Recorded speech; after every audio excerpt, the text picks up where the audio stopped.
Well, hello there. Welcome to the Den, man. If you're not familiar with the Den is the best conversation on the internet. Thank you for joining me this evening. I guess I got to start being more prepared with that. Thank you for joining me this evening, man, and I hope y'all are having a wonderful, wonderful Wednesday. It is Wednesday. I hope it is. We're going to talk about some stuff tonight, man. But first, before we get into the topic of conversation tonight, I want to thank you for allowing me the privilege of being your host this evening. That is always an honor. It is always, like I said, a privilege. I am Ed Honcho. If you don't know, this is the Den Show. And you guys are the greatest degenerates, denizens, den folk, friends in the den. And again, like I said, I appreciate you for allowing me to take up some of your time this evening. If you want to catch me on my social media, Ed Honcho, HTX on Twitter and Instagram. I just added the Twitter back to my phone, so I guess I'll get back on that. I was trying to avoid just using it, but it's a necessary evil. If you want to catch the Den socials, Facebook.com/Den Show Live, Twitter at Den Show Live, Instagram at Den Show Live, different platforms, same name. If you ever want to contact the Den, you can call 833-284-3336. Again, that number is 833-284, well, 833, the number 2, the Den is the easiest way to remember that. At Den Show Live, if you ever want to leave an email or whatever it may be, and hit thedenshow.com or thedenshow.com/live if you want to catch us live. If you want to tell a friend about the Den, that's the easiest way to do it. Shout out to everybody who has been supporting the Den since day one. If you want to support or donate, you can go to streamlabs.com/thedenshow. We got the super chats cut off right now until we reach our goal. And I said I was going to get that added up. I hadn't done it today. I'm not going to promise nothing, but we'll have it tomorrow because I think we're a little bit closer. Been getting some love the last few days. So between here and Soft Sports, we should be making our way towards where we need to be. And if you want to consider supporting the Den monthly, go to patreon.com/the Den Show. What I'm going to be doing is, I got to make sure it's up. I don't know if I saved it. I'll check after the stream. But at the $5 tier, I actually have a Discord already started. And basically, it'll be like 24-hour Den access. So I'll be on the Discord, and with the Discord, you can voice chat, you can, text chat, of course, send pictures and all those good things. So if you want to consider joining via Patreon, $5 monthly pledge, that will be accessible. If you don't know what Discord is, it's a cool little app. Get on your phone or your PC, whatever else it may be. But with that out the way, man, we're going to talk about race relations tonight. We're going to talk about, are they as bad as the media says they are, or are they hyping up something, for ratings? Are people buying into this, or is racism still as big of an issue out there as they push it? And then we're going to throw a little bit of interracial loving into it too, because a lot of that's been going on in the commercials and things like that. So we're going to try to cover a wide variety of conversation tonight. But before we do that, I got to talk about the greatest people on this planet, and that is the friends in the Den. And let's see who we got joining us this evening. I see Man Things, Kenneth Cologne, Hillbilly Harry. Let's see, Anthony Bailey, scroll another thing. Mac 11, man, hit that bitch twice for your boy, man. Had to cuss out a Rockets hater at Domino's. You gotta do what you gotta do, man. Let's see. Cartier White, what's the motherfucking deal? Baker Man, what's the motherfucking deal? God damn, this chat, I don't know why it does this nonsensical shit. Keisha R, what's the motherfucking deal? I think I saw Lady Licious, what's the motherfucking deal? Let me use this over here, because this shit I don't want to be doing shit. Let's try this. Hopefully that'll refresh it. Let me make sure I ain't miss nobody. Kenneth Man Things, Lady Licious, Baker Man, Keisha R, Mac 11, AB, Hillbilly Harry. Let me see. Beyond a Funny Nigga, what's the motherfucking deal? And I think there's a Miss Thang. What's the motherfucking deal? He said Streamline busted as fuck on mobile. Yeah, that's what somebody was telling me. They were having issues with the mobile edition of Streamlabs. I'm not sure exactly what that is. I have no idea. But I appreciate it either way. You've been a day one supporter since the sauce, man. Man, things I always appreciate that. Yeah, I listened to it. I commented on the Den, but I listened to the other one, man. Like, what is it? What's the day? It's still the first. I don't know why I felt like it was the second today. But yeah, I'm ready for it, man. Rashida Reed, what's the motherfucking deal? I can't forget Miss Rashida. So let's talk about this, man. let's talk about race relations. Let's talk about, are they as bad as people make them seem? What are race relations? You know, if you looked at the thumbnail, there was a Black Panther and a Ku Klux Klansman on there. And, you know, these are, would you say these are relics, or do you think these things are still very active? I've seen the new Black Panther Party. I'm not sure what their premise is. I don't know if it's along the same lines of what the old Black Panther Party was. You know, the Ku Klux Klan, it's out and about, but it's nothing like it was to where they were openly committing terrorist acts, if you will, against black people. Now it's just a bunch of weirdos and fucking Jordans and white sheets. Y'all see that shit? I want to say it was either not Charlottesville. It was one of them other places where they had like a little thing. This dude is wearing Jordans. Like, I don't think you get to be a racist. I think that's like probably against the rules of the Ku Klux Klan to be wearing Jordans. I don't know how that works, but you know, it is what it is. But again, you know, I know people see these things and it ignites an angry feeling. Both sides, you know.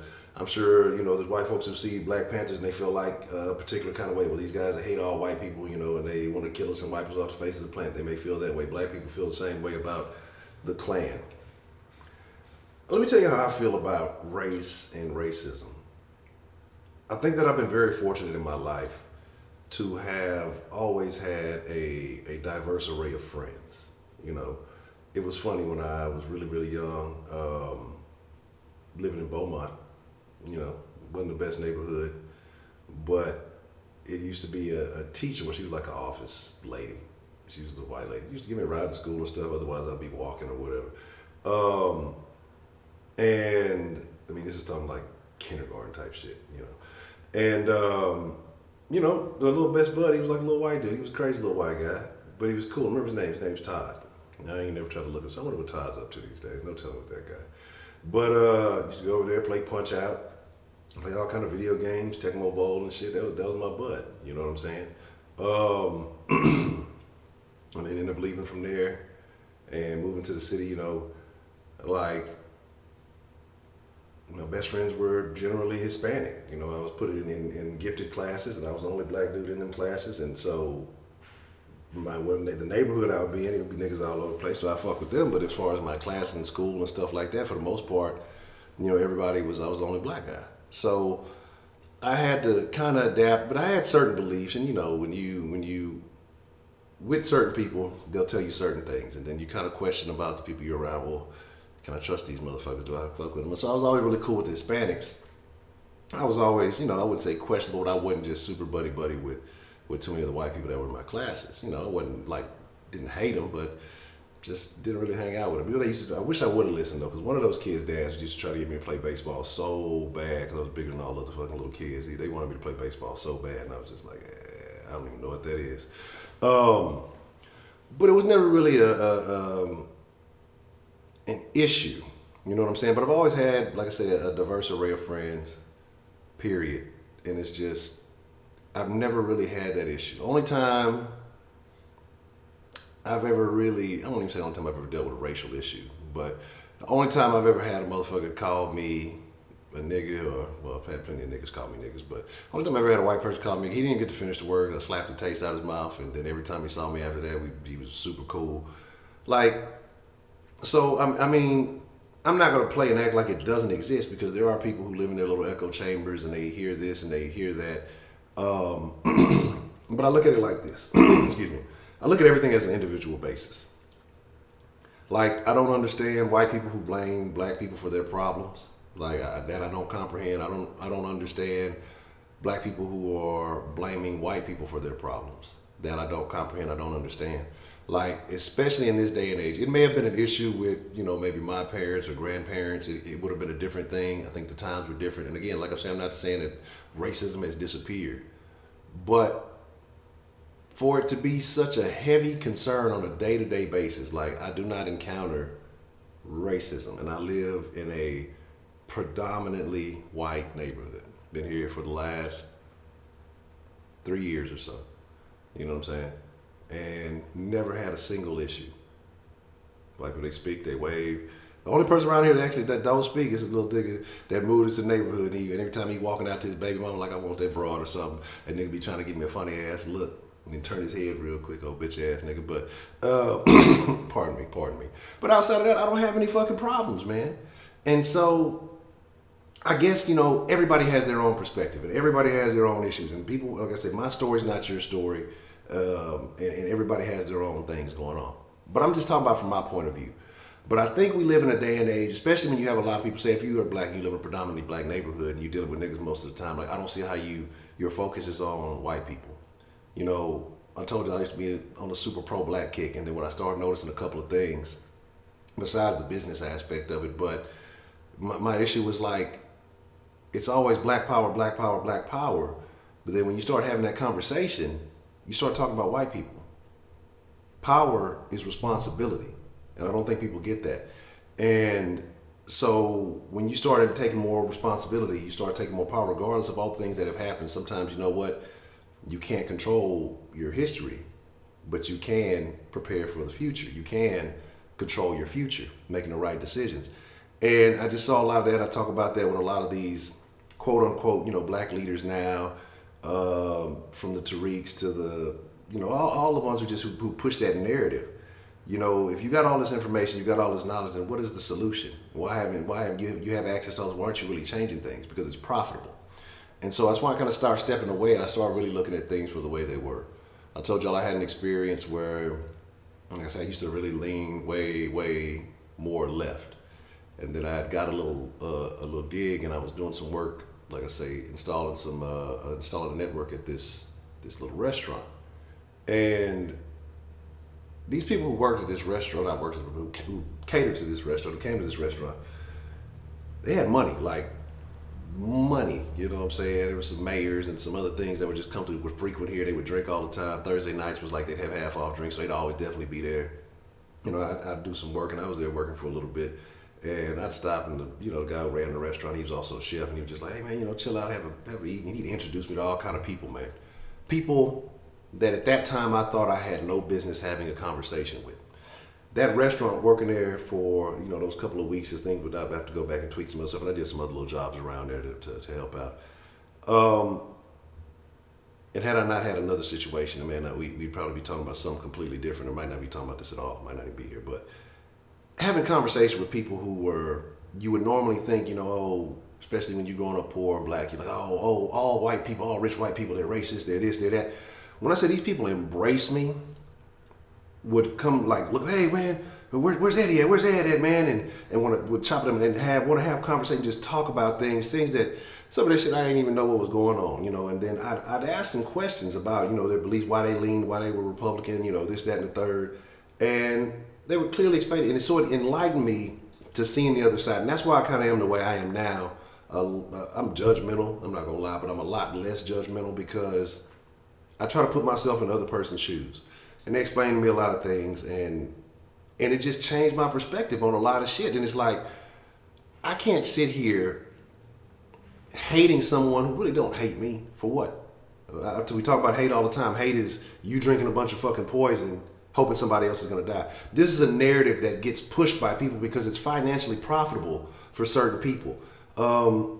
These race issues on the TV and stuff like that, it's financially profitable to keep pushing that fear, to keep people in a certain mind state, to keep people leaning a certain way, to vote for a certain party. It's like there's so many benefits to continue pushing this false narrative. Again, I'm not going to say that racism is gone and it doesn't exist. That would be a lie, okay? Because I'm well aware there's things that happen. These shootings are racially based. There's a lot of shit that happens. But these are ignorant, trash motherfuckers. Think about it, because let's be realistic. The people who are the most upset are the people who are doing without, right? The poorest people are usually the most racist because they're blaming somebody else for their problem. They're not taking responsibility for them being in the situation that they're in. It's somebody else's fault that they can't do this. Man, look, if you're blaming somebody else for that it's someone else's fault that you can't succeed. Whenever you do start succeeding, make sure you give them credit because obviously they're the reason you're succeeding now.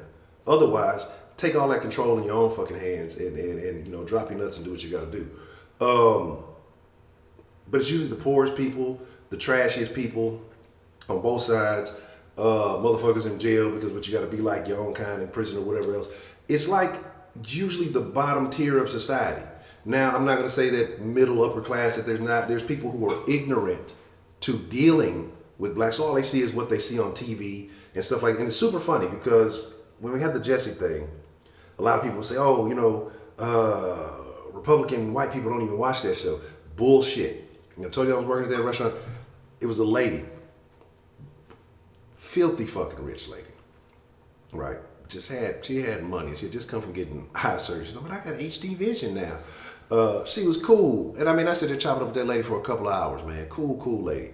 And before she left, she was getting ready to leave because she was leaving because she wanted to get home to watch Empire. She's like, you don't watch Empire? She's like, the production on it's just so great. I just love that show. I'm like, hell no, I'll never watch that shit. This was a few years back. And so they do. There are people who definitely do watch that. She might have been the exception to the norm, but this is a thing. Interracial dating. And again, I'm gonna get in the chat. I'm purposely ignoring the chat because I'm trying to give y'all better, more focused conversation, and then I'm gonna jump back in the chat with more of the stuff. So if I haven't seen anything you said, I'm not hating on you. I'm just trying to stay focused on my topics when I give my diatribe, my little monologue, whatever it may be, before we open up the line. Interracial dating is a thing. Is it as big as a lot of people push it? I don't know if like interracial relationships are. I think interracial fucking is a big thing. But I don't know if, interracial, they're prevalent, but I don't know what percentage of it is. But now you see a lot of these issues. I talked about the Guy Code. I talked about the Ancestry. I did a video on that. There's the Cheerios commercial. There's a few other commercials that are pushing the interracial narrative too now. So I'm saying all these things involving race. I'm really curious about what the current standard of race relations really is. Because one side is telling you, oh, it's a race war coming. The other side is telling you everything is hunky-dory. And I just feel like it's your own individual experience. If you don't associate and see how other people live and see how other people think, if you don't really get out, I think when you stay sheltered and in one kind of corner of your world and don't really get out and diversify, I know people get mad about, we were talking about cultural appropriation and things like that the other day, and I was talking about tacos. I fucking love tacos. If that's cultural appropriation, fuck y'all, I'll never change. But if you get out and travel and see the world and go see all these things, what's wrong with enjoying something that you like? What's wrong with enjoying that? Don't take credit for it, but what is wrong with embracing something from another culture that you like? So I'm gonna leave these questions out there. I'm gonna jump in the chat. I'm gonna open up the line, and I want y'all to call in. I want to know how y'all feel as far as when you're at work, your friends, people that you deal with. How do you feel about race relations in America today? I want to know how you feel. Is it getting worse? Is it getting better? Is it a narrative being pushed by the media? So let me see. I just want to know what you guys think. So let me see, and let's talk about it. You know what I'm saying? Let's talk about it. Have you ever failed at something you wanted to do due to racism? Never. The only time I've ever failed, man, at anything is because I didn't execute fully or I didn't plan fully. I've never failed at anything because of somebody else. Anything I've ever failed, fucked up at, didn't accomplish, it's on me. And I go back and I look at a lot of things and everything has been on me. Oh shit, I've been in the top chat, shame on me. I forgot I hit that refresh and it did that. So I can't blame anybody for any of that shit. You know what I'm saying? Vincent, what's the motherfucking deal? Professor Trill, what's the motherfucking deal? Cardi said, who got time to be racing? Everybody working themselves to the ground? Exactly. Say baseball is liggy. I should have played. That's what I'm saying. I wish I would have knew now. You know what I'm saying? Only races I really know is Heidi. You know what I'm saying? That's the only races I really truly know. Outside of that, I don't know any fucking races. You know what I mean? So there's that. White went to North Shore growing up. I used to be the only white guy. I was like, just like everything else, some kids like me, some didn't. That's just really what it is, man. I had an issue. The guy at Kroger likes your hair. That has nothing to do with racism. That might have to do with some type of questionable sexual orientation. But there's that. Damn, I gotta be a whole ass nigga in my face. That's fucked up, man. You say we don't have black leaders? I hold you on the sauce today. We ain't even had no sauce, man. That's what I'm saying. Look. I had to take care of something, man. I had to take care of a little business, you know. I know the Nuggets need sauce, man. We're gonna be at it tomorrow, one way or another. We might be talking Rock. When does the Rockets play again? Let's see. They letting the church lead? Yeah, exactly. Let me see who I'm catching up. What's the motherfucking deal, G Money? My Town Trill, Vici, what's the motherfucking deal? Eclick 313, if someone's job to fight racism, they have no incentive to end racism. Exactly. I mean, that's what it is. Because what if these guys, all these guys who are promoting racism, well, thank you there, Mr. Man Things. I sincerely appreciate the love, man. Shout out to Man Things, And again, if racism was alive, Man Things wouldn't be supporting it then, man. Shout out to Man Things. I appreciate that love, man. Keep the dream alive. Up with hope, down with dope. I really appreciate that. But as far as failing at anything, Jess Sarah, what's the motherfucking deal? Franklin's Reviews for Men, what's the motherfucking deal?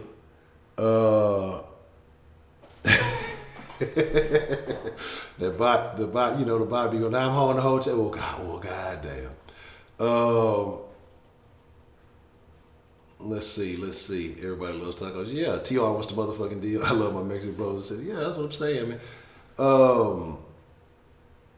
Sign up for Team Heidi now. She knows how the Germans did it, so she definitely gonna get you right. I fuck with Torchies. I had some Torchies not that long the other day. Sounding fantastic. What's the motherfucking deal? Being pushed by the media, Rashida. What you feel, Rashida? You trying to push the, Professor Trill off the boat? Are the children at the end of a biracial couple? Yeah, that's a very interesting question because I want to know about that too. That's what I'm saying. I don't think we do need black leaders. I think you got to lead yourself, honestly. But these people who call themselves the black leaders, they ain't really solving shit. They're the ones that are pushing. They're gathering a bunch of people and continuing to push this bullshit narrative, man. The race war should just be paintball. So what if you get painted like a whole different color? Do you have to start fighting for another race? Edwin Baptiste, what's the motherfucking deal? D-Love, what's the motherfucking deal? All right, let's open this thing up, man. You know what I'm talking about? Let's open up the line. I want to know how y'all feel, man. Like I said, because the den, we're all friends, and then, like I said, it's like sitting down and having a good old conversation. And I fucks with y'all, man. Like I'm honestly like the den is the highlight of my day.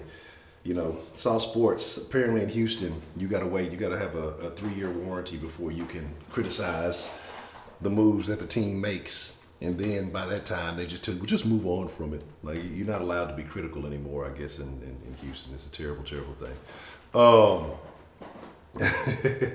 I guess I should open up the line. How that would help. I'm gonna put the number up there, but let me actually open up the dilly dally. Let me see. All right, cool. Line is open. Hey, if y'all got something on your mind and y'all want to speak on it, man, let's talk about it. Let's talk about it. Whatever. Y'all know the den. Everything goes in the den, man. You can get ignorant and interracial fucking explain. Let me see. Hold on. And it's super funny about it, right? Because I tell y'all, I post, little things on my Instagram, before the show. And some old lady, she got a freaky ass old Instagram. It's got nothing but interracial, sensual ass pictures and shit on that bitch on some old nasty shit. What's the motherfucking deal, man? Who do we have calling in to the den this evening?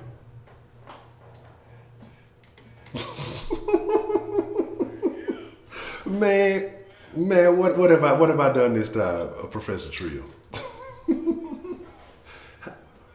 How I hold you in the sauce, man?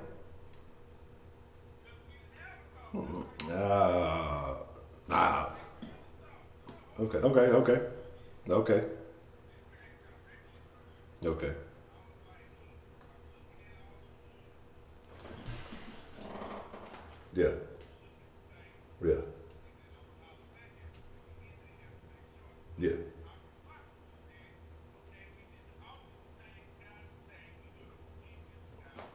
Yeah.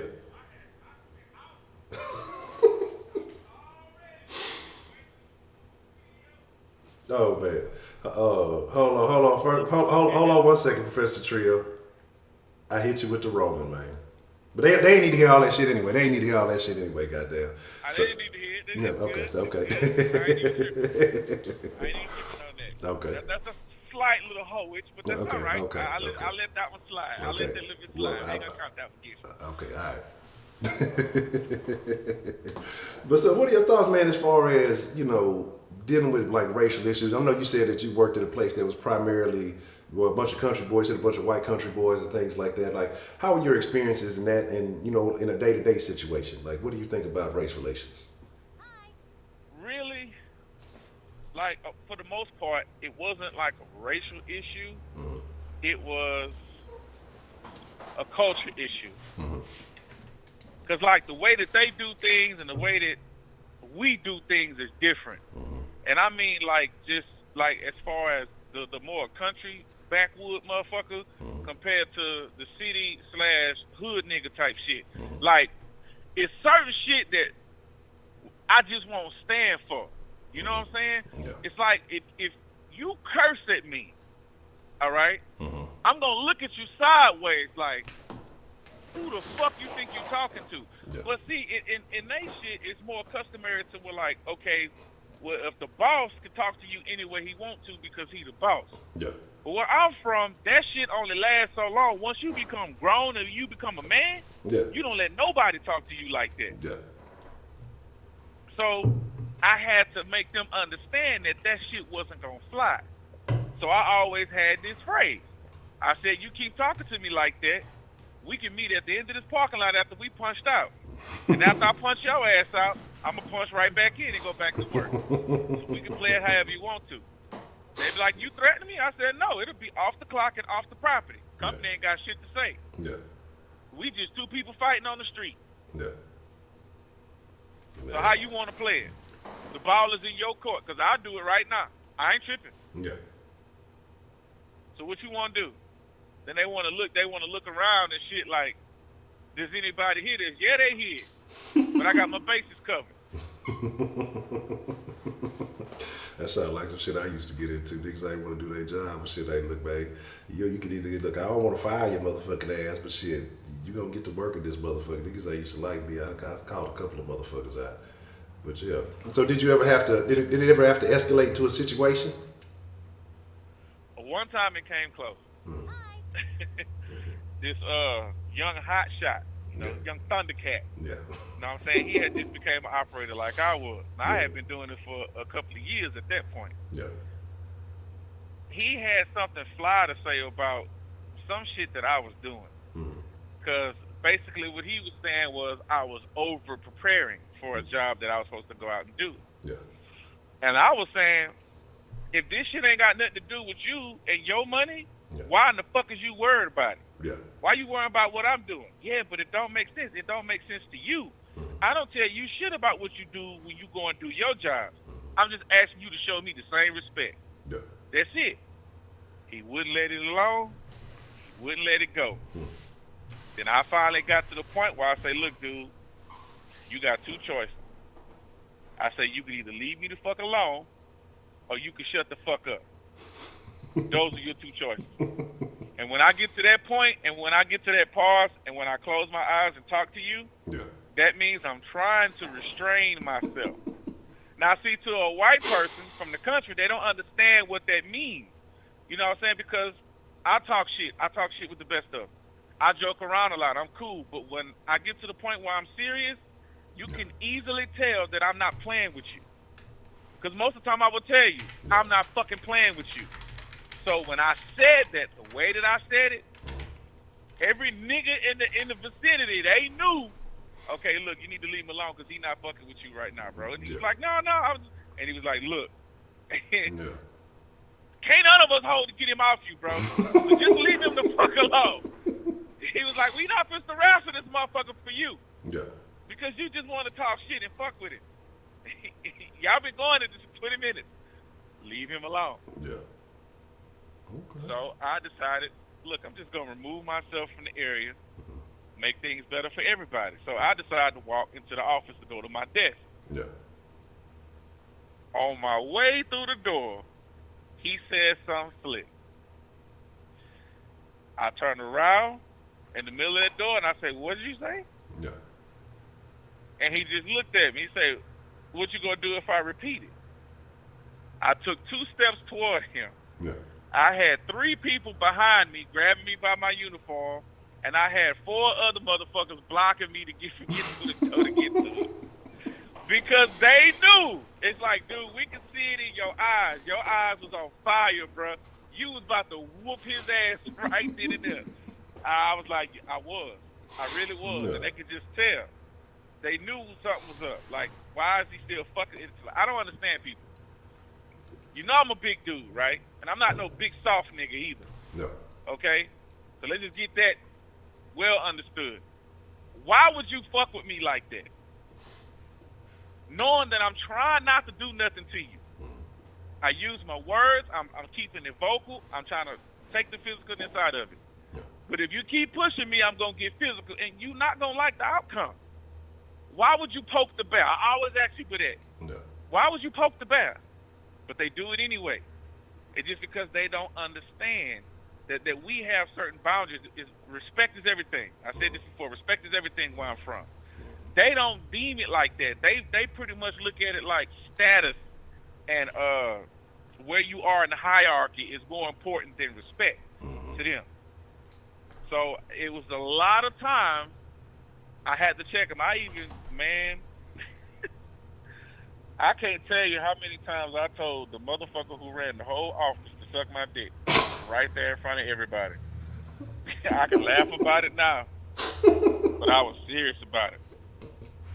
I told him that straight up in front of the secretaries and all that. Yeah. Honcho, I didn't give a fuck.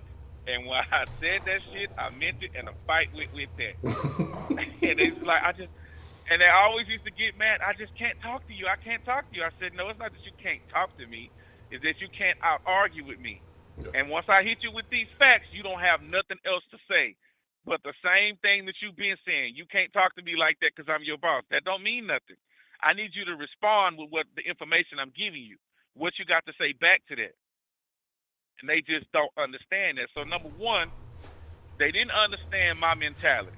Yeah. Number two, they didn't understand how to deal with a black dude that was intelligent, more intelligent than them, and they knew that.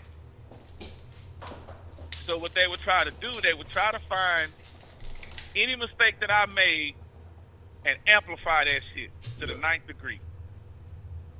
And so I'd be like, okay, I fucked up, cool, and I've never had a problem. If I'm wrong, I'll say I'm wrong. You know what I'm saying? It is what it is. If I fucked up, I fucked up. I did. But I'm going to fix it. Yeah. You're not going to be able to use this shit on me for long. So they just try to do that, and that shit used to irk my nerves because you got all these other people around me that fuck up all the time. But it's just so commonplace that they kind of look past it. So when I make a mistake, they always say, well, yeah, I'm holding you to a higher standard. Yeah. Why are you holding me to a higher standard when I'm getting paid the least out of all of them? So how does that sound to you? I'm being held to a higher standard. I do more than I'm supposed to do. I get paid less than I'm supposed to be getting paid. What other reason would that be? Let's not even put the race shit in it. But how does that look if you're looking at it from my point of view? Yeah. Well, no, it ain't got nothing to do with it. I said, I didn't say that. But how do you think it looks looking from my point of view? It don't look good, does it? Yeah. They don't know how to respond to that. I say, now, see, I'm not trying to back you in the corner. I'm just trying to make you understand where it is I'm coming from. When you look at shit through my glasses, it looks completely different on this side. Then when I would run into issues with these country company men we would have, because they don't, one of them, he wasn't even racist. I've had one that was racist. One of them, he wasn't even racist. He didn't like young people. So when I pulled up, all this nice equipment we had, it was probably about a good, about a good $750,000 worth of equipment. We pull up. One of the helpers that I had, he was an older guy, real cool dude. You know what I'm saying? White guy. Cool as a fucking fan. He hopped out of the crane. And he walked over to him, hey, what's going on? What's the plan? And he was like, oh, shit, I don't know. We got to ask the operator. And he was like, well, where's the operator? He's standing over there with the braids. No. So he started to look at me. I'm this big young nigga with long hair, braids, beads, all that. So he walks to me, he said, you the operator? I said, yes, sir, I am. James, nice to meet you. He was like, how old are you? I said, 24. He said, oh, no. How the hell are you an operator at 24? He didn't understand that. He said, you don't operate on my location unless you have gray hair. So I took my hard hat off. Yeah. I had about 4 or 5 gray hairs right at the top. I said, I got 4 or 5 of them. Is that enough for you? And he looked at me. And he's like, you a smart ass, ain't you? I said, no, I'm just letting you know I do have gray hair. Yeah. He ended up calling the office on me. Wow. Said that I got smart with him. And that they weren't to send me back out there to work for him. Wow. Because he wanted somebody that was old and had more experience. Now, I could kind of understand that. If the job that we was doing was like an emergency job, emergency situation, and it was real tricky. Yeah. This was an easy fucking run-of-the-mill job that the base of an operator could do. I was like a level 3. And out of 4 levels, I was like level 3. And I had only been doing it for 2 years. So I eventually got bumped up after I let them see how I was looking at it. But anyway, so they sent somebody else out there. What do you think happened? Fucked that shit up. He fucked it up. He fucked it up, bro. And it was so funny. And I asked Mike, I said, Mike, did we stop right away? I said, did you do that shit on purpose? Nah, not really. And I was like, this motherfucker, he did it on purpose. Because his deal was, he was trying to go home for the weekend early so he can go, you know what I'm saying, knock down his old lady. Yeah. You know what I'm saying? Because she had been away for a while with her parents and shit because something happened with her people. So she finally came home, so he was trying to go home and get him some ass. And then this shit happened. Because he asked me, he said, James, you want to go do this job? I was like, yeah, cool. You know, I'll go do it. Cool, I'm going to go home. So he got called from his old lady to go out and do this job. So he had hell in him, so he did that shit. Of course, I ain't never say nothing. I ain't never snitch on him. You know, I ain't no snitch nigga, but it was kind of funny. It was kind of funny, but you run into that sometimes on the job. Certain jobs, they haven't caught up with the time. You know what I'm saying? Like, oil field is old, a lot of old motherfuckers, the old guard. And young people didn't really find that shit interesting because you get dirty as fuck. It's real, real hard work, and the hours is fucking insane. 24/7, 365, you won't call. If it's 2 o'clock in the morning, you got to get your ass up and go. You know what I'm saying? So you had a lot of the old guard there, and so they slowly started to get phased out. But I learned a lot from a lot of them old motherfuckers, too. I didn't run into a lot of racism. One of them was just blatantly obvious. Yeah. I mean, he was blatantly obvious. Dude would look me in my face. Yeah. Refused to shake my hand. Yeah. And would just look straight ahead when he talked to me. Yeah. So would you prefer it being overt instead of covert? Absolutely. Absolutely. Because I'd rather know than not know. Yeah. That's why I also agree with the open carry thing. Yeah. I'd rather know who's strapped than not. Yeah. Because, I mean, come on. If a dude busts up in the school and he see a bunch of armed motherfuckers, he's not finna run up in there. I got one gun, but it's 8. I can see at least 8 guns in there. I'm not fucking with that. Well, some people was like, well, I don't want to see that and be reminded that my life could be taken. Motherfucker, your life can be taken at any time. That's not going to change anything. Yeah. It changes nothing. So certain people have got this certain stigma about guns and shit like that, but they act like other shit can't kill you. Like you can't choke on the fucking biscuit from Popeyes. Y'all know what the fuck I'm talking about. Hey, that's a death sentence right there. You want to be bold if you want to, nigga. Eat that biscuit with no drink. Yeah, go for it. Do what you do. Yeah. Especially when they don't put no butter on that motherfucker. Oh, y'all some hoe ass niggas for that. Okay. But now racism it didn't calm down a lot. I guess also because there's a lot of you know what I'm saying, mixed breeding going on. You know what I'm saying, interracial shit. So there's a lot of that going on. So the motherfuckers that used to hate niggas or niggas that hate white folks, well, now you got one in your family. Yeah. And then they produce a child. What you gonna do? Hate that child? Yeah. I don't think so. So a lot of them have to change your heart. And then of course the more, I guess for lack of a better word, libertarian that the world start to get with all this sensitivity shit and acceptance for everybody, no matter what they say or who they say they are. Yeah. Excuse me, regardless of how they were born and who they were born. So everybody's trying to be so accepting of everything, but you know, it's still some of the old guard left, and then with some of us perpetuating that old stereotype. know what I'm saying, going out here doing this dumb shit, Yeah. robbing folks and doing all this ignorant shit, like what happened to Bun and them, doing nigga shit, still making certain white folks hate us. Well, now I see why my grandparents didn't like black people. I had one put a gun in my face to take my money. Yeah. You know what I'm saying? Or I had one of them knock my sister up. Yeah. You know what I'm saying? Before I did, and now she pregnant with a little nigga baby.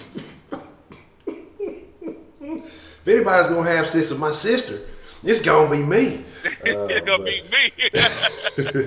Fact. Now, I was just using that to make the stereotypical shit go all the way around in full circle. So, Yeah. Okay. shout out to the white folks out there. Okay. That's good people. Just shout out to good people in general. I think that's just what we need. Just more good people. Fuck what race is, man. Yeah, and I agree. We all got that segment of our people that's just do some fuck shit. Exactly, and that's my thing. Every race got your good, and you got that shit you just don't really want to associate with, but they are part of your situation. You know what I'm saying? And because they look like you, sometimes they got that chameleon shit going on. You can't quite tell the difference. You know, they get associated with you and your behavior. You know what I'm saying?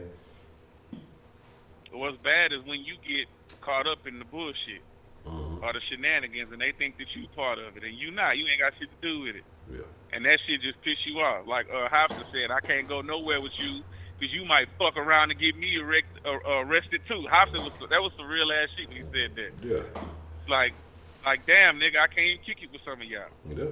And that's real shit. I can't even kick it with some of my own family members because of what they do. I won't get caught up in that bullshit. Yeah. I love you, but I'm gonna love you from a distance, man. That's how I kind of feel about it. Okay. And so that's a good point because, like I said, you work in industries that, or you've been in industries that people typically consider more racist. When you doing, contractor work, when you doing oil field, like I said, I know they talk like iron workers and all kind of shit like that. There's generally like this stigma. But again, like I think a couple of things, like I said, that Ray said, if you work hard and you get out there, but people respect hard workers. They respect motherfuckers who know what the fuck they doing. Things of that nature. So that's what I think. Like I said, I agree. It's just good and bad of all races, all people.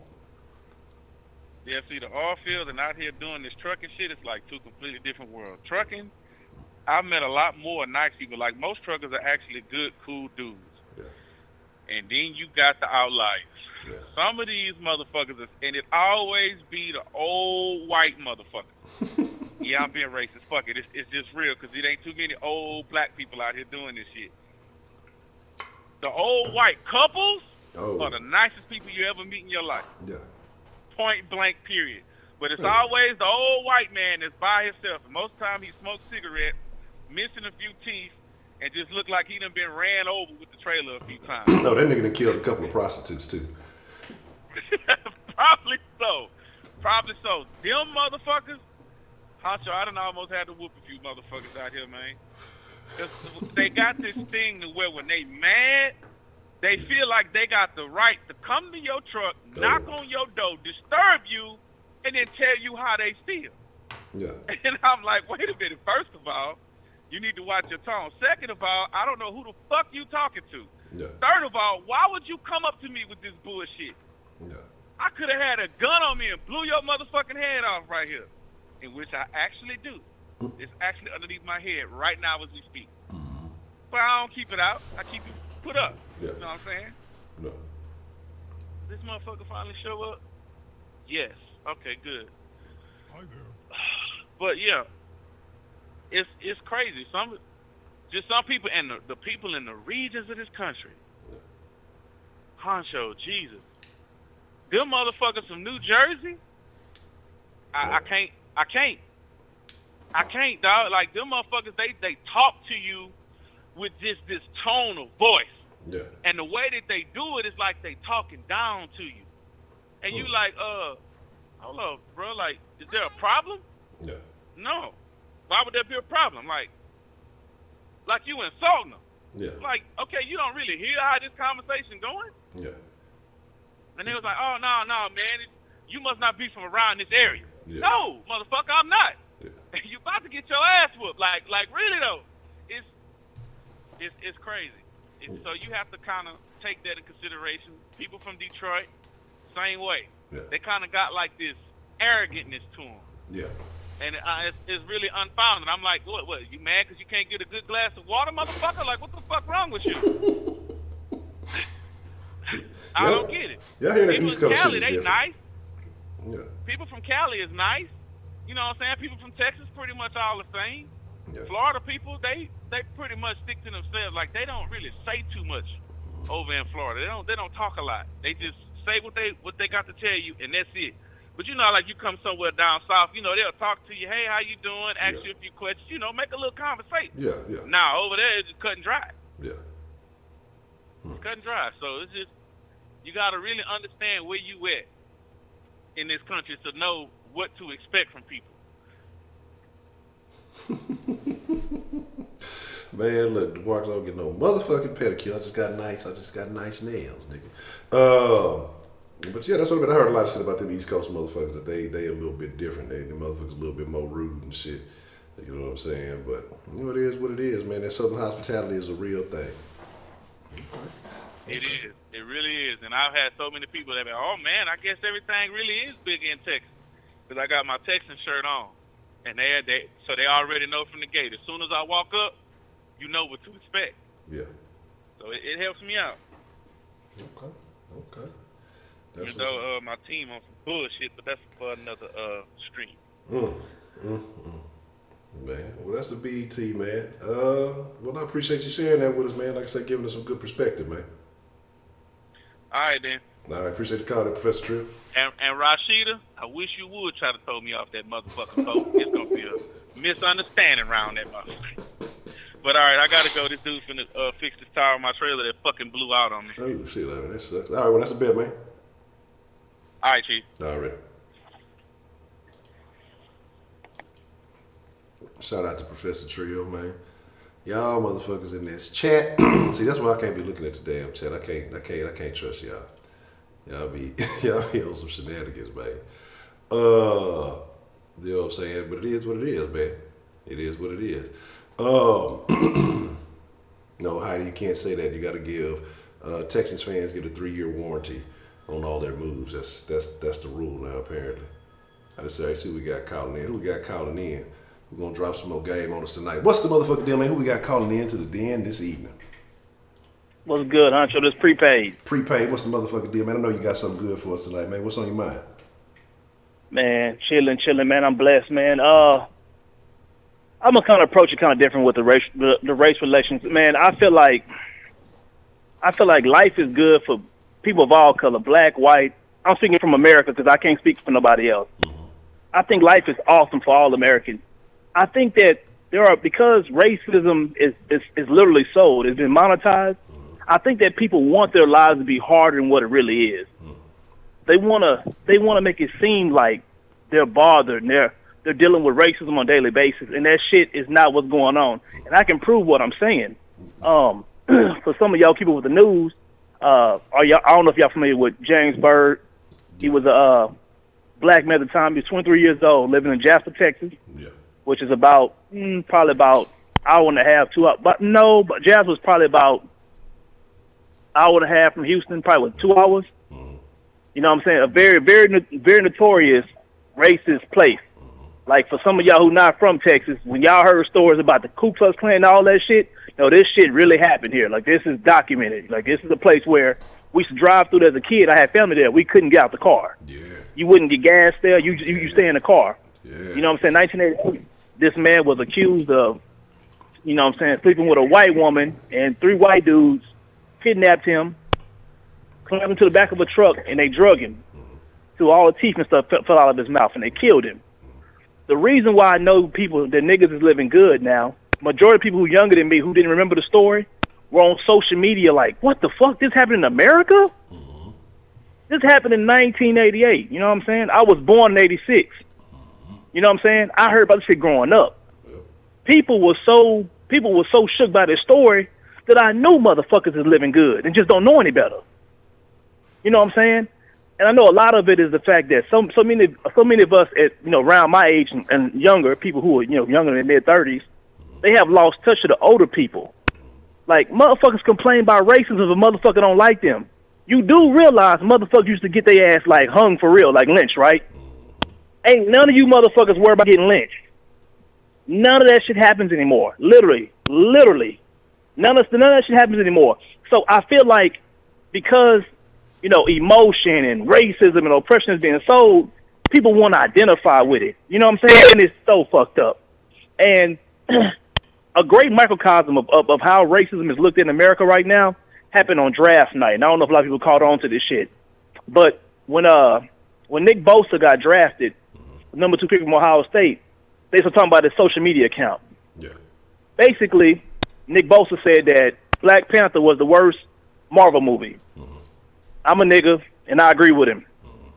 It was terrible. Nick Bosa said that he didn't think that Beyonce was all that attractive. I'm a nigga, and I agree with him. I don't think that Beyonce is how everybody say she is. That's just my personal opinion. Yeah. Nick Bosa said that he felt like Colin Kaepernick was a clown because he didn't know what exactly Kaepernick was kneeling for. I agree with that. Yeah.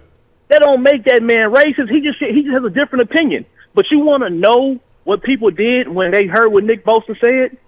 They all called him a racist. They all wanted to ostracize him, and every last person felt like he had no business playing in the NFL. Oh, and let me give you the best part about Nick Bosa. Yeah. He had already said that he voted for Trump. So that right there is trifecta. That's the uniform right there. A racist. He don't like Beyonce. He ain't think Black Panther was movie of the year. He voted for Trump. He's automatic racist, and that's the problem. Majority of people in America don't even know what racism is or what it looks like. Yeah. A motherfucker can disagree with you that you consider that racism. And let me tell you something. What I find to be extremely a huge problem in America. We don't understand a time and place for everything. I don't give a fuck if Nick Bosa called Kaepernick damn near half their monkey. If the shit was being said in 2014, why is it being brought up in 2019 on draft night? Now let me show you the difference between when you start seeing right from wrong versus black versus white. Every year during the NFL draft during April, I see black people get pissed off that every time these kids get their name called, these white analysts are talking about when they got arrested or when they was in an altercation. But then when the white boy get drafted, you do the same shit to him? See, that's the problem. You cannot sit up here and expect equality and expect us to be treated the right way if you're going to do the same shit to them. I say this shit all the time at the end, and I want to final stick with people. Until you change yourself, none of us around you change. Now, from a personal, business standpoint, and work relations, I work with white people every day. There's nobody in law who don't work with white people. I got white partners, I got black partners. I love my white partners, and the white people who I don't know, I don't fuck with them. Everybody's cordial with me, high and by, but my white partners at work is who I fuck with. That's just the way it works. The people who do their jobs, the people who are putting, the firm first, that's who I fuck with. And anybody who, if you lazy, I don't give a fuck. They got a nigga at my job who lazy than the motherfucker. Every time he get his expense report, it's always some shit with him. We don't know if he going dinner with clients or the motherfucker just eating at all those steakhouses with his bitches. I don't know. So the best thing for me is I don't fuck with him. Yeah. Because if y'all ain't caught on yet, it's guilty by association. When he first got his job, all of a sudden this nigga work with me on every goddamn project. I don't want to work with this nigga. He always late to work and the first nigga to leave. Don't put that nigga in my group. That's more work for me. Fuck all that, man. Keep that nigga over there. So what you do is, you know what I'm saying? By your work ethic is how you separate yourself.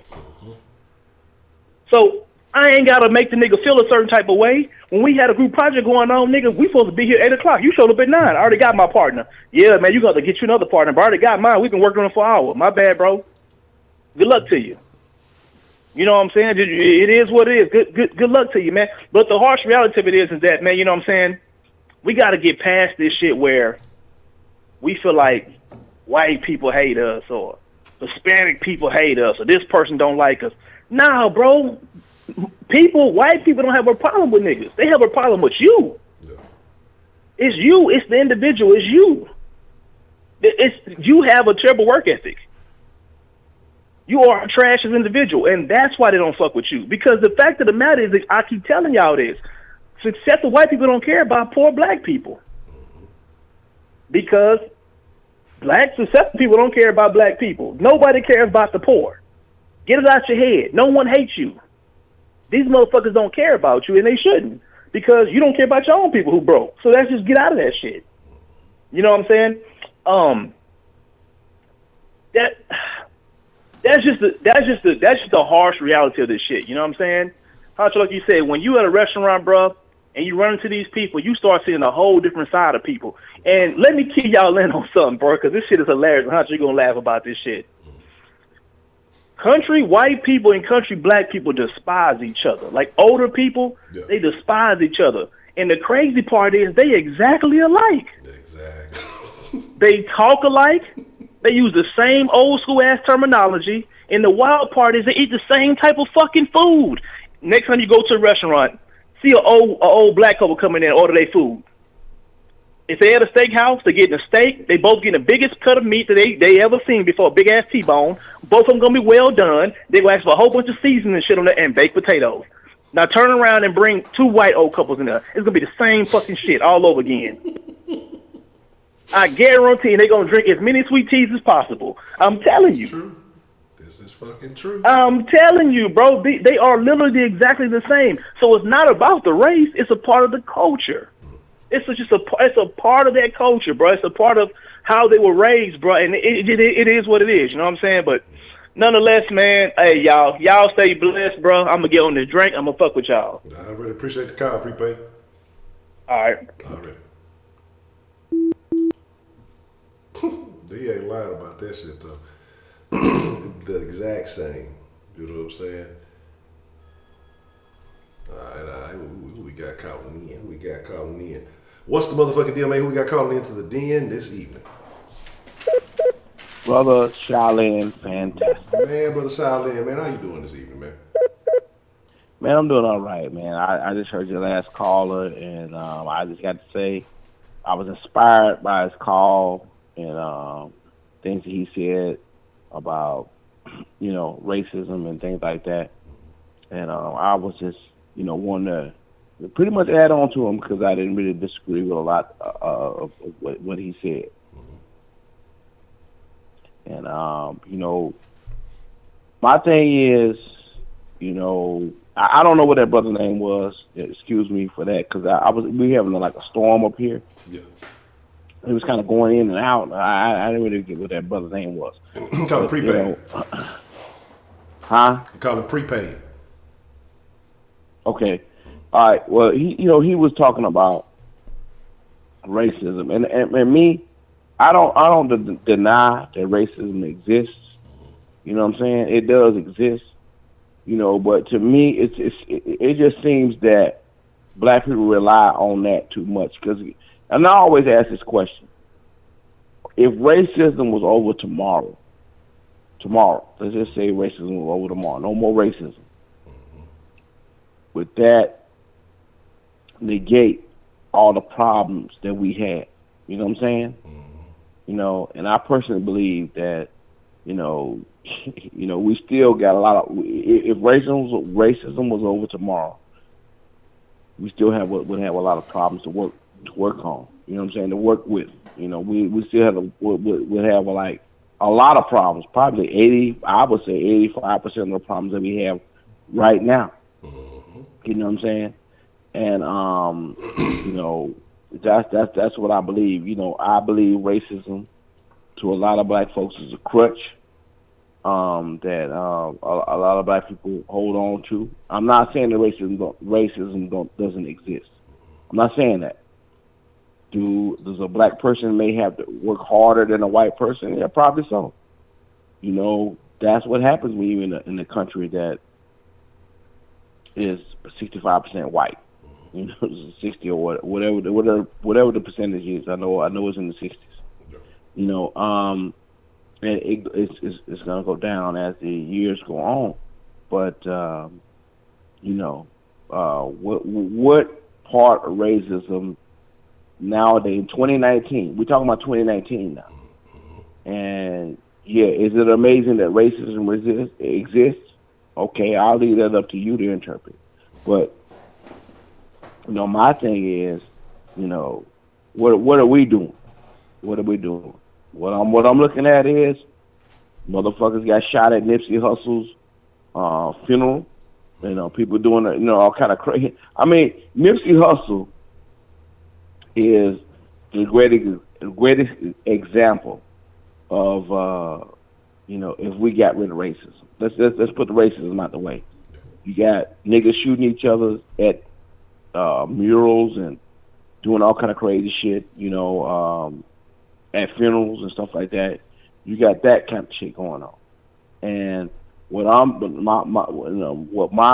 I say is a lot of the shit that we got going on is us, and we don't want to acknowledge that. We just don't want to acknowledge that. You know what I'm saying? And I think we'd be a lot better off if we could address some of the issues that we got going on in our neighborhood. We just not gonna address what we got going on with us. We ain't gonna do that. Well, I do, but I'm talking about the vast majority of black people. They won't do it. They won't address it. You know what I'm saying? They won't address it. You got guys running around terrorizing black people, terrorizing other black people, and black people won't talk about it. You know what I'm saying? They won't talk about it. They won't even, step to the guy that's, creating a lot of the bullshit that we see going on amongst other black people. You know what I'm saying? And that's what I'm saying. Now, does racism exist? Yes, I acknowledge that racism exists. I acknowledge that there are bullshit white people, bullshit Mexican people, whatever, but that's more of to like group, the group people, they group up with each other, and the only people that don't group up with each other is other black people. You see this amongst women. You see this amongst they call for black men that have anything to do with the situations that we have going on. They like let me give you an example. I heard a black man say today that we need more mentors. Well, if the black woman had chose a black man that was family oriented or wanted to be with her in the beginning, we wouldn't have these problems. You wouldn't have mentors if you chose the right father for your child. You don't need a mentor for that. What the fuck do you need a mentor for if you chose a guy that was wanted to be with his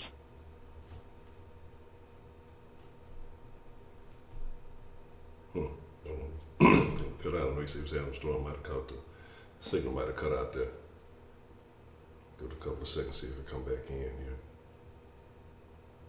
But that was a good point he was making up, because shit, kids with father figures, kids. Oh yeah, I think it cut out on us. Man, call back in if you get a chance there, Charlene. There's some other stuff I wanted to ask you too that you was on. You make some good points there. What's the motherfucking deal? We got called into the den line this evening. Man, it's your boy Roman. Nah, ready, Roman? What's on your mind, Roman? What you want to drop on the den line tonight, man? Man, let me get this out, man. I feel like I might get chewed out. Replay might get on my ass and call back in, but fuck it, I'm going to say it. So, all right, what you got? First of all, Black Panther ain't the worst goddamn Marvel movie. That goes to Thor, the Dark World. That shit was trash. Now, was Black Panther? I love Black Panther. I think it was a great movie. Was it a little overrated? No, I'm not going to deny it. Yeah, it was a little overrated, but I felt like people didn't know it. But I felt like just as a Marvel movie, come on, man, it was entertaining, man. Was it the best? Not the best, but I liked the characters. It was a good movie. Like, come on, man, calm down. It wasn't the worst. But I will say overrated though, but I will say a little overrated. But I will say worse. Come on, no. Okay, listen. You know, I do agree with prepaid. The guy said before me, man. I'm sorry that got cut off. The thing is, black people, what we have to realize is we're racist to each other. You know, we'll talk about white people coming at us, racism, Mexicans, all that, but we treat each other like shit. You know, when it's black-owned businesses, we don't support each other. We don't. We'll be the main one to hate, criticize, and have a problem, and this and that because you hating on that black brother, or that black sister, because you didn't do it. No, why don't you support them? So when they making money, man, nigga, we all making money because that's one of us. We don't do that, and I have a problem with that. You know, we have to start representing and helping each other. You know, but black people, we don't do that. You look at Hispanic cultures, man, and Mexicans, and just Colombians and all this the Latino culture, man. They are family orientated, number one. And I don't mean just family in their family. I mean families from, Mexicans. Like, you look at their parties, they're together. They're laughing, they're playing. Yeah, people have called them like, I got Mexican neighbors, that can be loud. But you know what I respect about them? They're family. They care about each other. You never see them argue. You don't see the tension. I don't know these families personally. From what I see, they stick and they ride for each other. There's no jealousy, there's no hate. It's always, nigga, you need my help, I'm there. You know, you don't have a lot of black families like that. You got a lot of black families that talk, gossip, talk behind your back, and then next day they in your face. Or they talk to you in church, but then the next day after that they talking shit about you to they sister on the phone. Hell no. What is that? That ain't a family. That ain't what it should be. And I'm saying all this because I'm saying we're racist to each other. You know, the thing is, when I'm talking like this, we always talk about the white cops shooting black on men, which I do think I'm not going to deny. I do think that's been talked about a lot, and it should the police should handle more of that because that does happen a lot, and that's a problem. How some of these issues are handled, especially in with most cases with black men. That's what some of the police officers have to handle. But with black people, we can't get all pissed off and mad about a white officer suing a black man, but when we shoot each other, man, it's not talked about. It's, oh man, that's fucked up. Oh man, another brother died. Oh man, we gotta change. Oh man, a white cop just shot a black man. Man, I'm irritated. I'm rioting. What the fuck? No, you need to pick. If you want to be that type of person, put energy in both of that. Don't just, fuck my black people. They died. Oh no, but one white guy, a Mexican guy, killed one of me. I'm irritated. Nah, that's actually worse when a black man kills another black man because that's destroying another one of us to reproduce. To make more black children, and that's the issue. Now, I am happy that the marathon continues and how people have done, how black people have done a great job with this niche situation. But we shouldn't have been doing this from the jump, Honcho. All of us. Now, it's better, but, there is this line. It's better late than never. And you know what? I'm happy we're doing this, and we got to continue. The marathon continues. RP Nip and John Singleton, both of them recently died. RP both of them. And, like I say, does racism exist? Of course it does. I'm not going to deny it doesn't. And I do feel like racism is not as open the way it used to be. I feel like it's more subliminal. I feel like it's more, you see them more, they show it in different areas, in television, in clothes, in the way people talk to you, and the way people look at you. Racism still exists. But is it public? Is it lynching? No, it's not that anymore. But I feel like it's there. It's there. But black people can't worry about racism as they card. Everything to fall an issue on. We have to realize as black people, we're the smartest, greatest, hardworking, beautiful, most elegant people on this earth. But we settle for laziness, we settle to be trash. We settle to lower our standards because we were born and we were made in this country to be hardworking from slaves. And now we're known to a lot of people as super lazy. And at times I've seen it and sad. So all I'm saying before I get off this line is we have to work harder.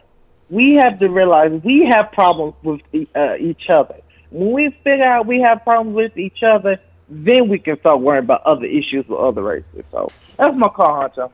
Already, man, Roman. I appreciate your call, man. Man, and any questions before I go? Nah, man. I think you're good. All right, man. All right, talk to you later, Honcho. All right, man. Appreciate it. All right. Already. I think I see this Brother Shaolin trying to call back in, man. If you get a chance, go ahead and call back in. Got a message here. It says, family isn't what it used to be. It used to be a time when you go to your grandma's house to eat, hang out with the family, and just have a good time. Now everybody choose who they want to deal with. Aunts and uncles choose which kids to be proud of. Brothers and sisters treat friends more like family. Cousins talk about each other like they aren't flawed. Grandparents spend time with certain grandkids. The only time you see everyone together is a funeral. Shout out to Jay Dizzle on that one, man. Man, he said some other, I didn't even see these. I'm gonna have to check them out. I'm definitely gonna have to check them out, man. What's the motherfucking deal, man? Who we got calling into the den line this evening? Hey, man, this prepaid. I'm a little fired up now because the chat. So, Brother Shaolin, I'm going to just hold this phone because you got me. Because I was playing it cool, you know what I'm saying, and giving a different angle to the shit. Yeah. But I'm going to go ahead and jump into some shit. Okay. While I was on the phone, somebody said, that's not a black person talking. Mm-hmm. You're right, I ain't a black person. I'm every bit of a nigga. Every bit of a nigga. And hopefully, since y'all not familiar with me, let this nigga talk to your soul real quick. Every last one of y'all who in the chat talking about some, to say that racism is real, it's a problem, or people are hiding their racism. I guarantee you, whoever said that shit, I promise you won't say where you live at. I promise you can't give me one example where racism happened to where you live at. Not to some shit that happened to you. Not what happened to your homegirl. Not a story you heard of. Because I promise you probably nigga who live in fucking Greenwich, Connecticut, and y'all ain't never seen them beside White Beach. See, that's what y'all do. And see, the funny part about it was, the first thing y'all do is attack and say, that's not a brother on the phone. Can't be a brother on the phone. Oh, I'm a nigga. Every bit of it. And I live with this shit. See, being from the South, where racist shit really happened, we've been through that shit. So we know the difference between a motherfucker who being racist or a motherfucker who just don't fuck with you like that. See, it's the difference. See, the funny thing about it is, and Shaolin made a great point I never thought of. He said, what if racism ends tomorrow? It can't end tomorrow. Please, God, don't let it end tomorrow. Because if the white man ain't got his foot on our neck, I don't know how the fuck we gonna live with ourselves. I don't know what we would do with ourselves if the white man take his foot off our neck. Because, he stopped us from getting all these jobs. Because, every nigga in the hood is going to be a doctor and lawyer, right? The white man took all the jobs from us. Isolated our mind and made us listen to all this country rap tunes. It made us take all them drugs. It made us sell all our property, and now we got gentrification.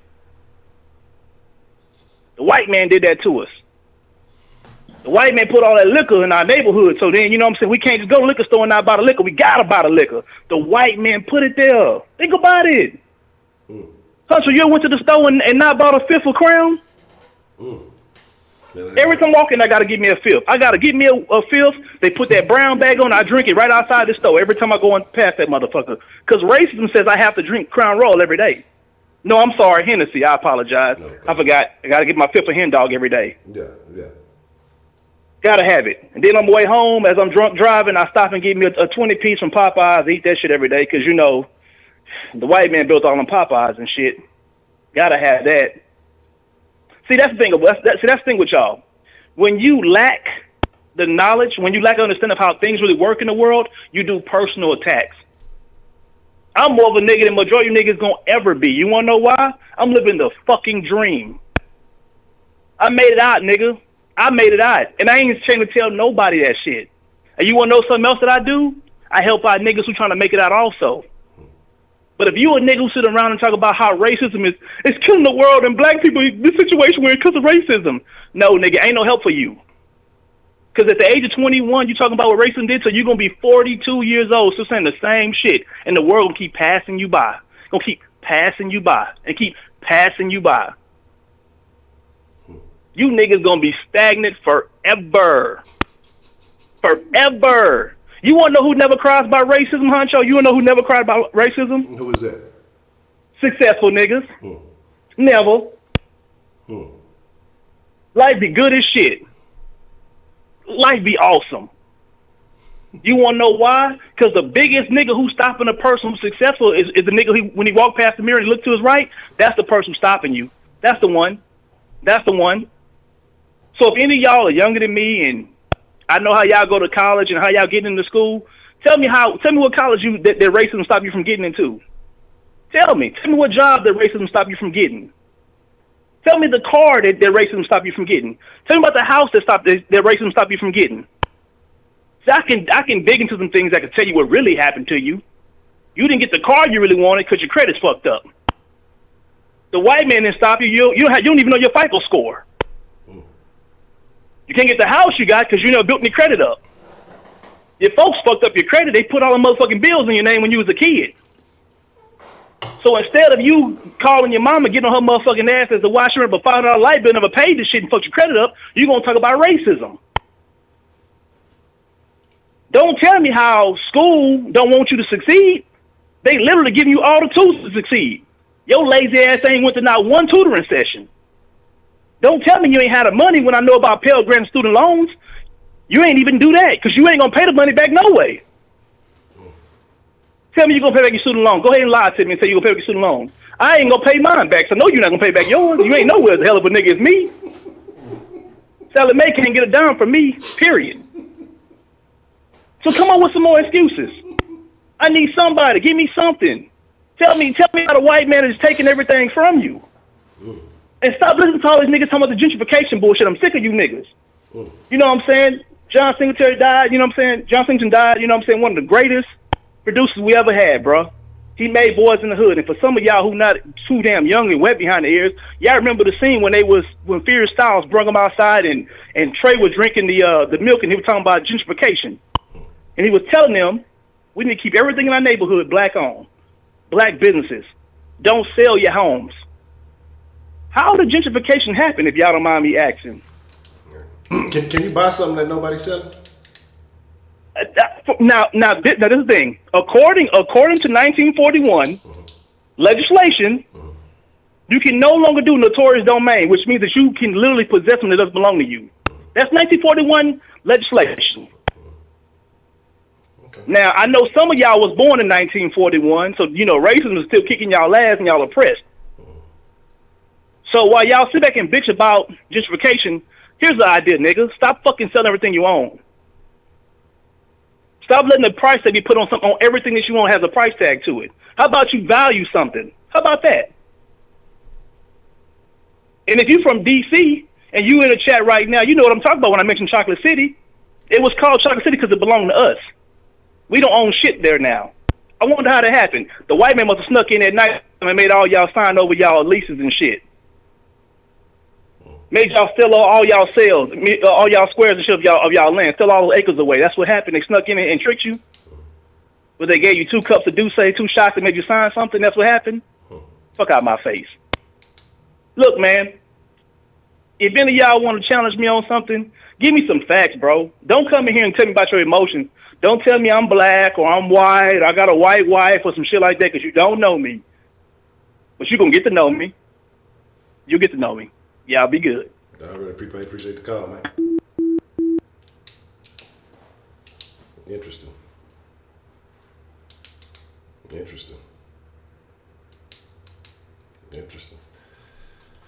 Man, Charlie, you still in here, man? I know you was trying to call back in, man, and I wanted to get a chance to so you can finish your point, man. You know what I'm saying? But my thing, good point right here, okay? So what I'm seeing folks disagree. All you gotta do is just counter the point. No emotions, no feelings, just counter the points. Because this is something that I had to learn, man. I had to take a lot of feelings out of shit. Took a lot of L's in my life. You feel me? It took a lot of L's in my life. Some real L's. Had to bounce back.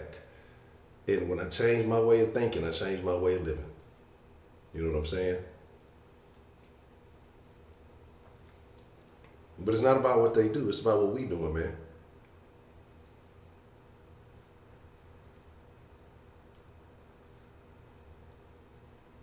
That's all I'm saying. It's not about what nobody else doing. Power is responsibility. You know what I'm saying? Responsibility is power.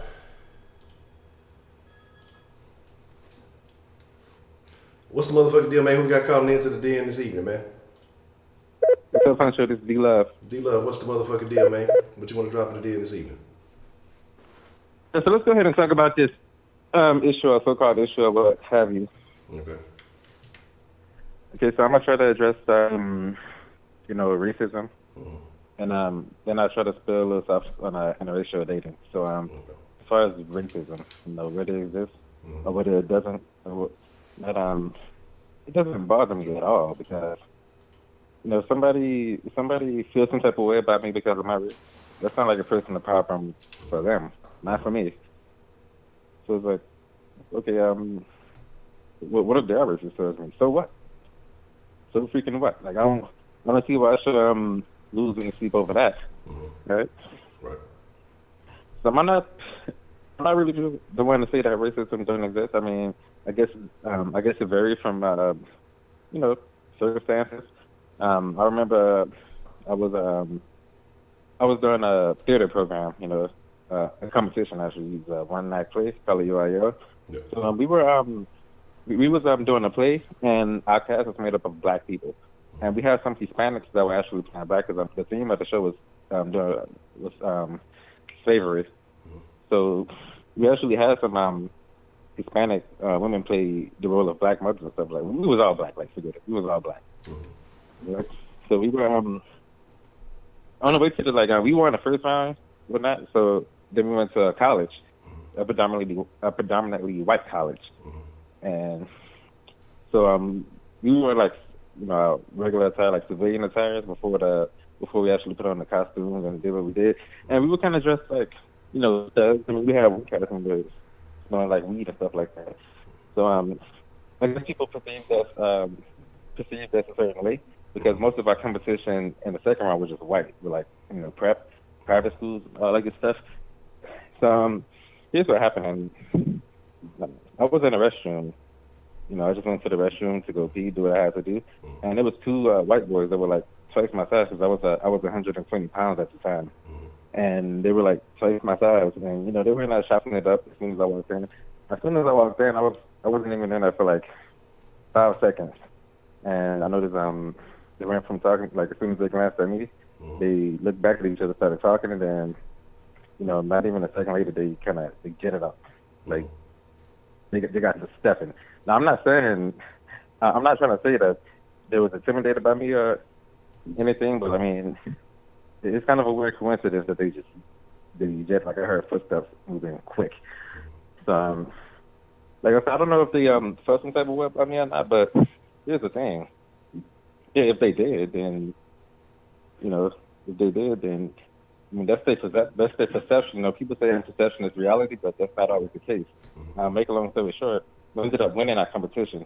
And I'm not sure if it's true, but I heard one of our cast members saying that they were like, as we were walking to the bus, they were kind of like mugging the shit out of us, but I didn't see that for myself, so I cannot confirm that. Yeah, prepaid. You say you want that excuse? You say you want that excuse? That's how white people are keeping us from achieving our goals. Okay, well, here's one for you. I just got back from working out today, right? I had to get my I went to the ice machine to get my ice because I'm gonna make I have to make my recovery shake, right? So I usually get from the ice machine back to my room in a certain time, right? So as I was walking, I said it in the chat. I saw this woman. She was thick as hell. I mean, I call her snow bunny. It is what it is, right? So she walked by, right? Yeah. And I had to glance, for observational reason. I'm not a pervert or anything. But what I'm saying, it caused me to get home. I got to the room like about 5 seconds later than I usually do. I got back 5 seconds later than I usually do. Right? That don't usually happen. You know, a white woman walked by. You know what I'm saying? And that kind of throws me off to the point where I couldn't get to my room, you know, as quick as I usually do.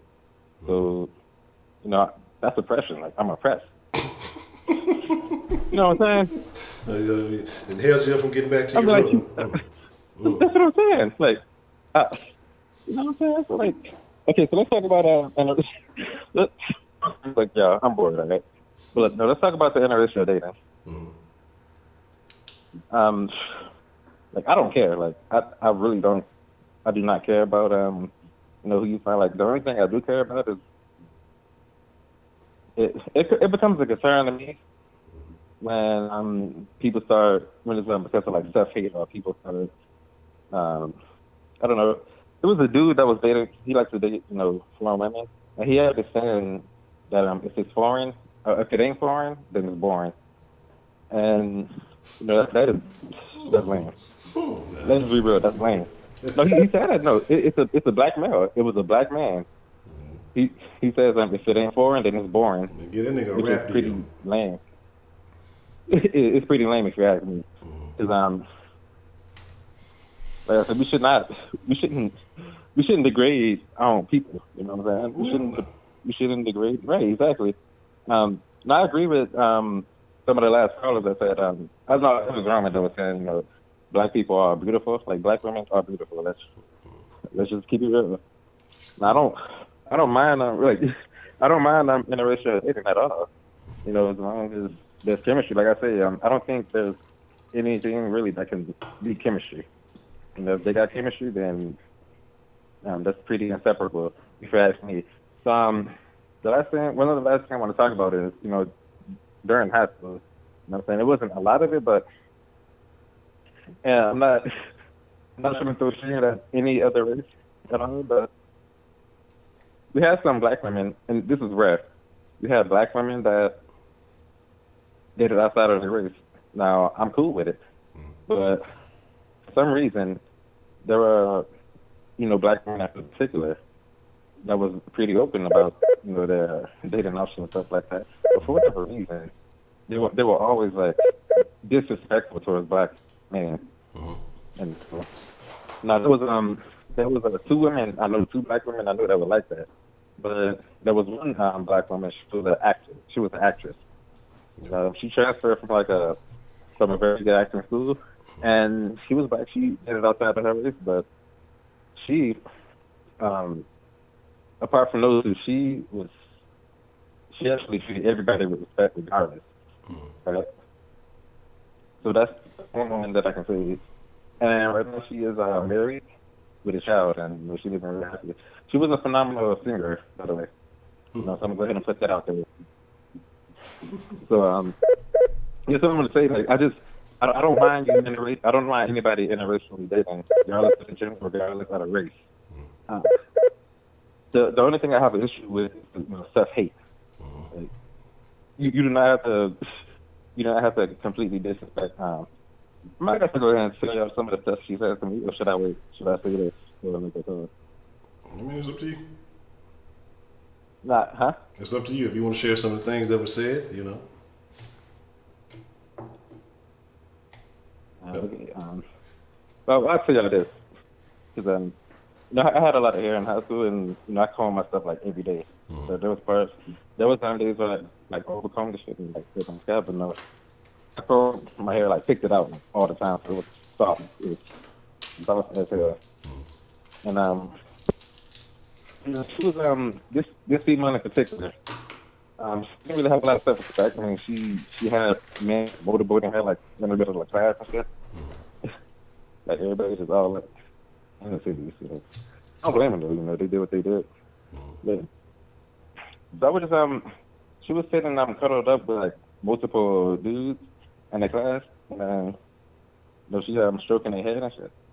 And then she talking about how good, you know, how nice their hair feel, which I'm fine with. But she looked at me and said, "I want to touch her down here." But the problem is, you have a problem, Honcho, with that one? What's that? You're fucking trashing my head. You know, I don't have a problem with females wearing weave, but when the tracks are literally showing Oh, yeah, no. and the shit is not put together at all. Yeah, can't let the track show. And you have to talk about my hair. It's like, Yeah. but Man, that's the only one. I'm not. You're gonna open up a can of worms. I'm gonna let you tell. I ain't got nothing to say. I'm gonna let you tell it, man. No, trust me though. I'm not. I am not reaching. That is only one example out of many. I'm not one particular girl, but like I said, I'm not. That's just only one idiot. Like she was. It wasn't even just that. Like she was just an idiot all around. Like there was just a lot wrong with this woman. But like I say, all I want to say is that I don't mind interracial dating. Like I don't care. Yeah. I really don't. It's just I just have a problem with faith. But that is all I want to say about you. Okay. Well, that's been. I agree with you on that. Like I don't mind. I just don't agree with the self-hate. Don't down talk your own people. Maybe you may not fuck with it. You can do what you do. You can stick your wee where you want to, but don't be hating on your own folks. Like I say, it is what it is. But I agree with you on that, man. It's a lot of motherfuckers that got some self-hate, man. So that's the bet, D-Love. Appreciate you calling. I'm not. Go ahead. Oh, that's it. I appreciate it. Okay, my fault. But hey, don't let them block your way to your. Well, my fault. Don't let nobody block your way to your room no more, man. But here's my thing, man. Here's what you gotta understand about me, because a lot more so than a lot of folks in this room. You know what I'm saying? I've been through some shit. I've been on both sides of the of the law, I guess you could say, or however you want to look at it. I done some stupid shit. It is what it is, man. You know what I'm saying? I did that by choice because again, nobody put me in those situations but me. And there's a lot of people who've had better opportunities than me and chose to do worse shit. So when we come to looking at this, like I said, I've seen it from every fucking angle. So I see where some people are coming from. And again, life experiences have showed me a lot of things. You know what I'm talking about? And one side makes sense. We can sit here and I agree with what you said. We can't ignore the past and how it affects us, but we shouldn't dwell in it. But if we keep pushing that same narrative, then we're dwelling in it, right? Hey, okay, this is what happened. This is why we in this situation. Okay, that's what it is. This is what we got to do to move on from it. And that's what I'm saying. Like, ain't nobody saying like, but what most people want to do is, this is holding us down. We can't get out of this because this, that, and the third. But that's dwelling in it because there's so many options nowadays. Man, come on. What's the motherfucking deal, man? Who we got calling in to the den this evening? What's up, man? It's about 1676, man. What's up with it? What's the motherfucking deal, 1676, man? What you want to drop in the den this evening, man? Man, I want to dive in on this racism, or is it not racism, conversation. All right, what you got? Racism, man. Of course it is. It exists, man. I think last time I called in, I touched on it, man. It exists, man. It's not something that weighs you down. It's all about perspective. Certain people dealing with racism when they get in trouble. Judicial system. You know what I'm saying? A black teenage boy can make a mistake and get the book thrown at him, and a white teenager, same thing. He gets slapped on the wrist. Is it the root of the black people's problems? No, it's so many different variations of what's going on with the black community, But to ignore the fact that racism is the reason we have ghettos, you can't ignore that. The reason we have the housing projects, that's a systematic. Like what Jay-Z said, why they call it a project, because it's just that, a project. You know what I'm saying? It's almost like an experiment that the government has, But at the same time, nowadays, I think it's less, racism is less out there.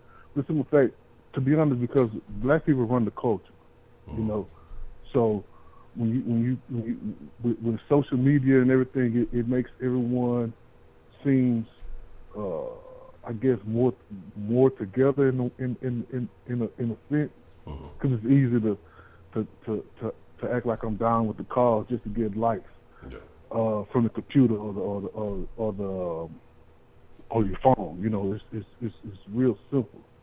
You know, but is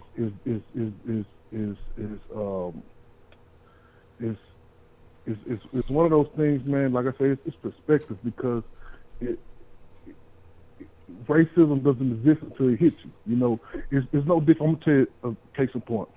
All right, so the U.S. right now is having all these wars or whatnot, and they, you know, people are getting drone attacks and getting killed every day.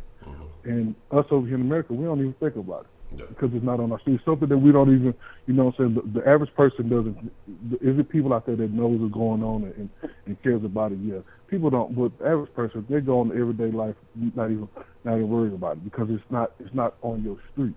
You know, no different than the you know, if people in Japan was dealing with the radiation in the water, it ain't affect us, you know. It's like if the North have a big snowstorm. If you down south, it doesn't even bother you. You know what I'm saying? For the most part, you know what I'm saying. When we was going through those who really got hit bad by Harvey, people on the West Coast, they was going, you know, living their life every day. You know what I'm saying? Like it's nothing. So racism is one of those things that it has to come on your street before it affects you. If you're fortunate enough to be able to avoid it, which is possible. Some people don't deal with it.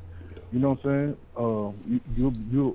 You'll be all right. You can ignore it, but there's some people that deals with it. You know, as far as trying to get, you know, bank loans.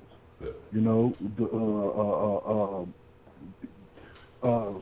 just it's so many different variations of it. You know, just like your boy, what was the Clippers? Which I found was funny. The Clippers, Donald Sterling. Yeah. So Donald Sterling was practicing racism for years, purposely not renting out his buildings to minorities. Him and his wife was acting as if she was going undercover, going into people's houses, acting like she was this government agent or something, and was just trying to see who was living in the houses, and if they was black, she was kicking them out, doing all kinds of stuff like that. It was several pieces. Jamil Hill and Bomani Jones wrote stories about it. NBA didn't say nothing. But just as soon as he say something racist, he got to sell his team. You know what I'm saying? So it's funny that I think today that we really ignore the racism, and it's more about somebody saying something racist, like the boy, the caller was talking about Nick Bosa, and that's gonna get headlines. You know, or is he a racist? Yeah. Which is. It really doesn't matter. Being racist really, at the end of the day, doesn't matter. I mean, but racism is. I mean, that is a real problem for those who have to deal with it. You know, with society now, man, especially with things being so sensitive, that being racist is will get you way more attention than the actual racism. He brought up the draft. You know, every black kid that get in trouble, we know about him before the draft. But I remember watching the, I think it was last year, they had a old lineman that got drafted, and come to find out he got kicked out of 3-4 schools and all these different things, and then nobody said nothing about that. Like it was just like, oh, this is a comeback story, and how great it is that this guy has persevered, and it's like, you know, that's. Stuff like that. That's the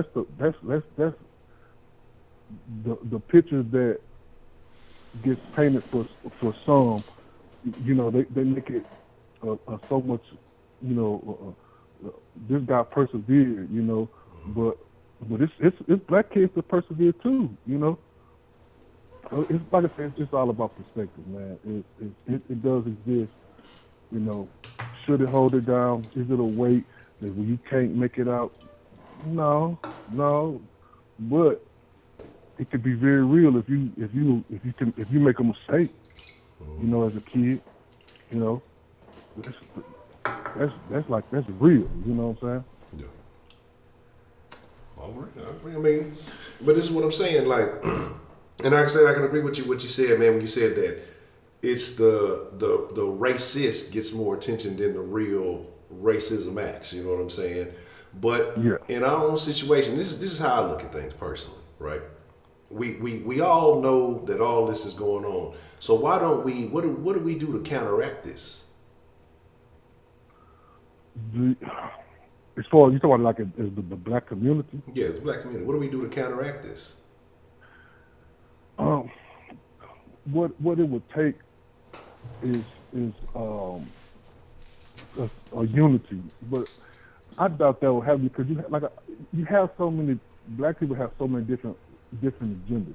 You're gonna have the black people that's the super pro black, your social justice warriors. There's all whitey.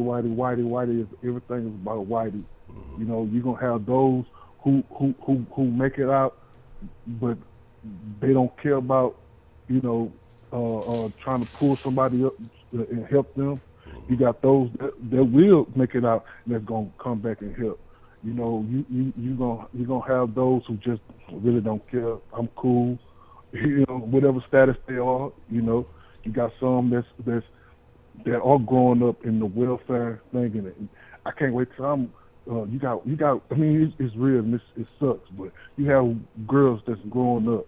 That I can't wait till I have me a baby so I can get my food stamps like my mama, and I'm getting my Section 8, and then I'm cool. You know, like it's so many different agendas, but the truth of the matter is that we need our own everything.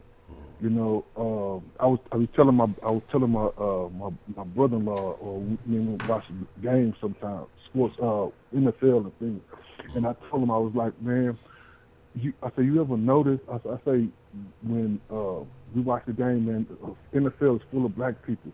I say, did you ever notice how excited these announcers get when a white guy does something? You know, how they make this the greatest thing ever. I say, but you know that's why it is. I say, because even though the sport is dominated by black people that actually on the field, I say, but it's the white people that's the owners, it's the white people that's the GMs, it's the white people that's the announcers. They are still telling the story. They still control the narrative. You know what I'm saying? And as long as they control the narrative, they're gonna always have these great white hopes. You know, it's gonna always be there. They're gonna always make them be so much greater, so much great. You know, and that's and what they're doing, the average black player is doing it every day, and it's just like just sweep that under the rug. You know, that's what they're supposed to do. You know, so as long as white people are controlling the narrative, which they do now in the media, you know, which they are doing in a lot of these businesses, until we get our own media outlets, until we get our own people that are telling the story and don't have no agenda. Because you know, like we got our fake leaders, you know, the Al Sharptons and the Jesse Jacksons. That they really getting a check.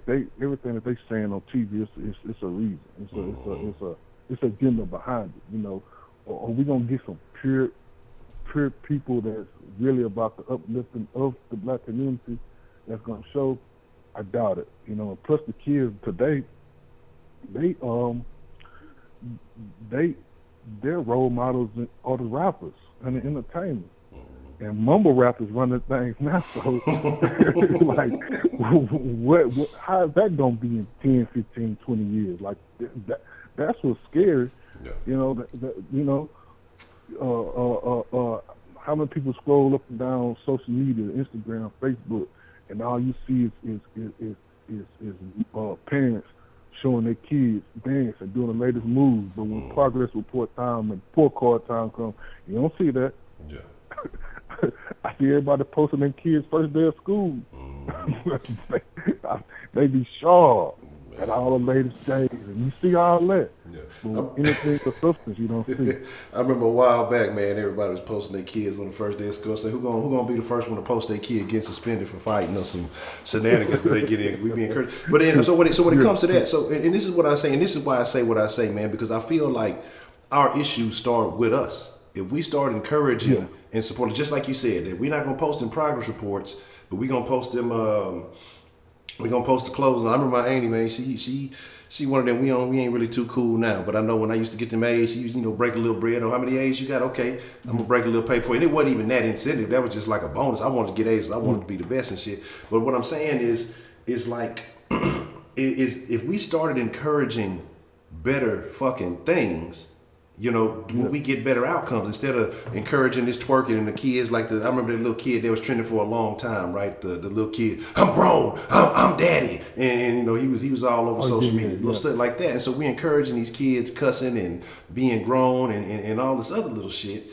But we're not encouraging the little kid it was a little girl where she was like 12 about to graduate from college or some shit, It was another one I want to say either in Florida or California somewhere. She had, won the school science fair, but she like had created some throw ass look. I forgot what it was. It was a few years back. But we don't push that. We don't promote that. We don't why aren't we encouraging those things? Just like you said, I can't wait to get, the Section 8. I can't wait to have my own kid, Why do we promote this? Like, whose fault is it that we're promoting this thing? We can talk about, all the systems, all that other stuff, but the power is really within yourself. When you just say, hey, that ain't it. We ain't fucking with that.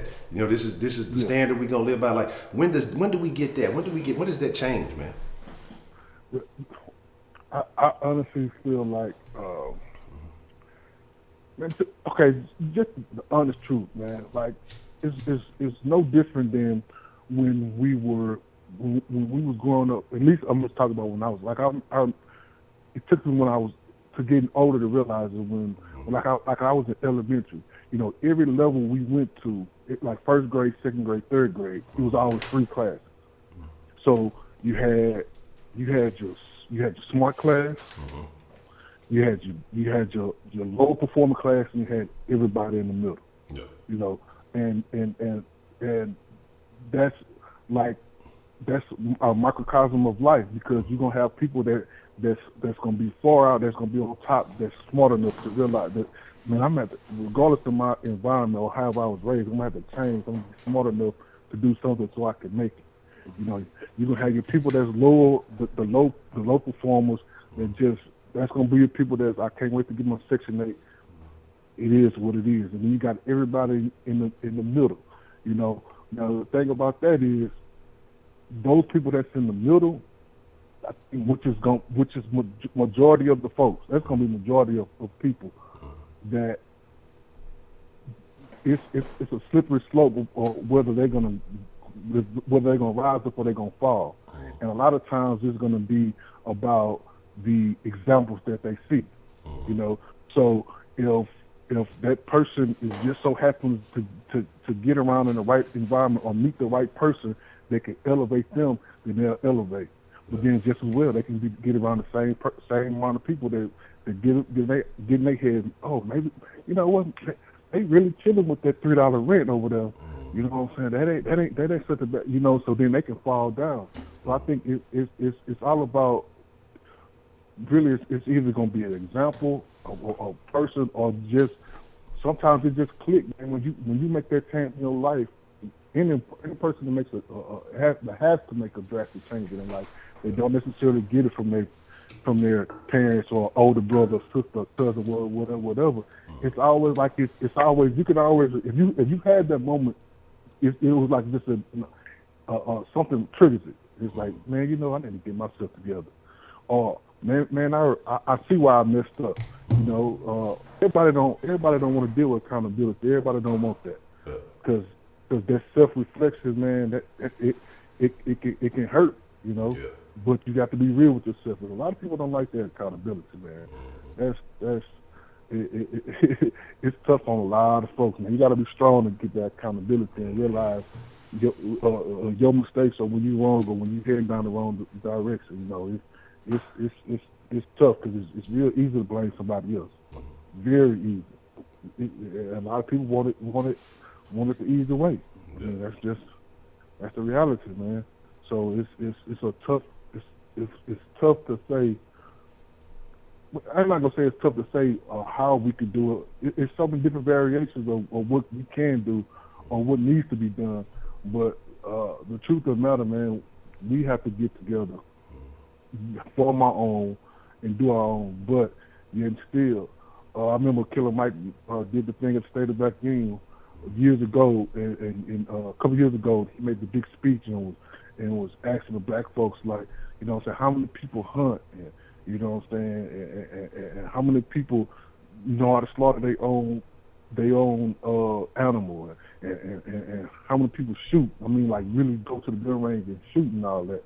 And then, you know, and as every question he asked, less and less people hand were raised, and he was like, well, look, man, y'all not ready for ready for the revolution. You know what I'm saying? So until then, you have to learn how to survive in a society that as it is now. Until you can feed yourself, until you can feed your kids, you know, on your own without the help of no other entity, then you're gonna have to learn how to survive in this environment. And you know, that's what we're dealing with until we can all do everything on our own. And the way things going, man, there's so much twerking and fake booties and going on and mumble rap, man. I can't see the majority of us making the turn, man. It seems like it's that side is speeding up, man. There's more folks going that route than anything, man. You know. Yeah. I agree, man. I agree, and that's what scares me more than anything, you know.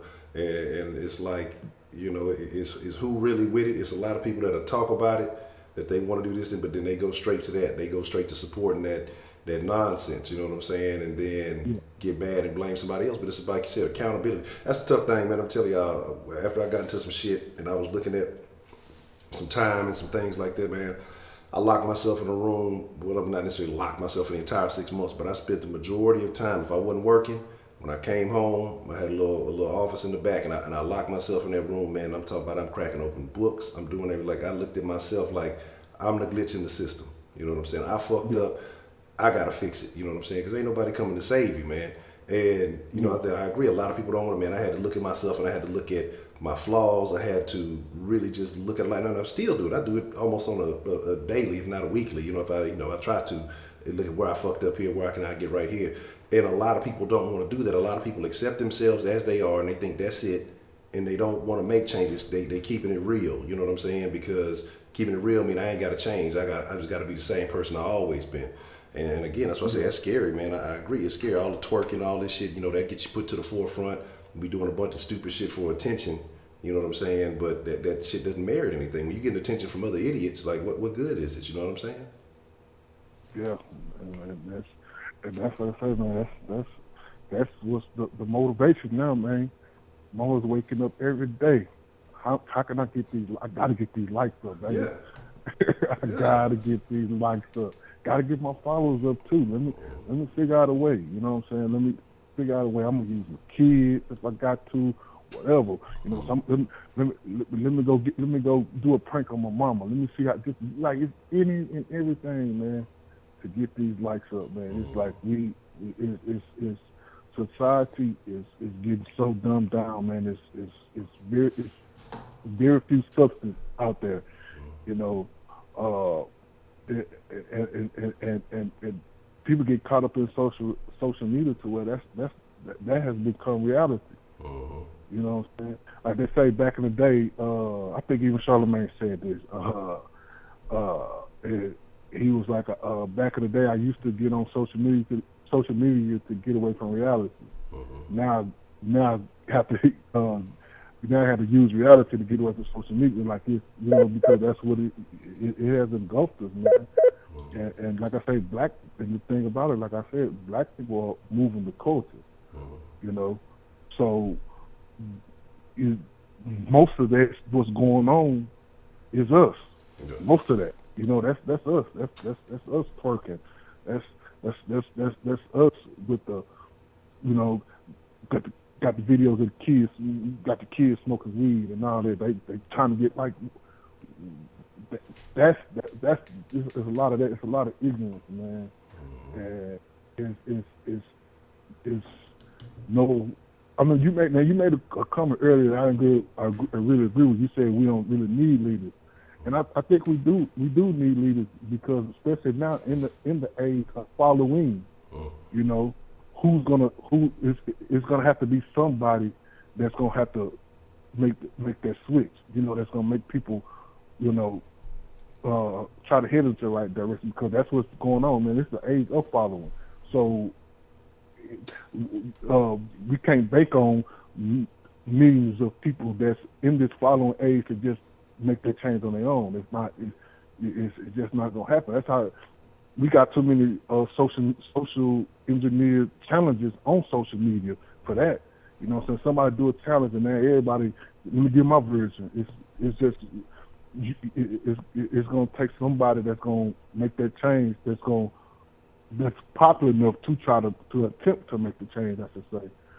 But if that person ain't got enough likes or got enough followers, people ain't even gonna pay attention anyways, man. So it's like, I don't know, man. I hope it gets better, but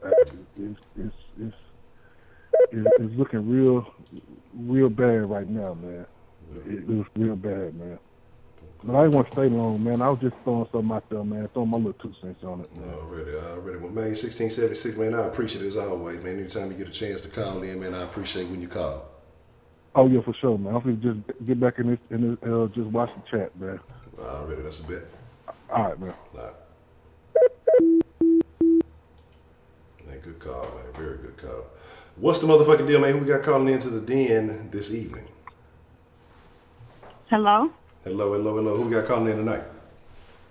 Hey, this is Momo. Momo, how you doing, Momo? This your first time calling in?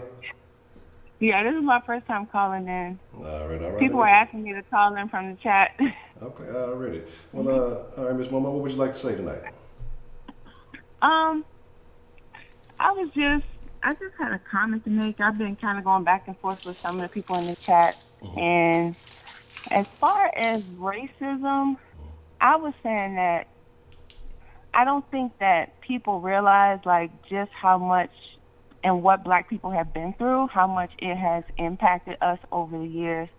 And I think like as black people become more successful or more comfortable or more wealthy, we tend to forget that. I was saying I had put in the chat that I think that a lot of white people, I'm just going to say white people, I truly don't believe that they want people of other races to get what they have. And I think it's been like that always. And I think that they have and they will put systems in place to prevent people from getting what they have. They will put systems in place to prevent the playing field from being level. Okay. So I think that oh, okay, no. I think that's how they always have been. Okay, I got 2 questions for you. And I can say, I'm not disagreeing. Okay, so one, why don't you think that white people want others to have what they have? I think that it just goes back to like basic survival. I think that they want to pass on their wealth to their generations. They always want to be at an advantage over other people. I mean, even if you just look at them historically, how they have been. I mean, somebody asked about all the different systems they put in place. All the different systems that they put in place have been to make sure that other people, other communities have been marginalized and that they are at the top. I mean, that's just a reality.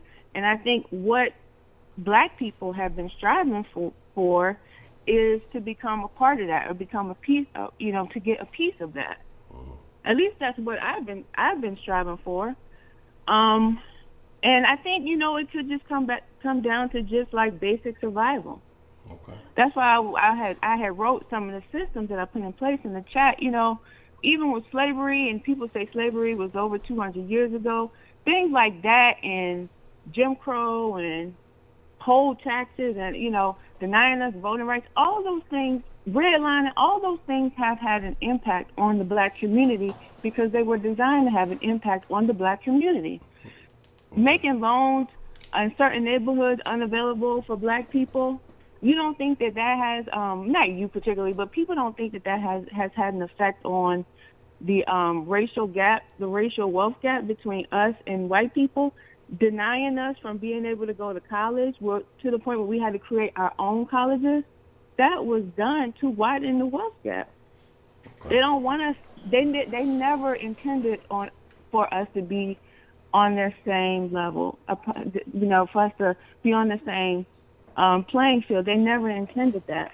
Okay. So I got a question You now. know, even with So like, would you say like now though that more opportunities are available for Black folks? I think that more opportunities are available, but we can't deny that we are at a deficit because of what we've been through, and it's going to take us generations. And there's been studies done on this that it's going to take us generations to reach the same level as, you know, as white people. And what, You what, know, I mean, what is it? just the advantages that they have had over us, just even being able to own a home and being able to take out an equity loan to put their children through college. Most of us weren't owning homes back then. More of us are owning homes now, but because we weren't able to do things like that back then, that has had an effect on us now. I do think there are way more opportunities now for us, and I think that a lot of Black people are taking advantage of it.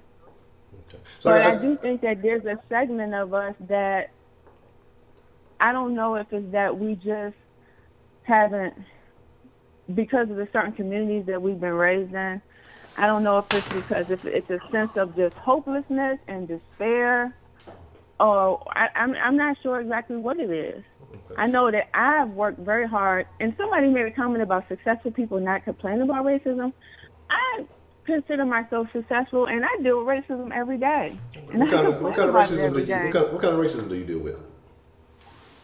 I deal with racism at work. I'm the only minority at my job. I'm also the only female at my job, so I'm a double minority. But I don't think that the racism is very. I think that the racism today is very. It's very subtle. I think because of HR violations, people are not as likely to be very open about it in the workplace because they could get, discrimination lawsuits. But, and I had made a comment about the higher you move up in society, the more people feel comfortable being racist around you. I've at least found that to be like my experience. I don't know, and I don't know why that is, because I'm not a white person. I'm not, I can't read their minds, but I've dealt with like subtle racism at work. I've dealt with. I think that maybe people think because you're the only minority that you're less likely to speak up in an all-white environment, so they feel more comfortable with making you feel uncomfortable. So, like, could you give us like an example of like one of these incidents? Because, like I said, I personally don't feel like I deal with it. I'm in a different situation than you. So, like, if you could give me an example, so maybe like it help some of us understand. Well, like at my job, like they're even though they say you're not supposed to talk about politics in the workplace, the people at my job, they speak very candidly about it. And one of the guys that I work with, he had made a comment about, and it was like some offhanded comment. I can't remember how he got on this topic about people going out and buying like expensive things like tennis shoes and like TVs and stuff like that, but not like wanting to put themselves like through school. And he was going on about it, talking about people need to quote unquote pull themselves up by the bootstraps. And I look at that as like coded language. And when people say things like that, we kind of know who they're talking about. When people say people need to pull themselves up by the bootstraps, we know who they're talking about. We know all the talking points that they say about, that they put out about African Americans.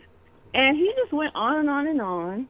And, these people, they are Republicans. They don't hide the fact that they are Republicans and they are devout Bill O'Reilly fans.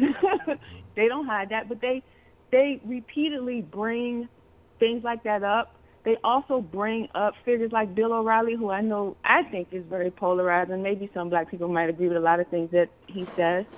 But they constantly bring it up. And I just feel like the fact that there's an African-American person in your presence, bringing up people who have said very racist, racial comments, I don't think is the best thing to do in a work environment. And part of me thinks that, yes, it is intentional. I do. There's other things like, we're working on projects, just the way that they speak to you, they speak down to you, act as if you're incompetent. Just you come up with a suggestion, they're just ready to just ignore it and put it down. It's like I said, it's not like overt racism in your face, like using the N-word, but it's just subtle things like that. And it's annoying. It really is. And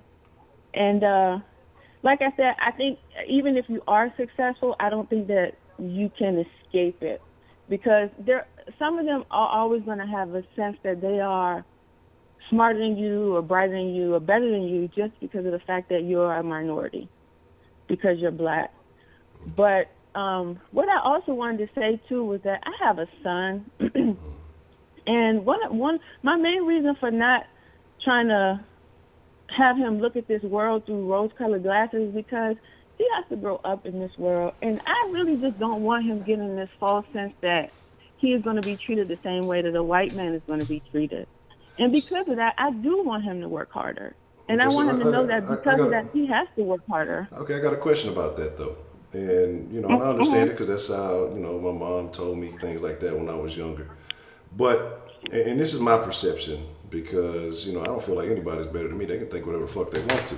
You know what I'm saying? I know who I am. I know what I'm about. I know what I bring to the table. So whatever they think, I could really give a fuck, regardless. But don't you think that puts him mentally at a disadvantage in the sense of, you can tell him this, but then, that in the back of their mind, it's like, well, no matter what I do, it's still not good enough. I think that's just my personal view, is like when you tell somebody, well, you'll never be this and you'll never be that, that puts I think that kind of undermines the hope, especially in children.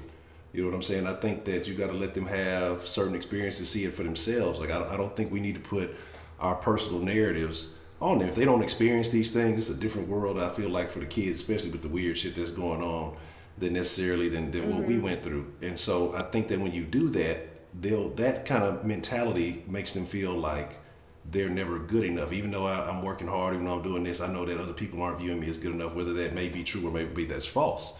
But I think that puts them at a disadvantage, honestly. Yeah, and I see what you're saying, and I think you have a point. And he goes to a predominantly white school, so he has mostly white friends. So I try not to. My husband, he also tries not to, impugn our thoughts, all of our thoughts and beliefs on him. And so right now, he's only 8 years old, so we're trying to find a balance between not making him look at his white friends a certain way or think about them a certain way, but at the same time make him aware that you as a black boy, as a young black boy, cannot do certain things. You as a young black boy are viewed a certain way. You as a young black boy are not even given the benefit of being a boy because you're black, and so it's hard. Like him even just playing with guns in the neighborhood scares me. It really terrifies me, because I know that there's somebody out there that may be looking to kill my son and looking for a reason to kill him. So while your white counterparts, they can go out here and they can, they can be kids, they can play with Nerf guns and water guns and, be happy-go-lucky around the neighborhood. You can't do that. And it's a matter of trying to protect him, but not trying to scare him at the same time. And so that's just my fear as a mom. Okay. But I think a little bit of it is moms have a different view of things. And I can't tell you, it's your life you live in, like I say, like Prepaid often says, live your truth, and what you feel. I'm just saying, being a young black man and when I was a younger kid, like I said, all the classes I was in, it was all white kids. I lived probably in the worst neighborhood. I actually went to a different school because the school that I was supposed to didn't offer, advanced classes and things. And I went to these schools, the kids had a lot more money than me and things like that, or the class I'm in, these kids had a lot more. And I used to shit on them kids, shit on as far as grade, and so I think when you put certain things, I saw somebody say it instills a sense of distrust And I think I had a little bit of that when I was younger. Like I was talking about earlier, that I hung out mainly more with the other Hispanic kids because I related to them more or whatever else it may be.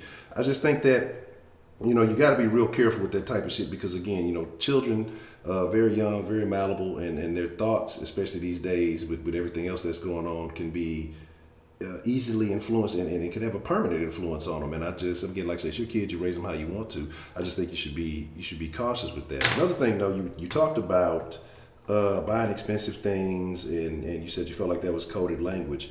But do you not think that our people, black folks, they do have an issue with that, buying things that are to look rich but really be broke as hell? And if they saved up more money and did things like that to make better decisions with, maybe make investments or think more long term instead of instant gratification, that we'd be in a better position? Yeah, I do feel like that a lot. I feel like a lot of that goes to education and financial literacy. Like, a lot of us aren't really taught financial literacy. I know I wasn't even taught financial literacy. I didn't learn that until after I graduated from college because I realized the importance of having that skill set. But a lot of black people are, we're just, unfortunately, we're not really given that knowledge at a young age. And it could be because our parents didn't know, and their parents didn't know, and their parents before them didn't know. I do think that there's a certain point where we can't really use that as an excuse. And we do have to take responsibility for that. Like I said, you know, I'm very sympathetic to the plight of black people, but I don't think that we should necessarily be stuck in that. We shouldn't dwell on that. You know, you can always educate yourself. I do think that a lot of people in the black community, they do have a problem with like overspending and buying things that they can't afford to give this appearance that they're wealthy. And I think me personally, and I could be wrong, I think it's a matter of them trying to compensate for things that they didn't probably have when they were young. And so, like, now that they're older, they want to show people, oh, I can afford this. You know, I think it's a matter of that.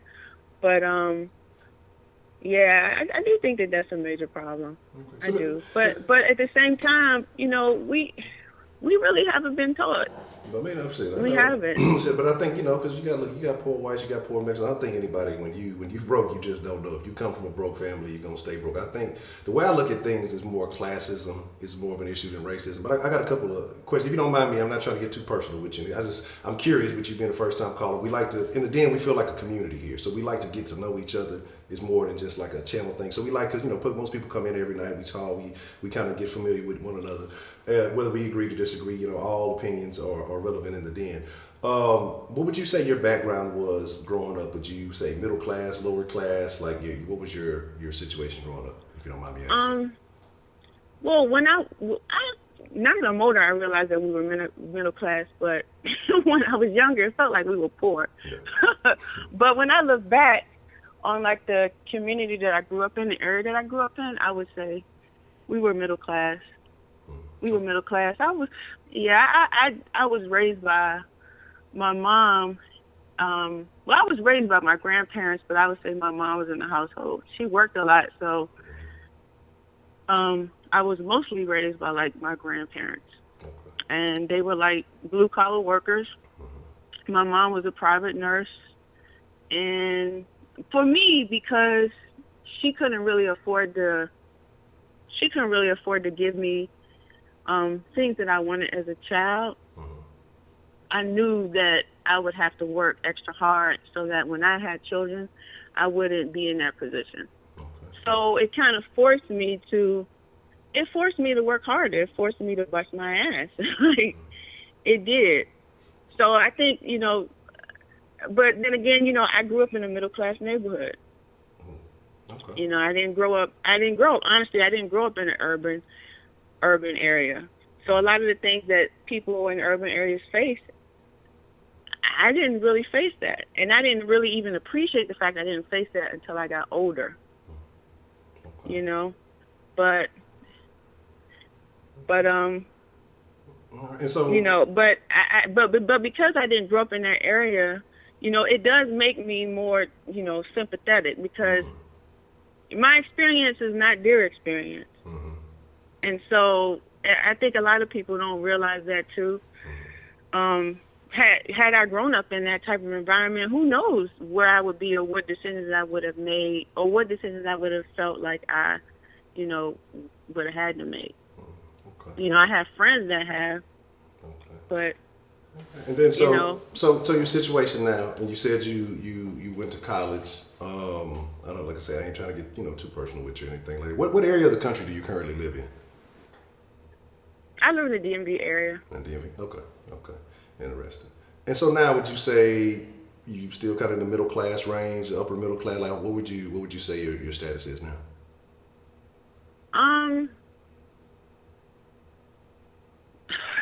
I'm looking at the comments. I would say, I guess now I'm upper middle class. Okay. Yeah, look, I'm Somebody telling you. call me a hustable. Man, I look, was hey. not raised by a lawyer and a doctor. Hey, that chat gonna Okay, get you. my family were janitors, medical assistants, private nurses. They weren't wealthy, but we were comfortable. Yeah. We were comfortable. Okay. And because I'm telling you, like I said, because they couldn't really give me the things that I, you know, wanted as a child, it did force me to work harder. So It did, but I would say I'm upper middle class. I'm upper middle class, but I mean, honestly, like when I was a kid, I was a brainiac, so I used that to my advantage. So you use what you had to get what you wanted, and not in a physical sense, but use your mind to get where you wanted to. Yeah, we're gonna have an extended day in the night. I know normally we only go to midnight, but we having a good conversation tonight. We gonna keep the day rolling tonight, babe. But my thing is, one, you gotta be careful. That chat gonna get you, babe. That's why I be trying not to look at that motherfucker. They'll have me all off beat. I know, like somebody call me bougie. That's like. But my thing is this. I'm laughing. My thing is this though, man. I'm honest. Like I'm gonna be me. Like I probably sound crazy to some people. I don't care. No, I'm no, 38 years old. Look, trust me. You stick around. Hard. You stick around. You gonna see You what know, crazy it is.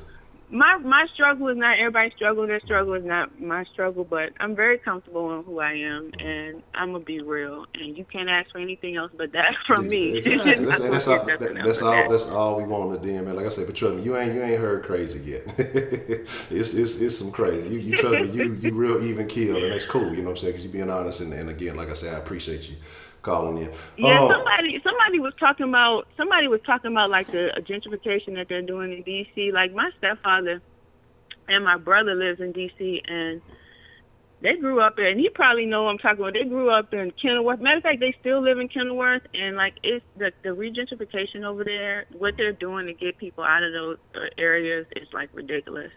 Like they are tripling people's rent just to get them to move out of those areas so that they could turn them into condos and sell them to wealthier white people. Like those are the type of things that they're doing. Okay. And so like just because I haven't been affected by it doesn't mean I don't have loved ones and relatives who are not affected by it. Okay. So would you say that your loved ones and your relatives made the same decisions as you as far as going to school and striving for more? Well, like my brother, we grew up in two different areas. Like I grew up in Montgomery County, Maryland. He grew up in Southeast DC. If you know anything about I'm sorry, not Southeast. He grew up in Northeast DC. And if you know anything about that area, it's a complete different area. But he was able to stay out of a lot of trouble because he had a father in his life who was very structured, I'll say. And like in that area, it would have been so easy for him to get caught up in the street life.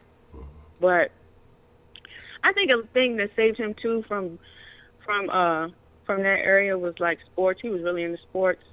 So he was always busy on teams and things like that. But if he had been doing nothing and had an idle mind, only God knows what he would have got caught up in.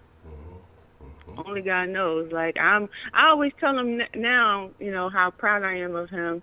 He's actually about to be a police officer, which I'm not too happy with, but Okay, what's wrong with him being a police at least officer? he's doing something. What's wrong with is he gonna be a police officer kind of the same area in which he grew up? Yes. Okay, so I see nothing wrong So with that's that. what even makes me even more scared. Okay, but see, this is why I say I don't see That's anything what wrong with makes that, me- because would you agree that maybe if more people policed the areas in which they grew up, that less incidents would happen because they'd have a better understanding of the area? Yeah, and people say that, and I get it, but at the same time, I'm just kind of scared for him because I know the area and it's rough. The good thing about it is he grew up around there and people know him, but I don't know. I just worry. I worry a lot. So, You know, I'm glad, but like I said, he's doing something. I really wanted him to go to school, and you know, he decided school wasn't. Actually, you know what? When he joined the police force, they made him go to school because he had to get like an associate's in criminal justice. So, I guess in a way, he kind of did do what I wanted him to do. but I am proud of him though, because like he told me, like a lot of his friends around that way are like dead. He's only 22. 22 years old, and a lot of his friends that he grew up with are dead or either. And the friends that are dead, were they killed by other white folks? Were they killed by other niggas? Like what was the situation with some of those? Has he shared that with you, or do you kind of know?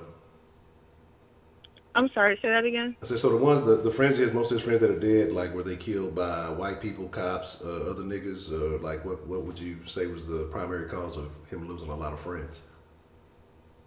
Of all these white police officers shooting black males. So you're saying that his friends were killed by cops? Yeah, I wasn't sure if you were asking me what I say about like. No, I'm asking with his situation. You said your brother has lost a lot of friends. A lot of them are dead. So I'm saying like, are you familiar with the cause of their death? Was it from random white people? Was it from the police, or was it from other niggas in the neighborhood? Like, what was the cause of that? From like what he explained to me is just like people in the neighborhood, like selling drugs. In DC too, is a lot of like neighborhood beefs, like just stupid stuff, like stupid neighborhood beefs. Things like that. Just people from the area. Nah, that's at least the way he said it. Like that's what I got from it. What I thought he was trying to imply. So yeah, I don't really think it was a matter of them getting killed by the police. I think it was just them getting caught up in, in the street life and the street culture. Even like my husband too. He's from Southeast, and he had to get up out of there. Okay. Sound like a smart man. It's rough. Yeah, I mean it's that's what I'm saying. Like I get what people are saying about, black people. At some point, we can't fall back on what has been done to us as a crutch. But sometimes I do believe that there are some people that really don't have any mentors around, any people to give them any kind of advice. The only advice or the only inspiration they get, only people they get their inspiration from are drug dealers, are thoughts. That's who they have to look up to, and it's unfortunate, but I do think that is a reality for a lot of people. A lot of people aren't. A lot of kids are raising themselves. I used to be a teacher before I changed careers in DC, and the shit that a lot of the students are dealing with, like, it was just too much. I can understand how you cannot want to focus on school, when you about to go to jail, or when your parents aren't there, or if you have to be a prostitute. Like they deal with a lot of things, like a lot. I don't really want to get into it because it's emotionally draining. Yeah. But it's some people out there that's really, really struggling, and they, that's why I do appreciate people who do go back in the neighborhoods and they do volunteer and they do, mentor work, especially with the youth. because I feel like it does start there. Like there's a lot of programs. There's a lot of programs in DC. I don't know if like everybody takes advantage of them, but there are. But I do appreciate people that do that. You know, but I think it starts there. I think it starts with investing in our community, starting programs, whether that's STEM programs, financial literacy programs, educating people about credit counseling, educating people about home ownership, educating people about health. You know, I think it starts with people investing in our communities to educate people. Even if, I'm not even talking about a degree, but I'm talking about just educating yourself and just, you know, learning and having people that love a community enough to go back and want to teach and want to help people. But I don't think that, I don't think that's happening. Why don't you think that's happening? Do you think that, why don't you think that's happening? Pardon me? I said, why don't you think that's happening? Why don't you think people want to go back and do that? That's a good question. I don't know. I don't know. Like some people, they have this this mindset that if I didn't grow up in that area, that has nothing to do with me. I don't understand. I don't care, and I can't relate. Then you have those people who did grow up in those communities, and once they get wealthy, they move away and they move out, and they're not really concerned about going back to help. And then you have the rest of the people that's still in the community, and they're just stuck. I can speak for myself. Like one of the reasons why I left teaching, like, because when I started teaching, I was really excited. Like I was going to change the world. I was going to save kids. Like. I was going to do all this stuff. Like I used to be very involved in like community service because I was one of those people that always felt like if you can help, it's kind of your God-given obligation to go and, you know, help other people that may be less fortunate.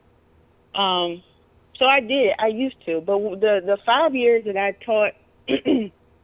In DCPS, that was probably the most health hazard, emotionally draining job I had in my life. Like, I really feel like teaching in DC took years off my life. Word. I really feel like it shortened my life, like, for real. Word. Like, and I know that sounds crazy, but it was just, I used to work at a, I shouldn't even be saying too much because I feel like one of the people in your room is from this area, so I want to make sure they don't know who I am. They don't know you. Look, I'll block them if they give you if they give you any trouble. I'll block them. Y'all let Momo make it. They don't know anybody know Momo, but nah. But go ahead now. Man, it's all good, man. We are friends in the den. I'm serious. We're a good community. One of the schools I used to work at was like, I'm just gonna be honest, it was what they consider like a level 5 school where the kids. There were kids who had been kicked out of like DCPS schools, and you know, they for behavior reasons they didn't want them in DCPS schools, so they just sent them to this other school, and they were all boys. And like the kids used to get restrained. It was an all boys level 5 school. The kids used to get restrained, and that was like working at that school. That was when I decided I was not going to do teaching anymore. Like I invested so much into like those students. I don't think people realize that too, how many teachers there are that actually like invested in it, like to the point where one day they actually made me cry. I don't even know if they realize it. They made me cry one day because I was helping them with their graduation speeches. It was like 12th grade boys, but they were so like defiant about writing, and they were just defiant in general. But because the kids, you know, they would act out, they would throw computers, they would fight with each other. Like they would have like neighborhood beefs with like Barry Farms don't like serve some quarters. And I was like, y'all, why are you all bringing these neighborhood beefs into the classroom? And then they get in the classroom and they want to fight it out. No. It was just, oh my goodness, it was so crazy. And like, we were taught to restrain the boys, but you know, a lot of these boys were like 6'3", I'm not restraining no grown man. I would advise that you don't. I would definitely advise that you not that you don't get in the middle of nothing like that for your health, like you say. Right. But because like it was just, you go in there, you're excited, you got your lesson, you put all this effort into your lesson, you want to teach it, and you want to help them, and you want to, try to help them get into school. But they fought you like each and every step of the way, and probably because a lot of them weren't confident in their academic skills. A lot of them were dealing with issues at home. I'm talking about like facing charges. A lot of them had kids, multiple kids. Drug use. A lot of them was on drugs. That was another thing too. So when you got kids coming to the classroom that's on drugs, that makes it even. And they used to have this thing where kids was like doing dippers. That was a big thing in DC, and like it just made it difficult to like teach. You got this kid tripping out, acting crazy in the classroom, drunk, high. I had one boy that was a prostitute. Like it was just, it was so much stuff. Yeah. It was crazy. And I know I'm talking your ear off, but that, at that point I was like, you know what? I don't know if I can do this anymore. And I get mad at myself sometimes for like even getting up, because I know they don't have a lot of people that's invested in them. But I told myself, and this is me being real, that the only like black children that I was interested in helping were the ones that I had myself, because I couldn't do it. Like they fought me every step of the way. Like, and so I fought so hard for them, and they fought me every step of the way, and I burnt out. Okay, and I can understand that, man. And like I say, it's really fucked up. It really is. It's fucked up that those are kids having to go through that situation. But I look at it like this, man. The fucked up part about it is those are things that I don't feel like you can blame on racism necessarily when you're talking about absentee fathers and mothers going through this, that, and the third. I think this is a product of people having children when they're not ready. They know they can't afford it. When you just kind of fucking all willy-nilly, not strapping up. The kids fed fucking my parents did it. I'm gonna do it too. Like you said, these kids these are dudes in high school with kids. Shit, I'm 34. I don't have any kids. You know what I'm saying?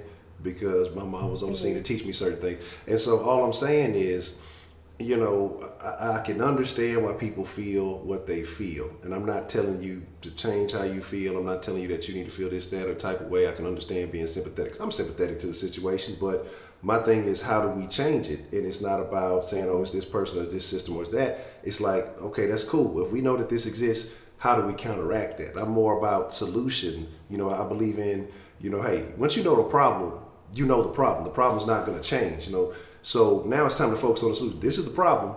Now, how do we fix it? The problem's not going to change. So I'm a person that believes 5% problem, 95% solution. So you know what the problem is. Mm-hmm. It is what it is. But if we just keep looking at the problem, then it's going to seem way bigger than what it is. We got to start focusing on solutions to change this. And again, and I see what you're saying. You're talking about why people don't go and mentor. And again, there's a litany of reasons why people don't. Some people are like, man, I'm from that place. I don't want to go back.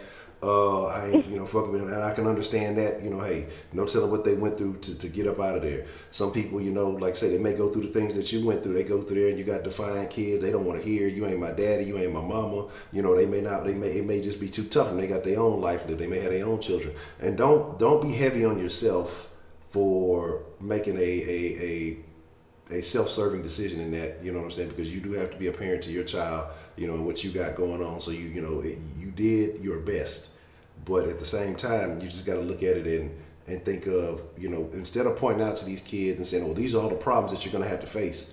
Why can't we feed them solutions? And that's what I'm looking at. You know what I'm saying? Like that's what I'm looking at, and that's what I'm saying.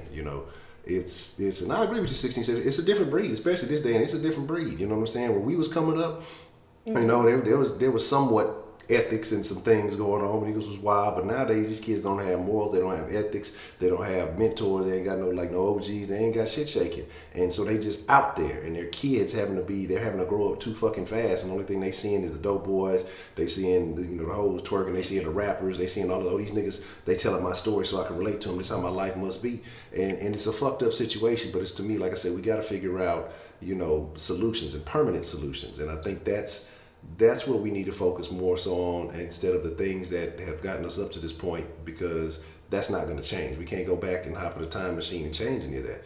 But what we can do is provide them a legitimate path that people have successfully used. It ain't rapping, it ain't, athletics. I mean, yeah, that might be a way, but hey, if you do get somewhere on the athletics, then focus on that scholarship, focus on using that degree for something, because the percentage that you go into the league is so fucking slim, but the percentage of you getting that degree if you focus while you in school is 100% if you stay focused. You know what I'm saying? If you don't get caught up in all the extra shit, like I say, but it's about being focused. It's about just giving insight, giving a different hope.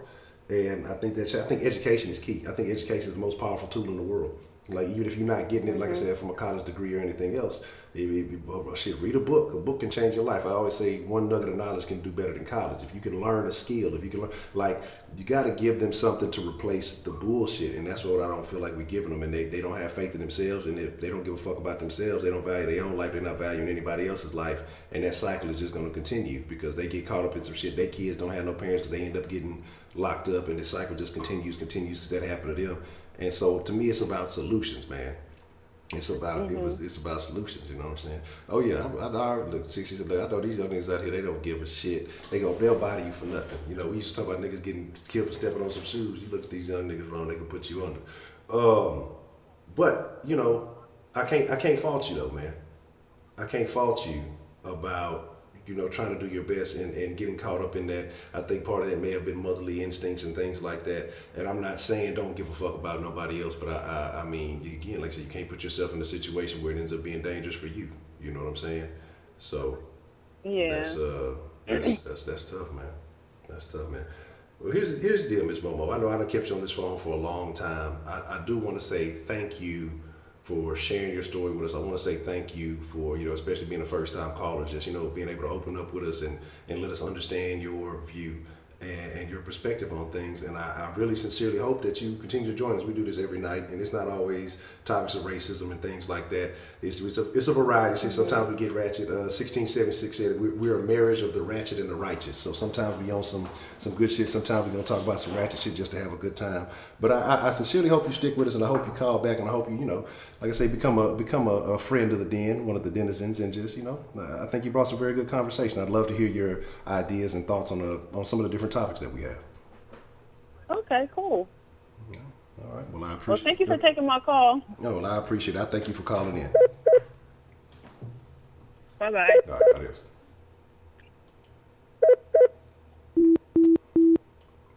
Hold on, I'm gonna take this call. What's the motherfucking deal? I know you've been trying to call in. I know you've been trying to get in the mix. Mr. Man Things, man, what's on your mind? Oh, man, dude.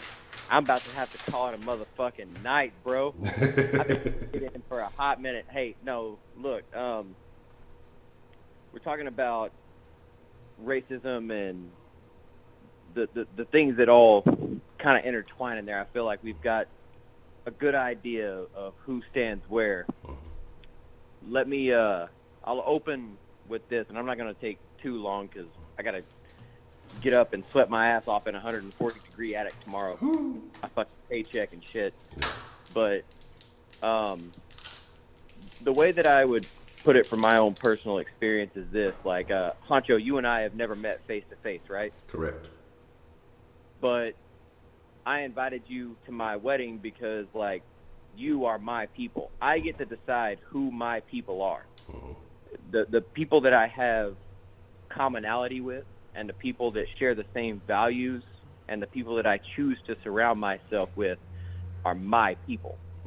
So one of the things that I did notice from the last caller is that some of her language was like, we, us, our, stuff like that.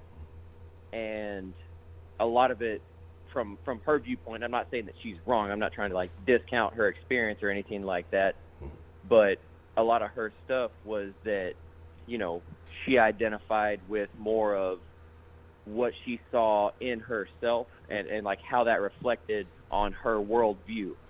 So when she sees something happen to somebody that she identifies with, she kind of like takes that and shoulders that burden as part of her own. You know what I mean? Yeah. So the way that I would tell her that, you know, I'm not telling her to not have that empathy for people. I'm not telling her to not identify with folks that have that same struggle as her, but same time, like I was telling you, like, you get to decide who you surround yourself with, and you get to decide who is on your team and who is not on your team. It doesn't have to be about, like, they look the same as me. There's numerous people that I've dealt with all the way up from when I was growing up, and, you know, because, like, I grew up in poverty, like, household income of $25,000 total combined with 4 people working poverty. And I've seen all different types of folks that will take advantage of people that think the same as them. I've had relatives of mine get busted with methamphetamine, post bail, get out 48 hours later, all their shit in their house is gone. Who the fuck was taking that shit from them? The same people that they were just fucking smoking up with. You know what I mean? Yeah. So it's not necessarily who looks like you, it's who acts like you. You are a product of your environment, but you are only a product of your environment insofar as how you allow yourself to interact with that environment. You only get what you allow yourself to get out of your situation. And she was talking about, just to switch subjects real quick here, she was talking about how gentrification in Washington, D.C. is so rampant that they've tripled rent. They've done all this kind of stuff. To me, from the business standpoint, that's a really, really brazen tactic. And I do have to wonder if those investors and those people who are actively involved in the gentrification of that area are relying on the fact that the voting base hasn't changed in that particular district for 40 plus years. When you go and you say that something has tripled in price, from a business standpoint, you're offering the same product. You're not going to raise rates that much unless you are banking on an absolute guarantee. Your guarantee is that the political climate is not going to shift in that particular area, and that you're going to be able to raise those rates and nobody's going to say shit about it because they're going to keep voting the same way. Yeah. I didn't even think about it like that. It's, you know, it's the same old story over and over again. I don't like the whole victim of your own success thing. That's not talking about somebody that worked their way up from the bottom. That motherfucker knows how to generate money out of thin air. Victim of your own success is talking about spoiled ass kids. These motherfuckers that have never had to earn the value of $1. They've never had to do anything like that. They've never had to create and generate anything. They've been given everything from day one. That's the people we talk about, like where we hit on the victim of your own success type thing. Is you're a victim of somebody else's success that handed everything to you and gave everything to you. So, yeah, man, that's just a couple things that I wanted to touch on there. But for real, man, anybody out there that hasn't read Rich Dad, Poor Dad, I will donate my copy. I will donate my copy because that book is absolutely about beginning to generate assets and actual assets instead of liabilities, because what a lot of people think of as an asset, like an asset is something that puts money in your pocket at the end of every single month. We all think we have assets. If I buy my car, it's worth this much. No, it's not.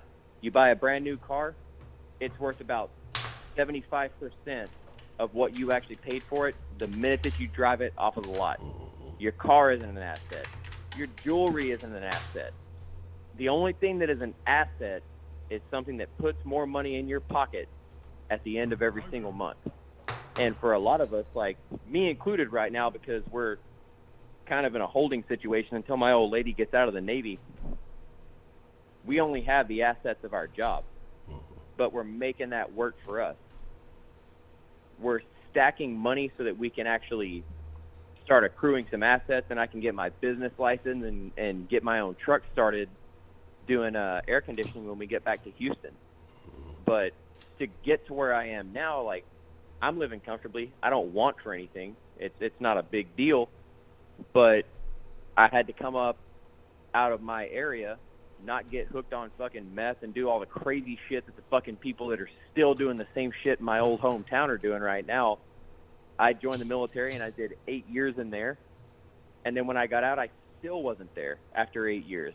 So I had to start a completely new trade, and I'm on my 4th year. So we're talking 12 years worth of good, hard, diligent work. And now I'm just like right at the tipping point to where I can start using my money to make more money for myself.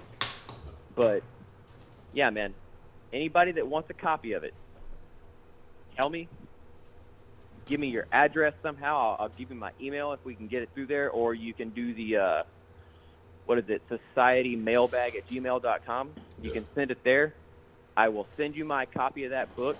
You do your own research, you read it, do whatever you want to with the information that's inside of it. But if you actually apply it, telling you, you'll start growing real quick. Yeah. I agree. Rich Dad Poor Dad is a great book.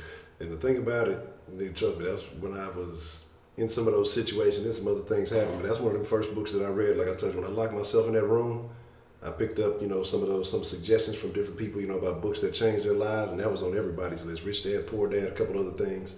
And like I say, I locked myself in that room. And I haven't been able to apply it as I want because things have been, here and there and have to stay on the hustle. But definitely, I agree that if you have it, that you should pick it up and you should definitely read it. It changes your perspective on how things are. Which you, again, like you're talking about financial literacy and things like that, it is a great book. Yeah, man, absolutely. Well, I'm going to take my ass to bed and remind myself tomorrow why it is that I'm working for what I'm doing because, dude, we are, so for anybody that doesn't know, I do residential heating and air conditioning, and that's what I've been doing since 2016. So my ass is the one that goes in your 150-degree attic at 96% humidity, figures out what's going on, changes out,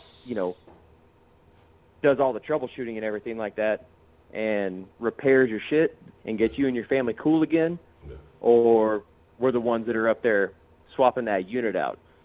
So I've put in a lot of extra time. I didn't just go out and get a job. I didn't go out and try to make money for somebody else.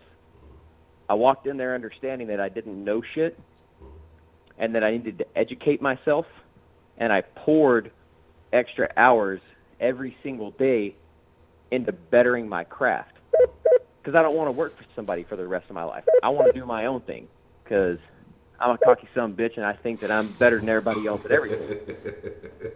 I think whenever I look at somebody else's business model, I'm like, you're fucking this up, you're definitely fucking that up, and you're giving money away out the door. Because one of the things that I believe it was Prepaid said, I don't worry what other people are thinking about. I sit and focus on myself and who I surround myself with, and I go from there. If I'm not surrounding myself with people that are a positive reinforcement or are a benefit to me or have something to teach me about success, then I don't associate with them anymore. And yeah, man, it's a whole bunch of different tenets of thought, but it all started for me after reading that book. And I can't stress that shit enough. Please, if you need it, get in touch with us and tell me, and I will send you a copy for free. I will pay the shipping. The rest of it after that is up to you. I will give you free knowledge, but you have to decide what you're going to do with what you read. Exactly. Applying it is important. It's one thing to read it, but applying it is definitely the most important part of it. Oh, man, that book teaches you that the people that are the most successful take on the most risk. Yeah. If you want to build an empire, that's all fine and dandy, but you got to manage an empire. That's where the tricky shit starts. Yeah. All right, man.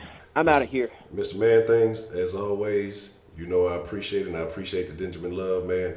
You try to be as cool as you can in the attics tomorrow, man. Oh, man. I'm just gonna drink a lot of water and keep on doing what I do, because that shit ain't cool up there. But it's gonna be cool here in about 4 or 5 years when I'm raking in $2-3 million a year. Guarantee you on that. Hey, that's the dream. That's what's happening, baby.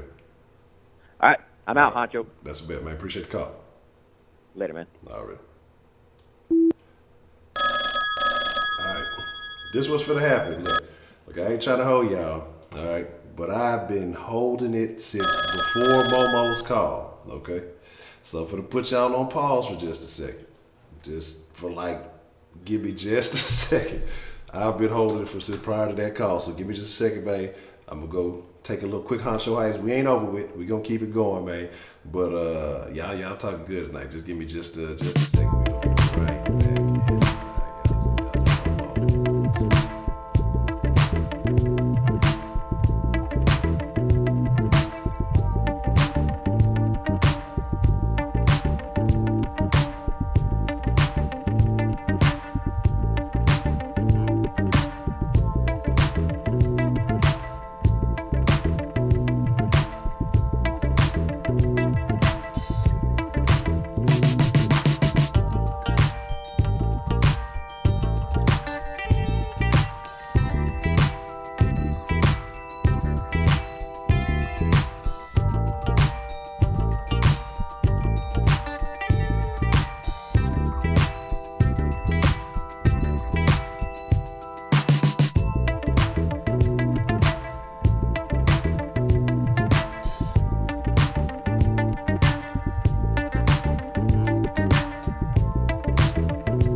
Man. Whew, hey, sometimes, look, I fuck with y'all. Sometimes nigga need a little Honcho hiatus, baby. Hold up. Oh. All right, let's see. All right, where we at? We got calling. I know we done had some calls coming in. All right, there we go. What's the motherfucking deal, man? We got calling in on the den line this evening. You better have washed them pissy hands of yours. Is all I know. I don't come out the restroom without cleaning out my hands, man. Look. Some folks be with that shit. I gotta wash it every time. Because what did Big Boy say? Cleanliness is next to godliness. Don't forget that. hey, man, it's prepaid, man, and we're gonna get into a few things. Already. First and foremost, man, a couple callers who called before Momo. I can't remember the guy's name, but he said that we need black leaders, and it's a need for it. And let me say this: probably one of the greatest leaders I've seen in my lifetime was Barack Obama. Barack is about as close to the leader you're gonna get. Now, I don't bite my tongue and I don't bow my head unless I'm praying. Yeah. I don't care for Barack Obama as a president. He was a shitty president. He didn't do shit for niggas. But as far as a leader, what he stood for, it don't get no better than that. A black man with education, who stands for something, who's married, wife and kids, devoted father. I mean, truth be told, Barack Obama, the problem with him is he ain't a nigga. He don't do no nigga shit. Yeah. So we had a leader, you know what I'm saying? But let's call a spade a spade. Barack was in the White House for 8 years. He a devoted married man. Did marriage among minorities go up since he was the president? Did niggas get married more? Hell no. Did niggas become better fathers? Everybody talk about how great of a father Barack Obama is. Of course, his daughter's going to Harvard, I believe, so he must have been doing something right. Did niggas start going to more Ivy League schools? I don't think so. Okay, well, did niggas start getting better education for themselves since Barack? We had a leader. We had the voice. We had the you know what I'm saying, the silhouette of what we supposed to be doing. Did niggas do that shit? I don't think so. So I guess the leader moniker don't really hold no weight. You know what I'm saying? It look good. If niggas ain't gonna follow, what good is it doing? The shepherd leads the sheep. If you let the wolf come in and eat all the sheep, guess what? Ain't no use for the shepherd. But that's not here nor there. Momo, I want to thank you for calling in, baby. This is where you probably think I'm finna jump in here and challenge you all this stuff. That's not who I am as a person, baby. One thing about me you're gonna learn is that you live your truth. You know what I'm saying? So I appreciate the call. Now, I'm the person that called you a Huxtable because you're a Huxtable, and it's okay. There's nothing wrong with that. There's nothing wrong with that. But what I do want to tell you is this right here. I'm gonna say this, okay? You have made it. Your parents did well. Like you said, you thought that you was broke because they weren't giving you what you wanted, but they gave you everything you needed. I didn't come from that background. I come from a background that's like Man Thing said. I came from the bottom. And shout out to Man Things, bro. I appreciate you for your service because that's one thing I can't do. That military shit is not for me. And the AC shit you doing, that's also not for me. Number one, I can't fix nothing with my hands. Number two, it's too motherfucking hot. I'm not going up there. So keep doing your thing, bro. I'm not taking fuck no. I'm gonna go up there and die. But and Momo, what I want to tell you is this right here. You don't apologize for success, because when you make it, you have got to let people know. You have got to be the symbol of hope. You have to, because if you keep apologizing for your success and keep making excuses for niggas in the hood, don't nothing change. Don't nothing change for them, because so many people keep telling them they can't get out. So many people tell me there are systems that's stopping them from being successful. It's like this invisible ceiling they can't never push past, and it's not there. It's literally not there.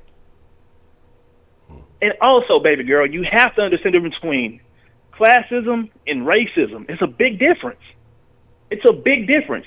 You don't have to teach your black son who goes to a predominantly white school about racism and tell him that he's different. He's going to be looked upon differently. You don't have to teach him that.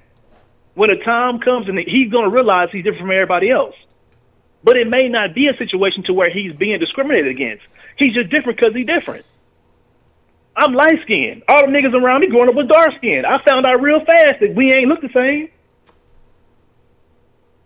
It wasn't a racism thing. It's just something that was a part of life. I mean, I'm still a nigga. Ain't no difference. The police pulled me up. They whooping my ass. They whooping Honcho ass. They gonna fuck us all up. That's the way shit works. That's just life, man. You a nigga, you a nigga. And that's the thing I'm telling you about being a Huxtable. You come from a better background. You still a nigga. You ain't finna get no preferential treatment for shit. We all still niggas. We all come from nothing. You know what I'm saying? And Manthic's been a great point. That's the reason why I rock so much with anybody who's in my circle. That's why I don't care about the outside, because truth be told, I'd rather fuck with the people who in my circle who trying to make it out than those who just quote unquote look like me. I'm not the savior for black culture. I'm not the savior for niggas. I'm not gonna do that. You know what I'm saying? Now, I welcomed you in. We've been good. We done hug. We like kissing cousins. But now we got to debunk some things. You said the effects of slavery, and I keep asking the same question, and not one person can tell me, give me an example of effective slavery that we're still dealing with today. No one can give me anything. You mentioned the Jim Crow laws. Baby girl, ain't nobody eating in different restaurants than white folks. Ain't no whites only bathroom no more. That shit's over with. How is that affecting us today? You mentioned the fact that we weren't allowed to go to colleges. Cheney University was built in 1831. That's HBCU. We've always had HBCUs. If you choose not to go to them, doesn't mean them crackers are keeping us out of school. That's not true. Those are myths. Civil rights was so that we can go to white schools who had quote-unquote better education. That's fair, but that's over with. There is no more civil rights going on anymore. You know what I'm saying? When you're talking about loans, you're talking about equity loans. First and foremost, baby, nobody white took out equity loan and send their kids to college. If you take out an equity loan and send your kids to college, you might be the dumbest person in America. That's not how equity loans work. White people don't take out loans to send their kids to colleges. They save and have college funds. Now, if you're going to tell me that black people don't have college funds, I think we all agree on that shit. That we ain't have college funds when we went off to school. Honcho, I know you ain't had no fucking college fund when you went to school. Hell no. I ain't fucking had one, and guess what? It was a scary place in college. You don't know how you gonna make ends meet. It's probably one of the sickest things that we do as black people, send our kids out to a whole new world without a pot to piss in and want to drink out of. Is that situation fucked up? Yes, I agree. That's the reason why you, who have an 8-year-old son, why you have to create that college fund. So we can give our kids opportunity. You know, you made a comment about us not knowing about like financial, literacy and things of that nature. Baby girl, nobody knows that shit. There is no school for that growing up. White people don't have a class of white folks where they go on there and learn about FICO scores and taking care of their credit and shit. Everybody learn that shit at home, learn on the fly. You have to instill that into your kids. So it's not a racism thing, that's a classism thing.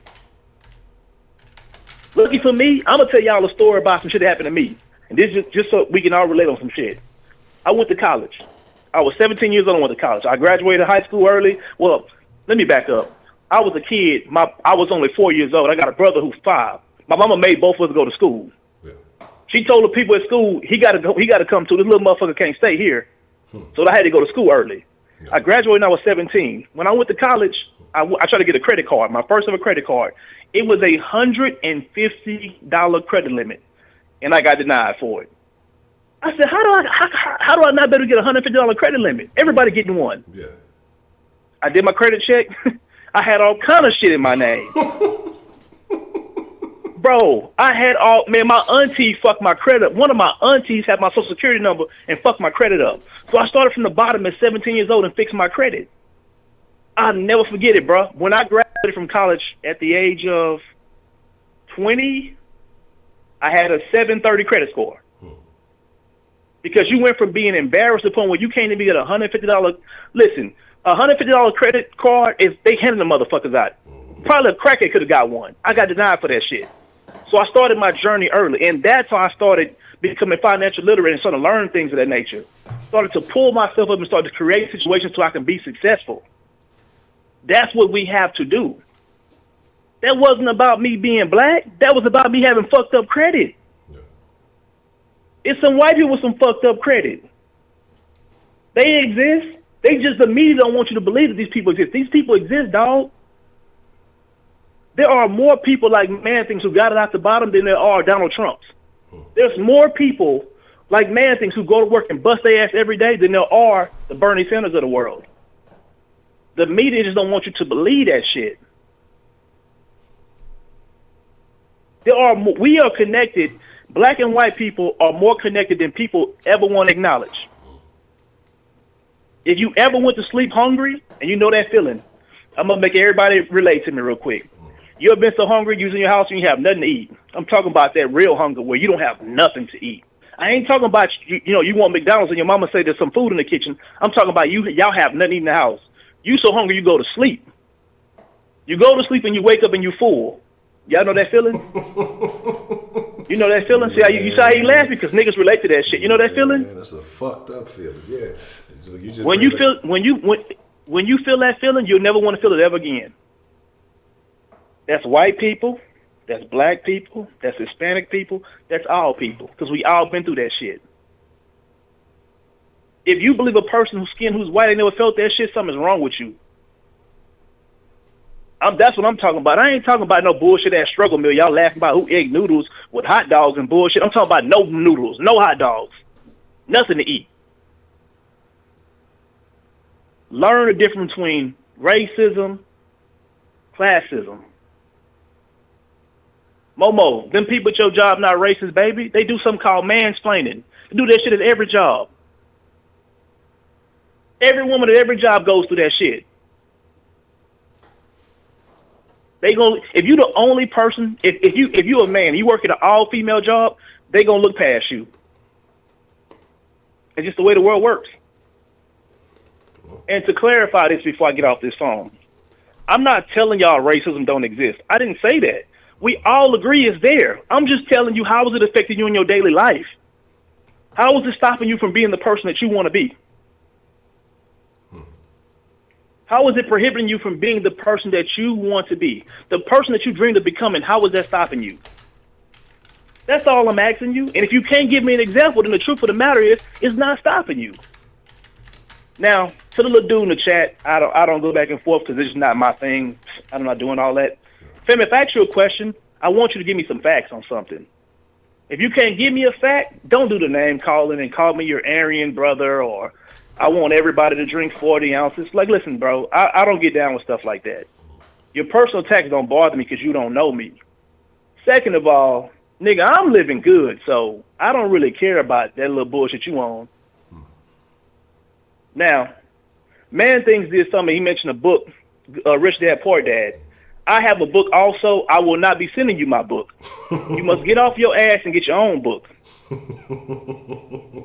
Every last one of y'all can afford to go to these different concerts and buy these different sneakers, and that's fine. Nigga, live your life. You can go pay the $11.99 like everybody else paid. It's things that you have to empower yourself. You have always be looking for knowledge. Point blank, period. You have always got to seek knowledge. I don't care what it is. No matter what you're doing, if you are a barber and you cut hair, most people say the simplest job, the best barber getting the most money picks up on a new technique every day. The person who does your dreads, how they getting paid, Honcho? Man, she learned the skills. Shit, I be bringing new shit to her. She figured that shit out. That's the way it works. And that's the simplest form I can tell you. The person who scrubs a toilet gets paid the most because he's the most efficient toilet scrubber there is. He got 10 toilets to clean. He only has 1 hour to do it. If he can do it efficiently in 1 hour, guess what? He's going to get paid. He really becomes smart when he can do those 10 toilets in 30 minutes and able to clean 20. Double the time, double the money. That's all it is, man. Everybody's friends in den, bro. I'm going to focus more on giving y'all pieces and shit that y'all can pick up on to help y'all out in the future. Because Man Thing showed me something that I should be doing to give y'all a little bit of heads up on stuff. Because, of course, I read Rich Dad, Poor Dad years ago, but I'm not finna hand it to you. I'm not going to hand it to you. Okay. What's the book you said you were recommending now? Huh? What was the book you said you were recommending? Oh, Rich Dad, Poor Dad. Okay. I'm going to start y'all off with that one. Okay. Because after y'all get done with that one, I actually have a Joel Osteen book I want y'all to read. But I know a lot of people don't like old Joel Osteen because he got a Bentley. But once you read Rich Dad, Poor Dad, I'm going to put you on game on something. And let me clear up something real quick that Man Thing said that this is going to help y'all out.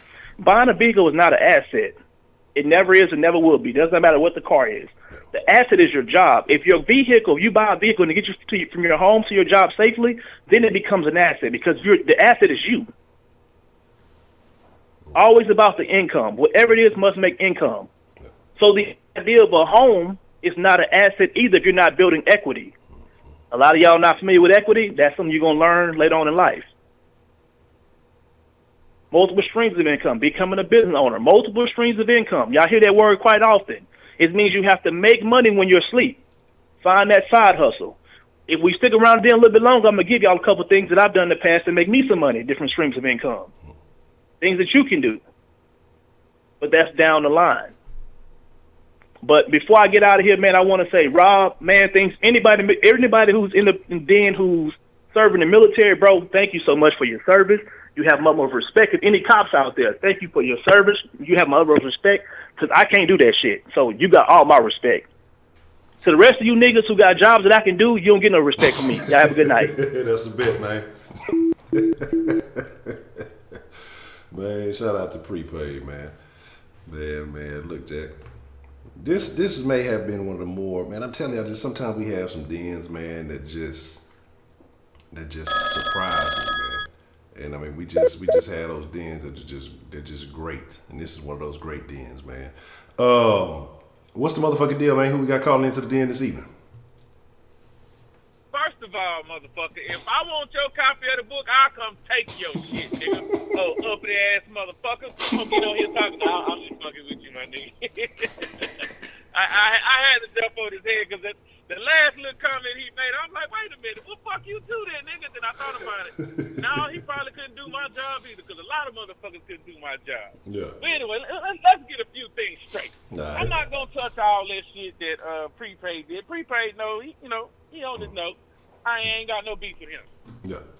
I want to say something to, what was it, man things. I want to explain something to you. And your ass too, Honcho, because you get on my nerves with this goddamn shit. And yeah, I'm always getting on your ass.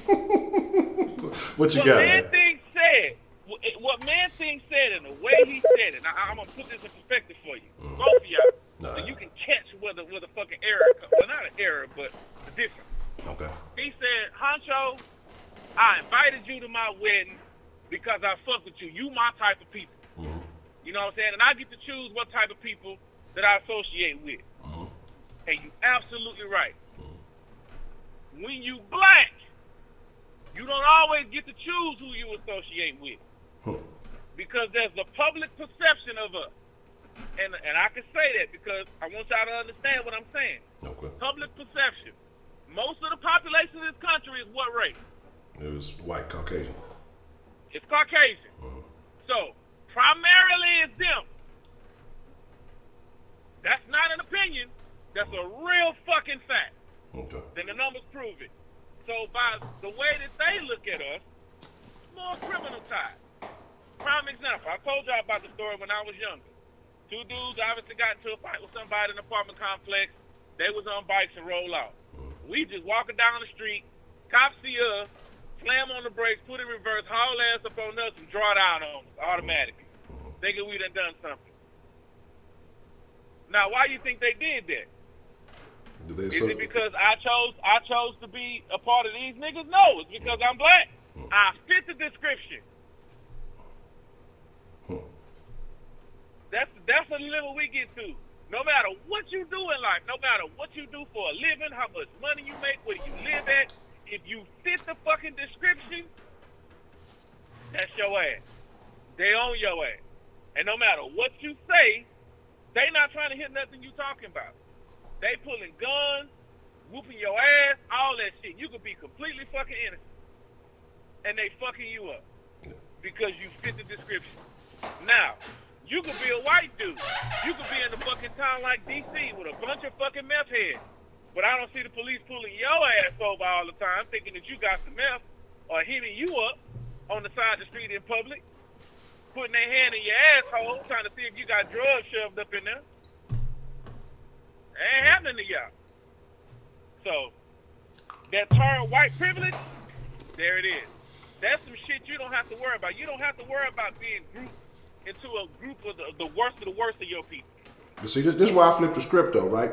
That's why I moved around all the white folks. So if anything happening, I don't fit nobody's description. See? But it don't matter though, Honcho, because that's even worse sometimes. Because if you the only black person in this white neighborhood, now all their attention is on you.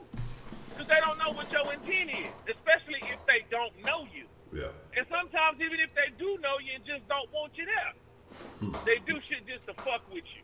Yeah. And that's not an opinion. That's not something somebody made up. These is real facts. And the problem that I have sometimes is that when black people say shit like this happen to them, then here come other black people saying, oh, that ain't true. I don't believe it. Yeah. Like, God damn, my nigga. You ain't gonna believe this shit till it happened to you. And that's the problem a lot of people have. But I got a question though for you, Jay Dizzle. So should we be mad at white people for that, or should we be mad at other niggas for doing some off the wall shit? Both, goddammit. I will never absolve us of the stupid ass shit we do. But at the same time, if you looking for something to somebody, don't you think you need to ask some fucking questions first? Okay. Figure some shit out. You don't just jump in willy-nilly making assumptions. Nothing good ever happened to making assumptions like that. Except maybe in certain rare occasions. Yeah.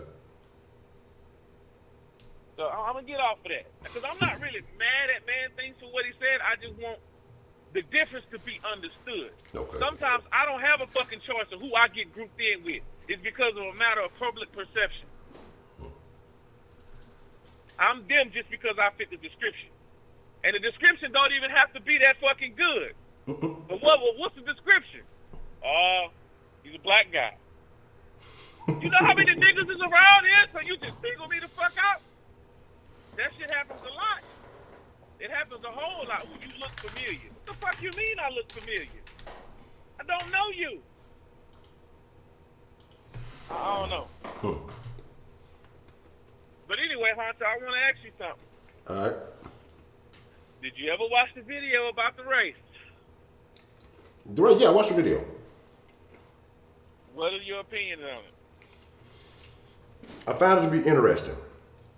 I honestly personally felt it leaned a little hard. It had some points, but I think, man, when it comes to a lot of these issues, and this is like, I don't disavow that any of these things have happened. But my whole angle is like I always say, man, when you're looking behind and you're looking backwards, if you walk out your house looking backwards at your door and you walk towards the street, you walk anywhere, you're going to run into something. You know what I'm saying? Because, and I feel like that's what we do as a race. We continue to look back at shit, you know what I'm saying? And we miss what's right in front of us. And we either run into a wall, we put ourselves in a situation, you know, and then when things happen, like I remember somebody talking about like some of these social media networks that pop, we not in this and we not in that, because we're so worried about the things that have happened to us in the past that we're missing out on the future as it's happening, you know, right before our very eyes. But I did find it interesting. Some high school kids made that, right? Yeah, from what I understood, the original video was made by some high school kids, and they got into a lot of trouble because of the message that he was putting out. Okay. It made a lot of the white children in the school feel uncomfortable. Yeah. Now, it reminds me of a video I saw a while back because, and I want to say this video was done by a white guy, but he was using real people. He was talking about we gonna do a race. I forgot it was in the field. Yeah, in the field. In the field, and they was gonna run a foot race. Yeah. That one was real interesting too. Mm-hmm. Now the way that one played out, I think was more realistic, and I'll get to that in a second. I want to hear your point though. Yeah, and so like I say, I found it interesting. And like I say, man, my only thing is this, and this is like what I stick to with these, and this is why I say I hate that we pass this message on. And I'm not telling you that, I'm not saying that the kids don't need to know about their history. Definitely you should know, you should understand how you got here, why you're here, all that good stuff. But I think we push that on the youth more than anything. And like Mike was talking about, then they start seeing that invisible ceiling. Well, the reason I can't surpass this, the reason I can't surpass that, and they start leaning on, you know, the history. But when there's so many people looking just like you, just like me, just like everybody else, that are coming up daily, even if they're using the same social media that niggas use every day to post these bullshit ass pics, motherfuckers using that shit to make a lot of money. It's from social media marketing to even if these motherfuckers becoming comedians, you know, a lot of these little niggas came up. So it was a whole group of little niggas. I want to say I'm from in Cali, because I got a partner that be shooting shit in Cali. He shoots a lot of shit for them. And so, again, I think that if motherfuckers start leveraging the tools that we love so much now to benefit themselves, we talk about we're left out of these big organizations. Man, right now we're living in a technological revolution. Your phone, this motherfuckers who making careers, they making more than their parents ever made off a motherfucking cell phone. You know what I'm saying? But then you got people who choose to be distracted by the cell phone, and you got people who choose to use the cell phone as a tool. Like Mike was talking about, you know, the car is a tool to help you make money. The phone is a tool to help you make money. You know what I'm saying? Motherfuckers buying $1,000 phones just to take selfies and put Snapchat filters on themselves. Yeah, I just had to throw that out there. You know, I'm gonna talk about the Snapchat filter every now and then. But Damn filter. I just got to throw that out there. But no, but I get what you're saying though. But I definitely understand the message that he was saying. Okay, here's the deal, and I think I've said this before. I understand what you mean by some of us look back too much, Yeah. and we should look forward more often. Yeah. But if you don't know the history, you're doing the repeat. Exactly. That's not a phrase that just came to be about just because somebody thought that shit actually happened. So yeah, it is important for us to know our history, but it's more important for you to understand how it happened and what not to do to allow that to happen to you. Mm-hmm. I agree. That is the most important shit. What do you do different so this shit won't happen to you? Mm-hmm. Now, and I thought about something else, but I'll come back to that. Okay. If we get to the point now to where we get stuck in the rut, and I'm gonna go back to the little virtual race thing. Yeah. They had a head start. Yeah. Okay, and the reason why we so fucked up as far as education, it's really fucking simple, and it has everything to do with slavery. I know that's not a popular opinion on the channel, and I know y'all might want to disagree with me, but here's the fact of the matter. They dumbed us down. Mm-hmm. We weren't being taught anything except what we were picking up from each other. When we came from Africa, I'm sure we had a bunch of motherfuckers that had some knowledge. But when we came here, they wouldn't teach us shit. We could barely talk, we could barely read, and if we did dare to read, y'all already know what happened. Yeah. Okay? That's not something that I'm making up. That's a real fucking fact. Now, so that set us back a hell of a lot. And this happened for hundreds of years. Non-education of our people. Yeah. No kind of history of our people at all. Because contrary to popular opinion, that's why history starts. Slavery day. We don't know shit about who the fuck we were or what we were doing in Africa. Yeah. Don't have a fucking clue. Don't even know what part of the big-ass continent we came from. Yeah. Now we sending fucking spit into a motherfucker in the lab somewhere so he could tell us maybe we from here or maybe we from there somewhere. Because we don't fucking know. Mm-hmm. Telling us more about ourselves than we ever would have known. So yeah, slavery fucked us up royally.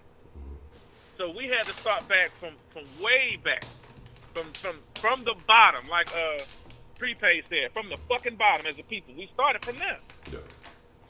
And along the way, as shit started to get better, because we started to strive for better, Mm-hmm. we started to develop some bad habits. Okay. And unfortunately, those bad habits started to get worse. Now, some people could say that it's the Jim Crow laws and the government and all that shit, and yeah, that shit did have a role in it. But we still allowed ourselves to succumb to the shit.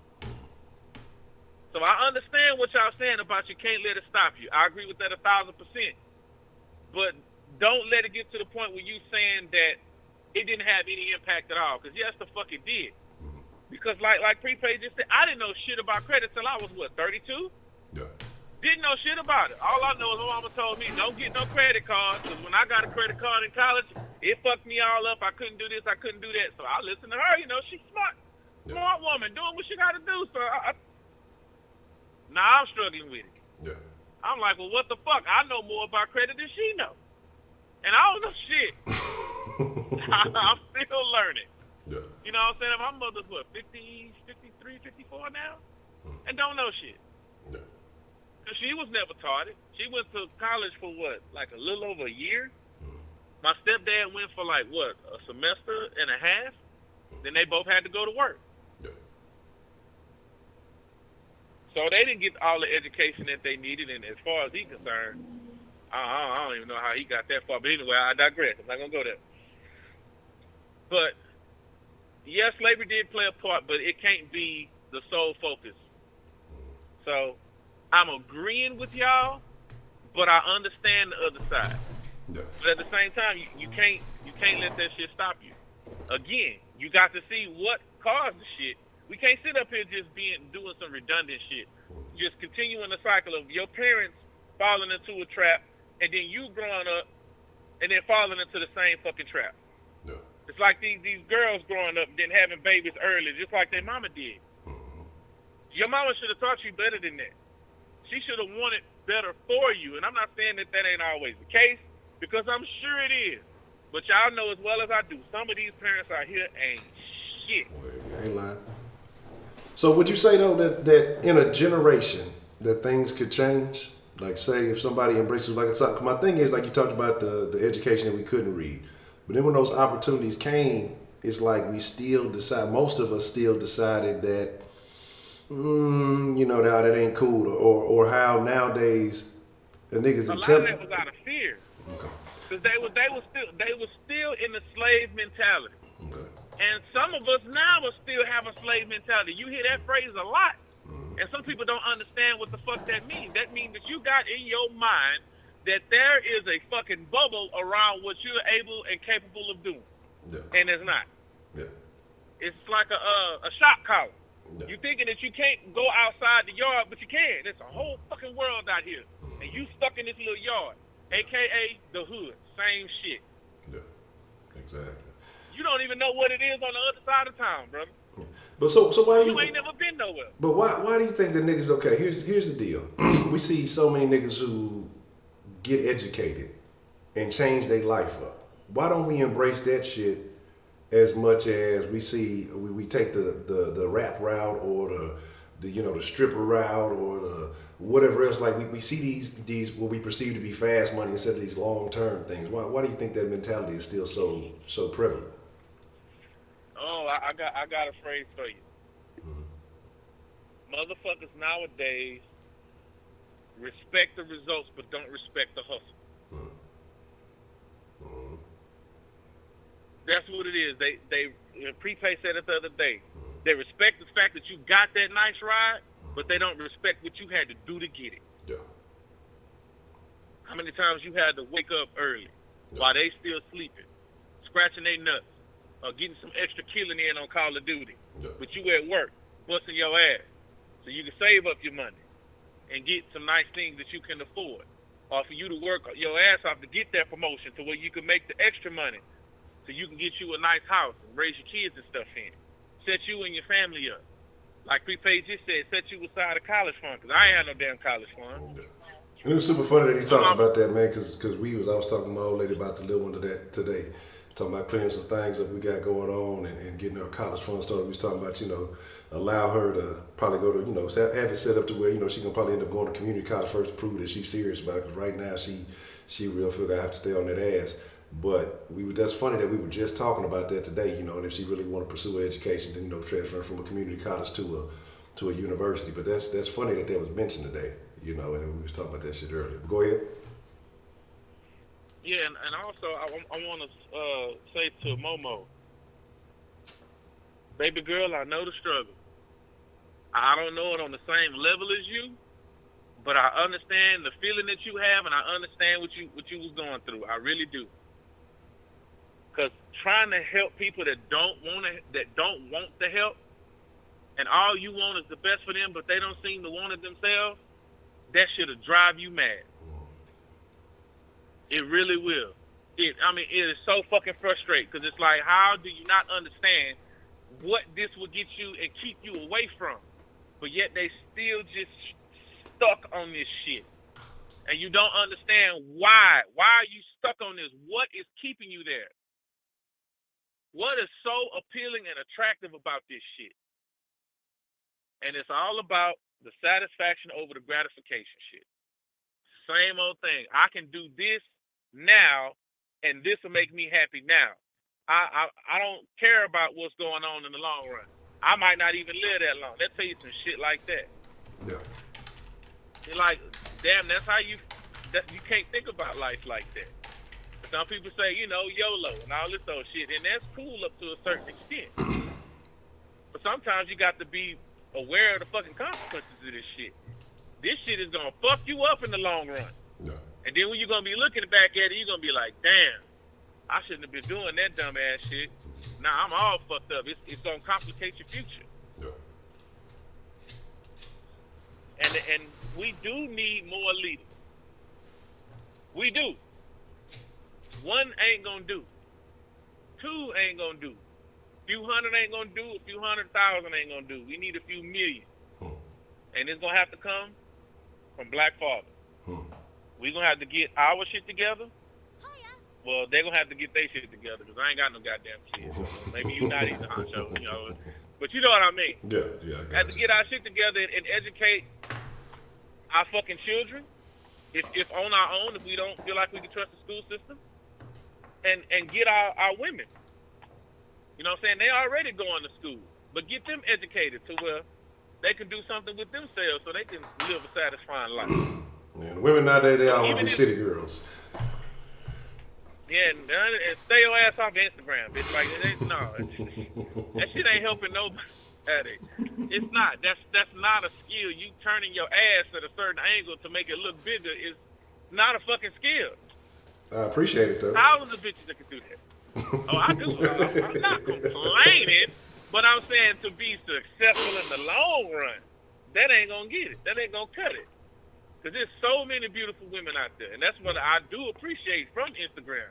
Like, damn, it's a bunch of good-looking motherfuckers out here. Man. And you could just kind of see the tears of the women, the hoes, and the bitches. You can see it. Yeah. And some people say, well, how can you see that just in pictures? Oh, you could definitely tell. After you see a few pictures of what you could already see what she about. She's showing you right firsthand what she about. That's what she appreciates. Because one of the sexiest women on my Instagram that I follow, she's a married woman. She's yellow. She's a beautiful woman. And I found her from this dark-skinned lady that I thought was real pretty. But the picture that I like both of them in, they both fucking doctors, bro. They got their fucking degree, and they standing next to each other, fully fucking clothed, but look the sexiest as they could ever look to me. Yeah.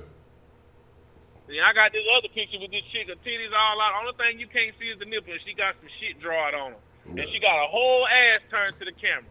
That's not as sexy to me as them other two women. I feel you. You know what I've been... Even fucking. You know what I've been like following lately? Usually I don't even give them a follow. Usually I just look and be out. I ain't gonna lie. I've been following some yoga hoes lately.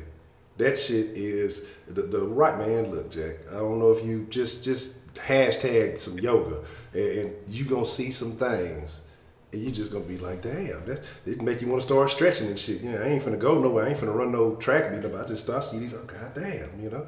Let me It's one of the greatest inventions ever. Oh, Yeah. that hurts. Ooh-wee-wee. But I think it's just gonna have to start in the home. Period. Yeah, absolutely. Get control of these kids, getting everybody educated. It ain't just the kids that's got to change it up or got to learn better. The parents do too, because they don't. If they don't have the knowledge, who the fuck gonna teach the children? Yeah. The teachers got to teach them a specific curriculum to get them to pass the test. That ain't got nothing to do with nothing else. They really gonna need.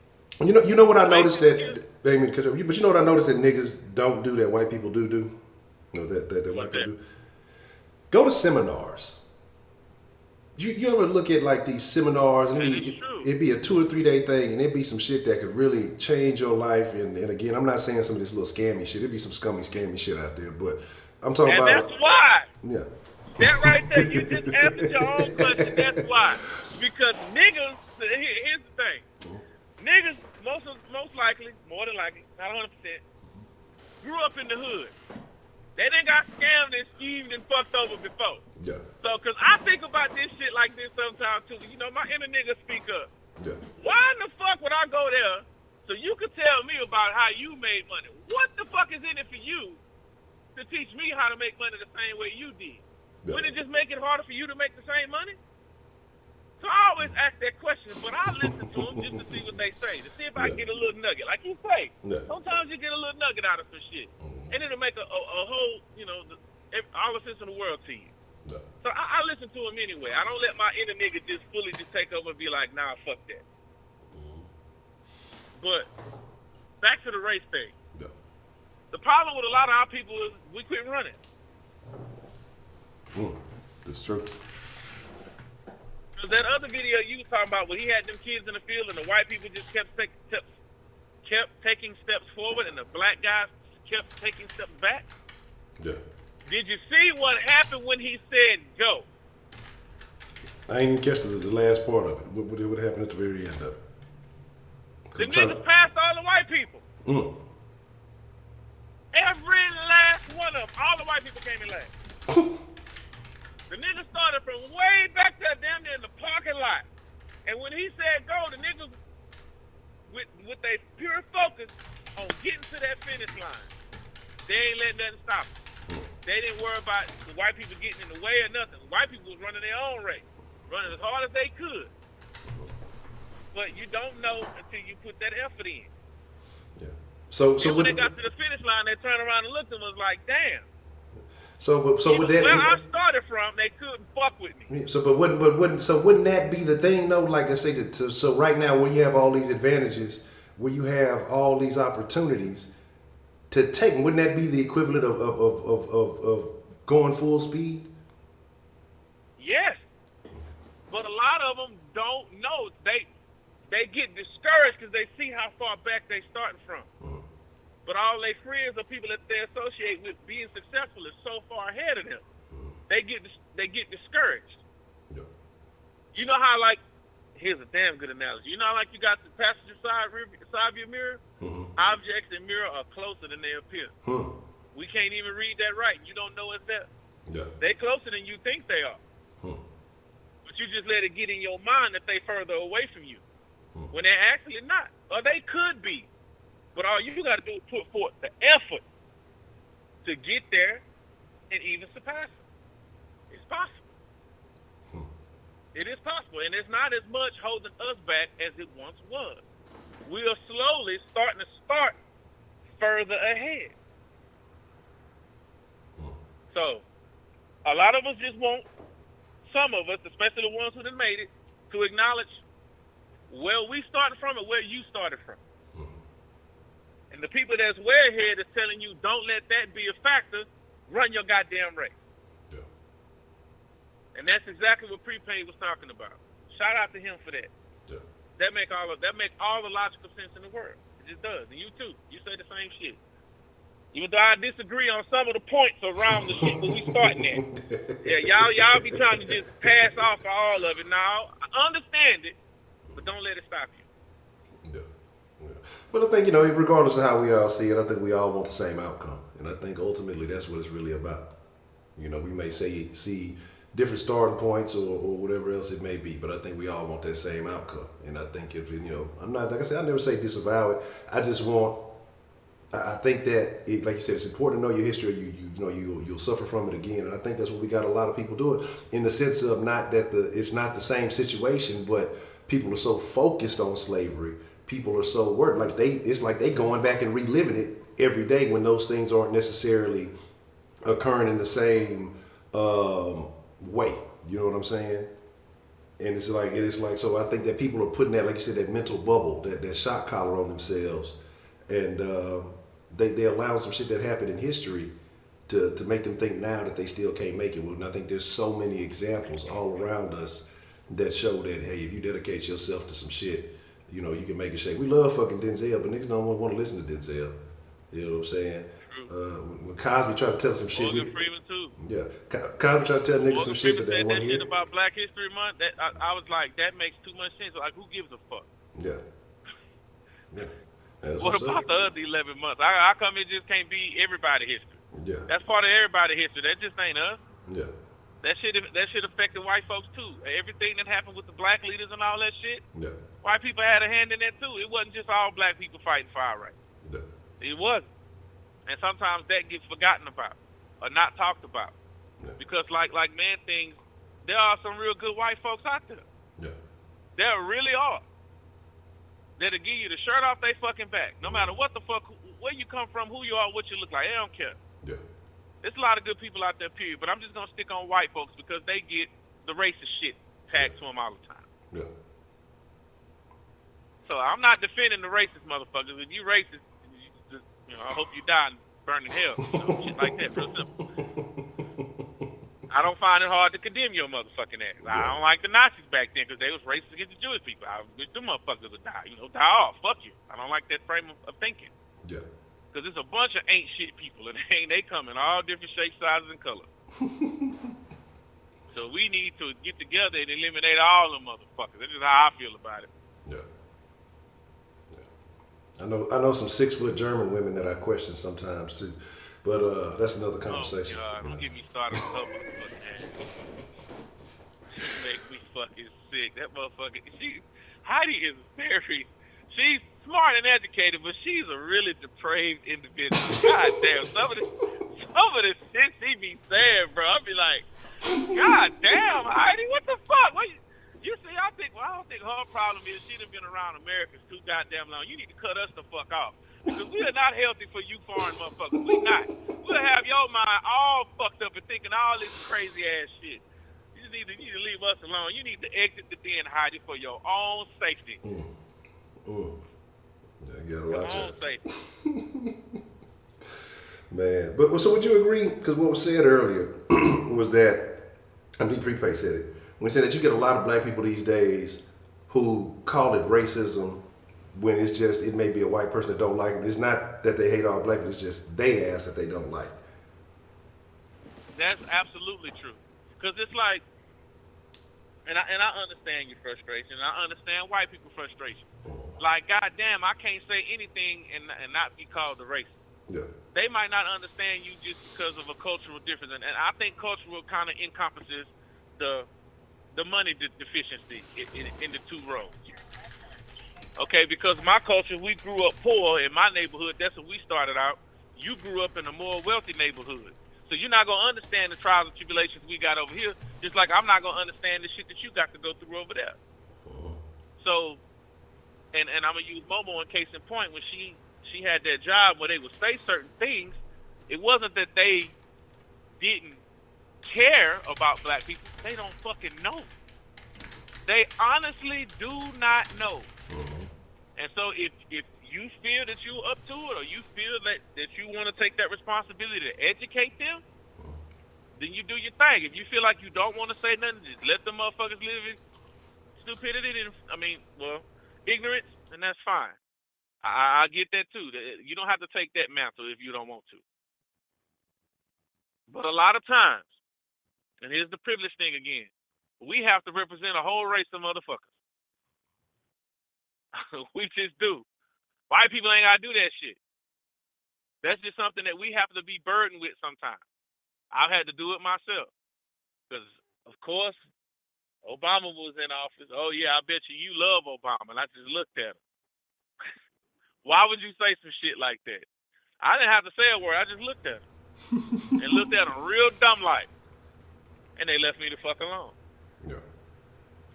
I just wasn't feeling it that day. Normally, I would have chewed their ass out, dropped the bomb of knowledge on them, killed them with facts until they just didn't want to respond and couldn't respond, and then looked at them stupid. Yeah. But yeah. And the thing that I don't understand about the black people who don't like the white people and the white people who don't like the black people is y'all motherfuckers is in the same boat. Who said this earlier? Was the country blacks don't like and the country whites don't like each other, but they the same people? Yeah, I think Prepay said that earlier. That's absolute, bro. You on point with that one. Absolutely on point. Y'all motherfuckers is the same motherfucker. And don't even know it. And the person that's playing y'all in the middle is the motherfuckers who got the money. And just keep pitting y'all against each other, and y'all too stupid to see it. Because you so just embiggened by that's your enemy. You so focused on that, but not stepping back and looking at the big picture. While y'all sitting up here fighting, the other dude, he just walking around just taking money out your pocket. Hey, don't you think you need a gun to defend yourself? Yeah. That'll cost you about $900. Here you go. Hey, he just bought this gun for $900. How about I sell you this Mac 11 for $850? I'll give you $50 less, since, we the same kind of people. Good looking out, brother. Straight up. That's exactly what's happening. We fighting a stupid ass battle that we ain't got no business fighting anyway. And then you got some brothers in the back trying to coax y'all out, trying to get y'all out the ring, trying to get y'all out the fight.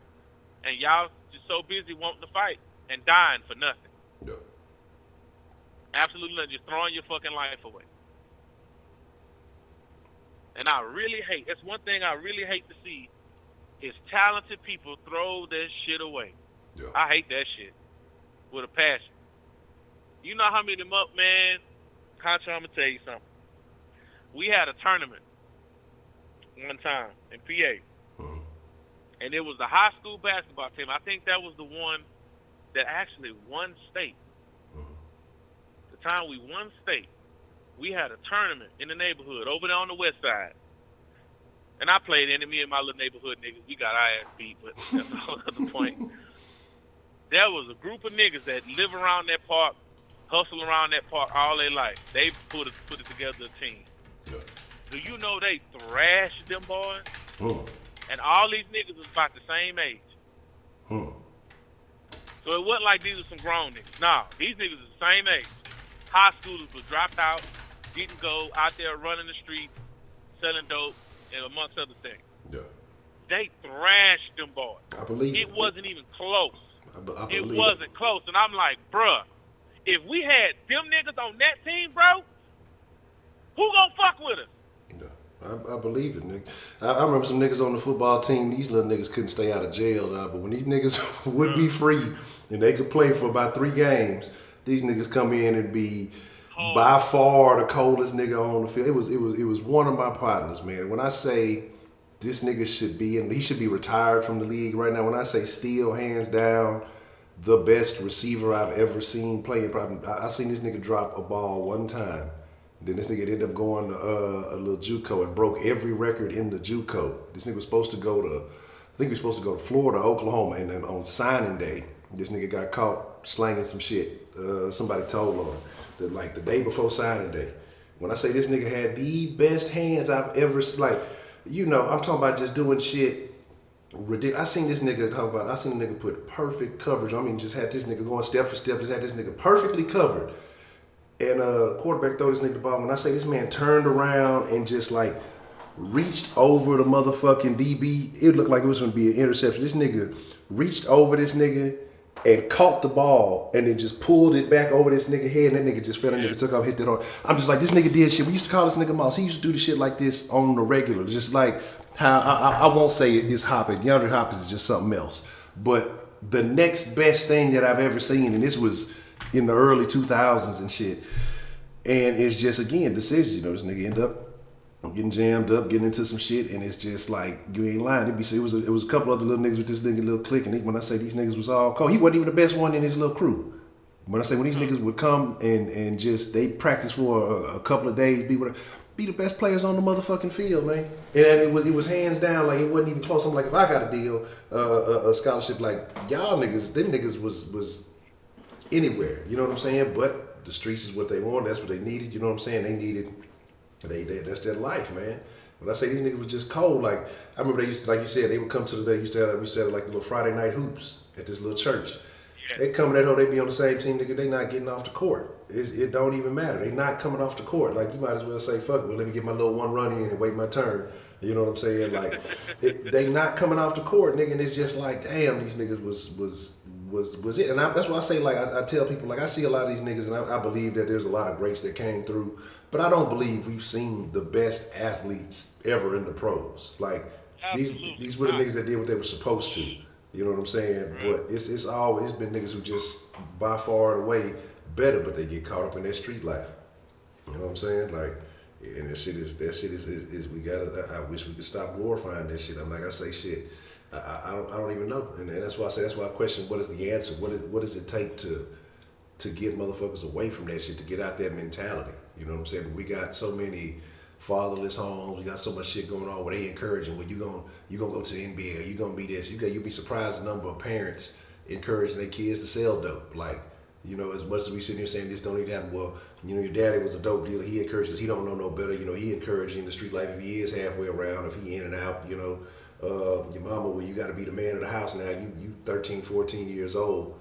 And she, like, what kind of scumbag is you that you telling this nigga to go risk his life and sell dope so you can lay up and or do whatever it is that you do, or you collect your check or whatever you get. And it's like, it's a lot more of that than we want to recognize, and that's part of the problem. Like, we as niggas, we gotta acknowledge problems and solutions. Education to me is the key.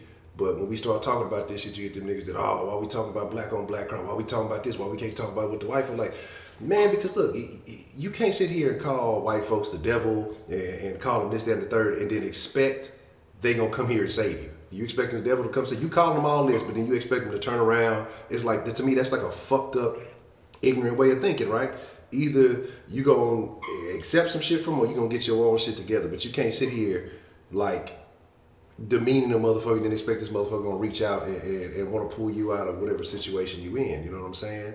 So it's crazy, man. Bronze, you missed a real good night tonight, man. It's been fire call after fire call. I mean, it's been nonstop greatness tonight, man. Yeah, we did have some good calls tonight. Yeah. But yeah, that's a huge problem. Motherfuckers is really ignorant to what they're doing to help this shit get worse. It's like, how do you not see it? Yeah, this might not be the most beautiful neighborhood, but at least let's take care of it together. Yeah, exactly. You know, and like somebody was talking about a while back, you know, when niggas used to be selling and doing all this shit, now niggas doing it right there on the doorstep. But it used to be, hey, you know, you do what you do over here on that end or, you know, around that corner or whatever. But now it's like these little niggas don't have no code of ethic. They ain't know nothing. We just right here on the front porch, and you wondering why niggas running in your mama house shooting it up, you know, laws running in your mama house or whatever else. It's like niggas don't give a fuck about nothing. And when Momo called in, it made me think of that Kanye line again, you know. When you don't have land, you'll settle for a brand. I'm saying that shit been so I thought ingrained in my about that head. shit too when she was talking that shit. I said, goddamn, Honcho, now you got me thinking about this shit. Man, I'm telling you. You a bad influence, Honcho. Well, I gotta be all that. I'm just saying, man. I'm just saying. It is what it is. And the thing is, man, like, again, I just go back to accountability. Responsibility is power. You know what I'm saying? When you take responsibility for your shit, you take control over your shit, and you stop making those excuses, man. And that's something I had to learn. Like I say, shit, something go wrong, fuck it, blame me. That mean I got power over this situation. I mean I got control over this situation. But motherfuckers don't want blame. They don't want this. It's always pointing the finger somewhere else. And as long as you giving the power in another direction, you know it's never gonna change. You're never gonna fix it, man. Yeah, I think that's our biggest character flaws of people is not wanting to be accountable for anything. That's an absolute fact, and that just reaches broad spectrum. Men, women, all that. Same shit. Don't want to be accountable for nothing. Don't want to be criticized for anything either. You try to criticize somebody, now you hating on them. Yeah. Or you come around me with all this negative energy. Motherfucker, how are you pulling all this negativity? What the fuck is you talking about? You might be getting some money off of it, but you ain't helping nobody else. Yeah. And that's the thing, man. Like, that's what I'm saying. Like, you know, niggas, we'll talk bad about all these other folks, but you encouraging, you know, such your partner mama on that dope, you selling it to her, got her doing God knows what in the streets and everything else, but this is okay. But you know, a situation happened over here, we ain't even paying no attention to it. It ain't nothing. But then somebody get lit up by a cop, and these niggas got a pistol on them and everything else going down. You know, we upset about it. And I'm not saying don't be upset by the cop killing, but like Roman said, man, give it the same energy when one of these niggas you know around the hood kill somebody. One of these niggas get killed. Like, it can't just be no, that's just the way it is. Then shit'll never change. If we normalize it, the shit will. It is normalized. So it ain't if we normalize. It's already normalized. The shit ain't gonna ever change. Hold on, Honcho. Here's where that way of thinking is fucked up. Mm-hmm. Because it's really not what you making it seem like. It's actually worse on the cop killing. Okay. And it's the fact that who's one of the battle rappers said that shit? The weird nigga. What the fuck is it? Daylight. Yeah. He said, if a nigga kill your brother, you'll be ready to strap up with the Glocks and ride. Mm-hmm. But if a cop kill your brother, you want to march in the streets and scream, stop the violence. Yeah. So I'm like, damn, like, how does that really work? If it's a black man, you'd be willing to take his life. But if it's well, not a black dude, but just a dude, nigga, period. Yeah. You want to kill him. But if it's a cop, you want to march and complain and bitch. So how do you look at that? Looking at it in that point of view.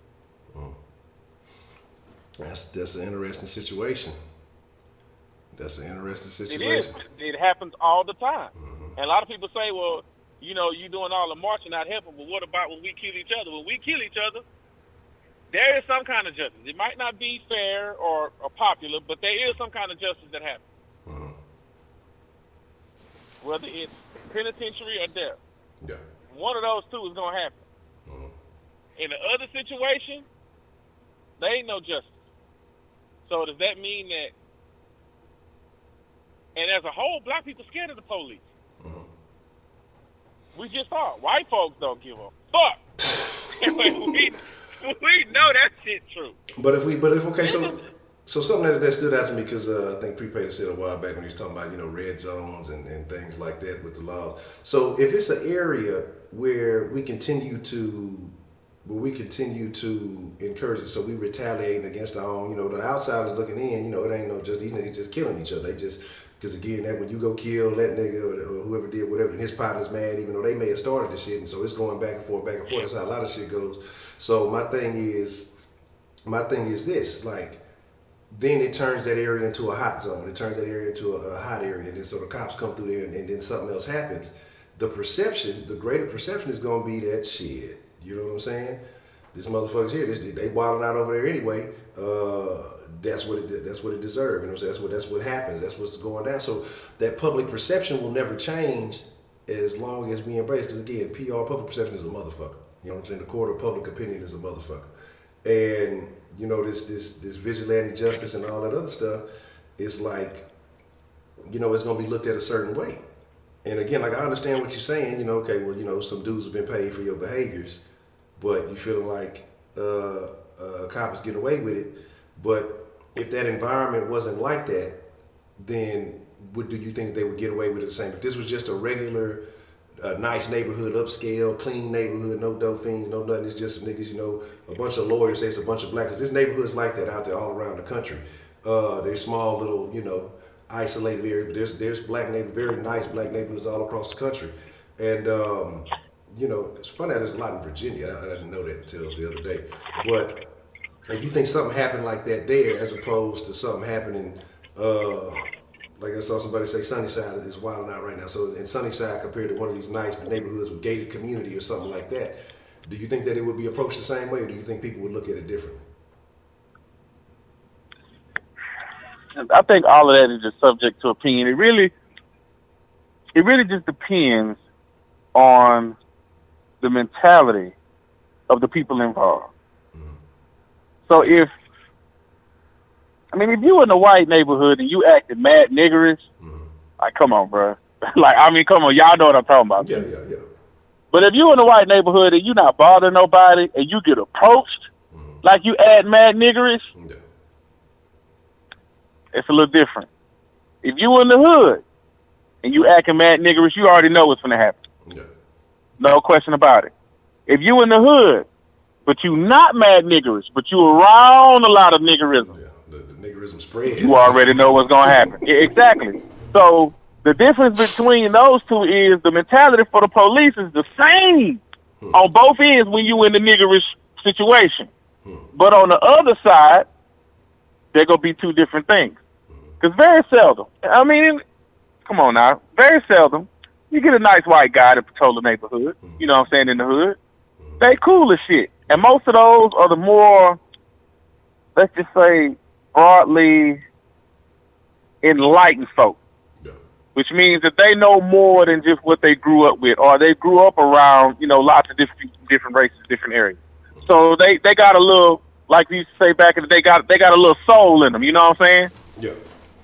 I ain't gonna say hood, because it ain't got to be on hood shit all the time, but they got a little soul in them, so they can understand from up to a certain point to what's going on and why it is the way it is and how it got to be the way it is. But when you get these other motherfuckers from these places that don't understand nothing about this shit.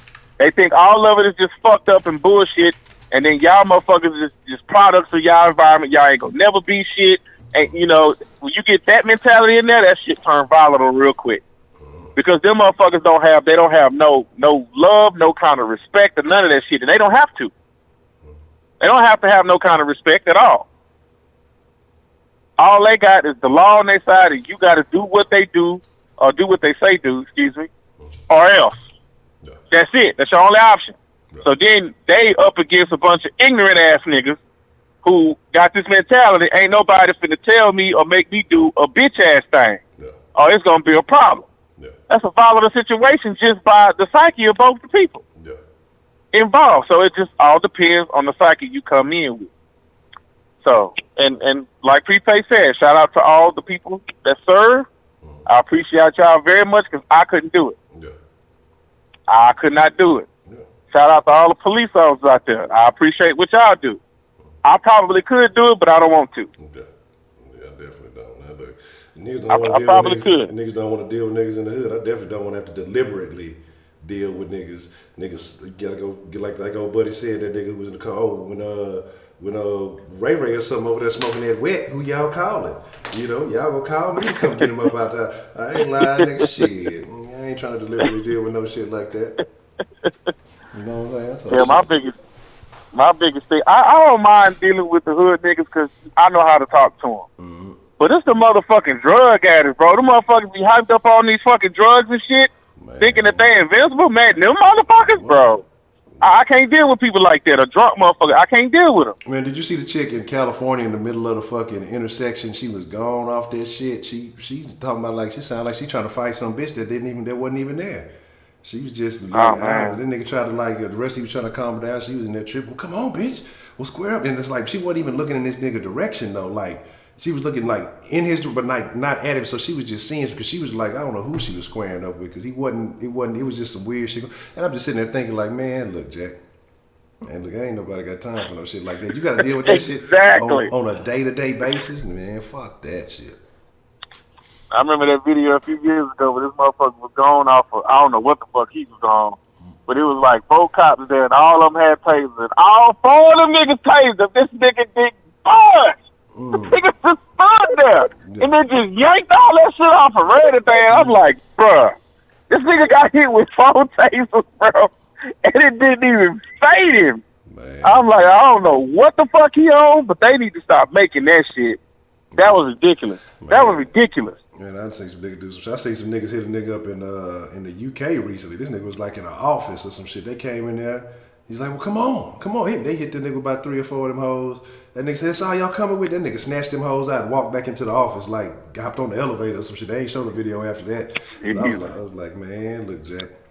Nigga ain't got no time for that shit, man. Look, they got enough issues as it is trying to fight sober niggas shit. And you don't imagine that shit, that dope fiend shit go for the same. Like we talking about fighting trannies and meth heads, man. You know, that put them dope fiends in the same category, man. I seen this video earlier, and I don't know. I know how I feel about it, but at the same time, it's just a fucked up situation to be put in. Where this dude, one of these cops was, I think he tased this guy's wife. Yeah. For no reason or whatever. Of course, they didn't show what happened or whatever. Mm-hmm. But then and these are UK cops, and you know they don't carry guns. Mm-hmm. The dude tased that dude's wife, and that dude with the whooping them cops' ass. Mm-hmm. It wasn't even funny. It wasn't even funny, dog. He was 2 pieces, both them motherfuckers, and they was trying everything they could to get him, bro. I don't know if this motherfucker was a trained fighter or what. They was catching everything. They was catching every inch of them knuckles, bro. every crevice they was catching them hoes. I was like, oh shit. Don't get up. Just stay down. Oh, he got up. He kicked their ass in front of a group of people. And the people didn't know what to do because they was wanting to stop the cops, but then they was like, oh shit, this motherfucker whooping y'all ass. So they was trying to get the cops to stop attacking them so they wouldn't keep getting their ass. It was funny. But that's a fucked up situation. Like, okay, if you tase my wife for no reason, I'm going to want to fuck you up too. But you a cop, so I'm not supposed to hit you. Yeah. So what the fuck is a man supposed to do? Like, really? You supposed to just take the L and then go to court, and now your wife looking at you sideways. Yeah, what? That's what I'm saying. You in a fucked up predicament, man. That's a tough situation to be in. It's a very tough situation to be in. One more other situation before I go, because I'm going to get off. I got to go to bed real soon. All right. It was a 2 Chainz situation. Mm-hmm. He made me think about it, and I think this happened in The Wire, too, if I remember right. Mama was a dope fiend, and he a dope dealer. Mm-hmm. Would you sell dope to your mama? Or wouldn't you because she your mama? Good, man. That's a tough predicament to be in, man. I wouldn't want to sell dope to your mama, but then if you know what them dope fiends out there doing, this, that, and the third, and what niggas, man, look, if you, I don't know, like I said, I don't know how many niggas you fuck with, but if you see some of the shit that I done seen, man, you'd almost rather, but then she, it might become a situation where you serving her, she going, want you to front, and it's a predicament, man. It becomes a fucking predicament all the way around. I never thought about that part. I was thinking of more of the lines where you don't know what these other motherfuckers she could be buying it from is putting in the shit, and you know what you getting on your end. So would you rather risk her life getting some laced up dope and dying over it, or would you rather sell her some shit that you know that's good, but you know is wrong because you're selling dope to you?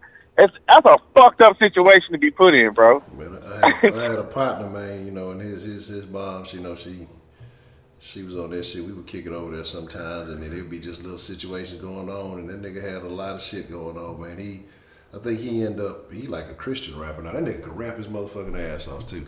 That nigga could rap, but it's like I say, he changed his life around. He was into some little weird shit. He wasn't like head first into that shit, but, he got himself together and just, I forgot what he doing now. I don't know if he in the church heavy or what. I don't really fuck with him too much no more.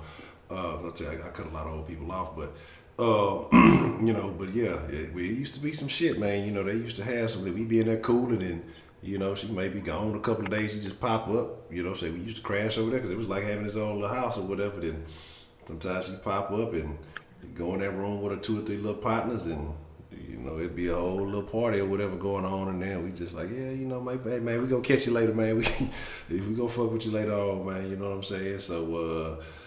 Definitely, I know he was going through some shit. I know that had to be a odd type of feeling, but yeah, man, that's a tough situation to be in, man. Like, you'd hate to be the nigga that's serving your own mama, but then you'd hate to know she out there wild and out doing shit. It's a fucked up situation to be in. It is. But anyway, I'm gonna let somebody else call in and add something to the convo. Already. I'm about to let it down. That's a bit, Jay. This way, appreciate the call tonight, man.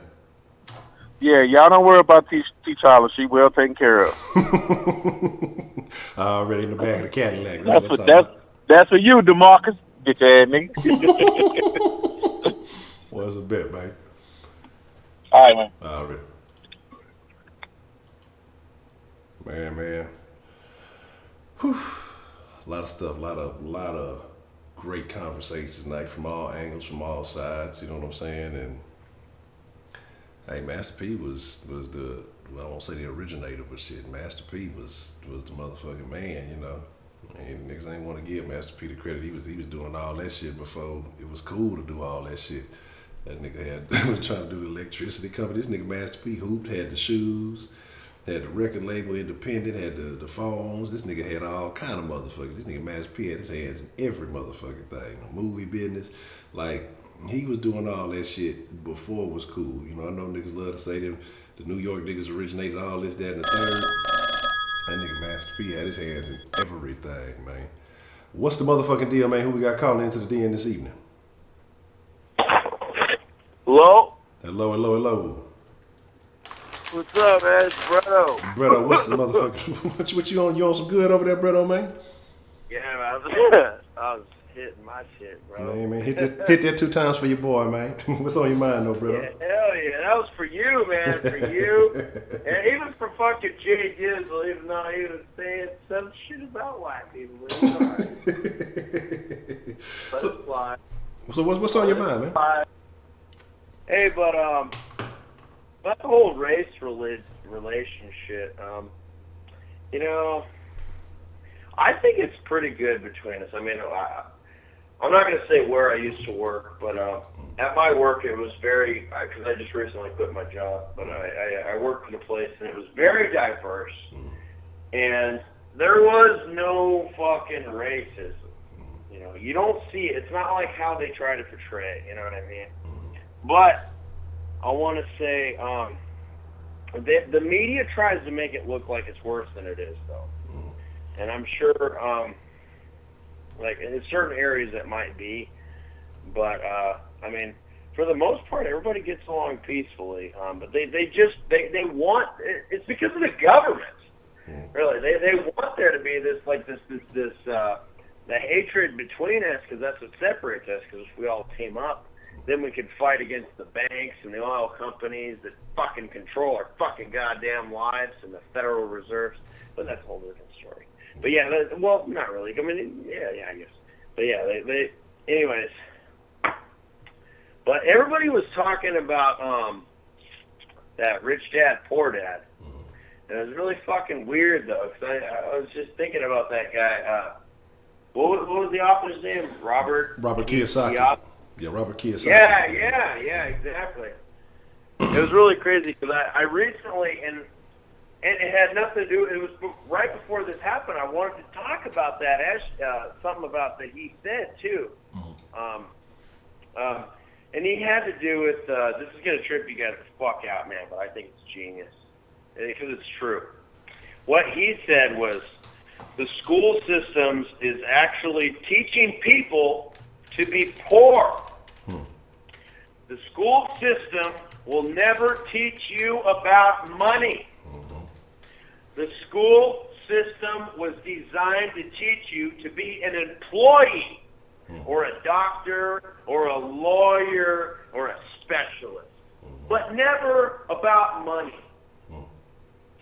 And what he says after that is, you know, my father was the head of education, a PhD, all that good stuff. And I go home and I ask him, why don't we teach about money in school? My father says to me, he looks at me and he says, it's because the government won't let us teach that subject. The government tells us what we can teach and what we can't teach. I thought that it was strange because aren't we going to learn about money in school? He says, no. Your job is to get a job.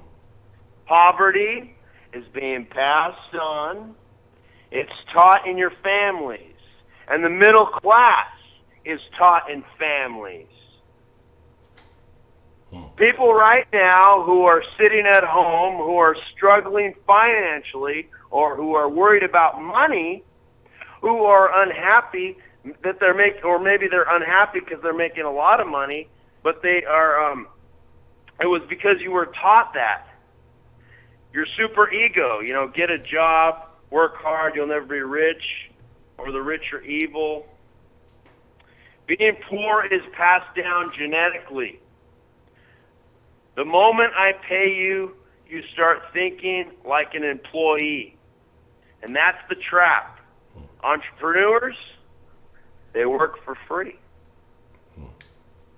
The poor people will always be amongst us because it starts up here in your head.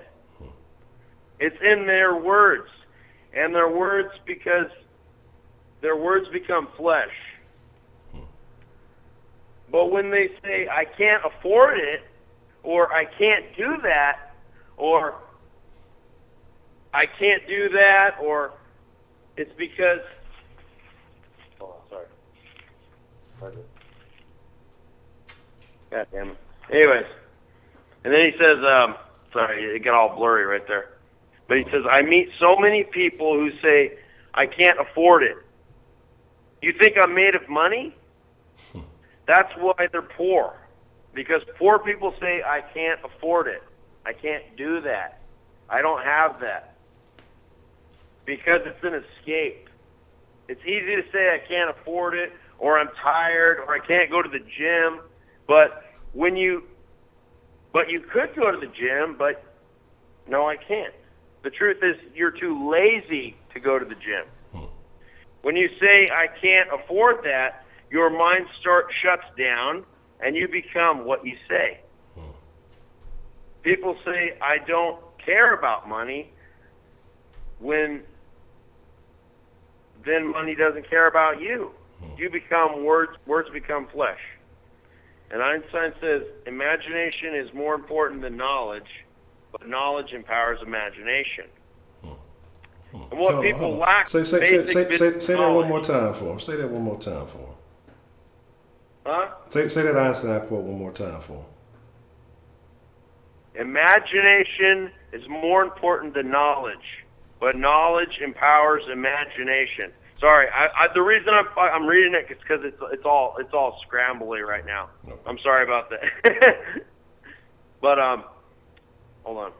And basically what he's saying is what people lack is basic business knowledge, like accounting, taxes, and all that good stuff.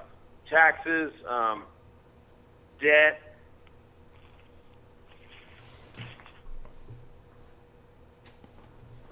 People are afraid of making mistakes like that you're taught in school. You know, they don't want to. That's what they're afraid to teach. They're afraid to make mistakes in school because you're always being punished for mistakes. And he says, every time I failed, I was like, okay, well, what have I learned? Yeah. The average person, the reason they're poor is they haven't failed. They play it so safe, they haven't made any mistakes like they were taught in school. That means they don't learn anything. That is why the school system is fundamentally corrupt. It's anti-education. I agree, man. Yeah.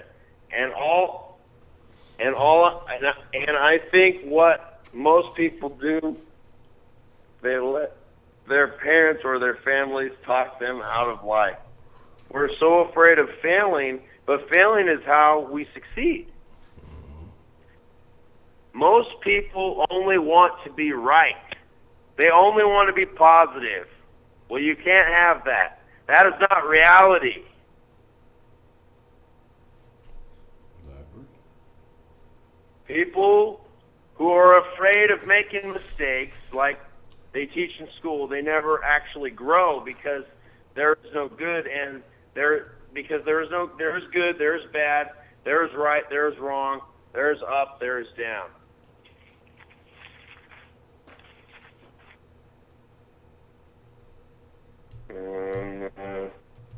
What else is there? Hope I didn't miss anything here. Let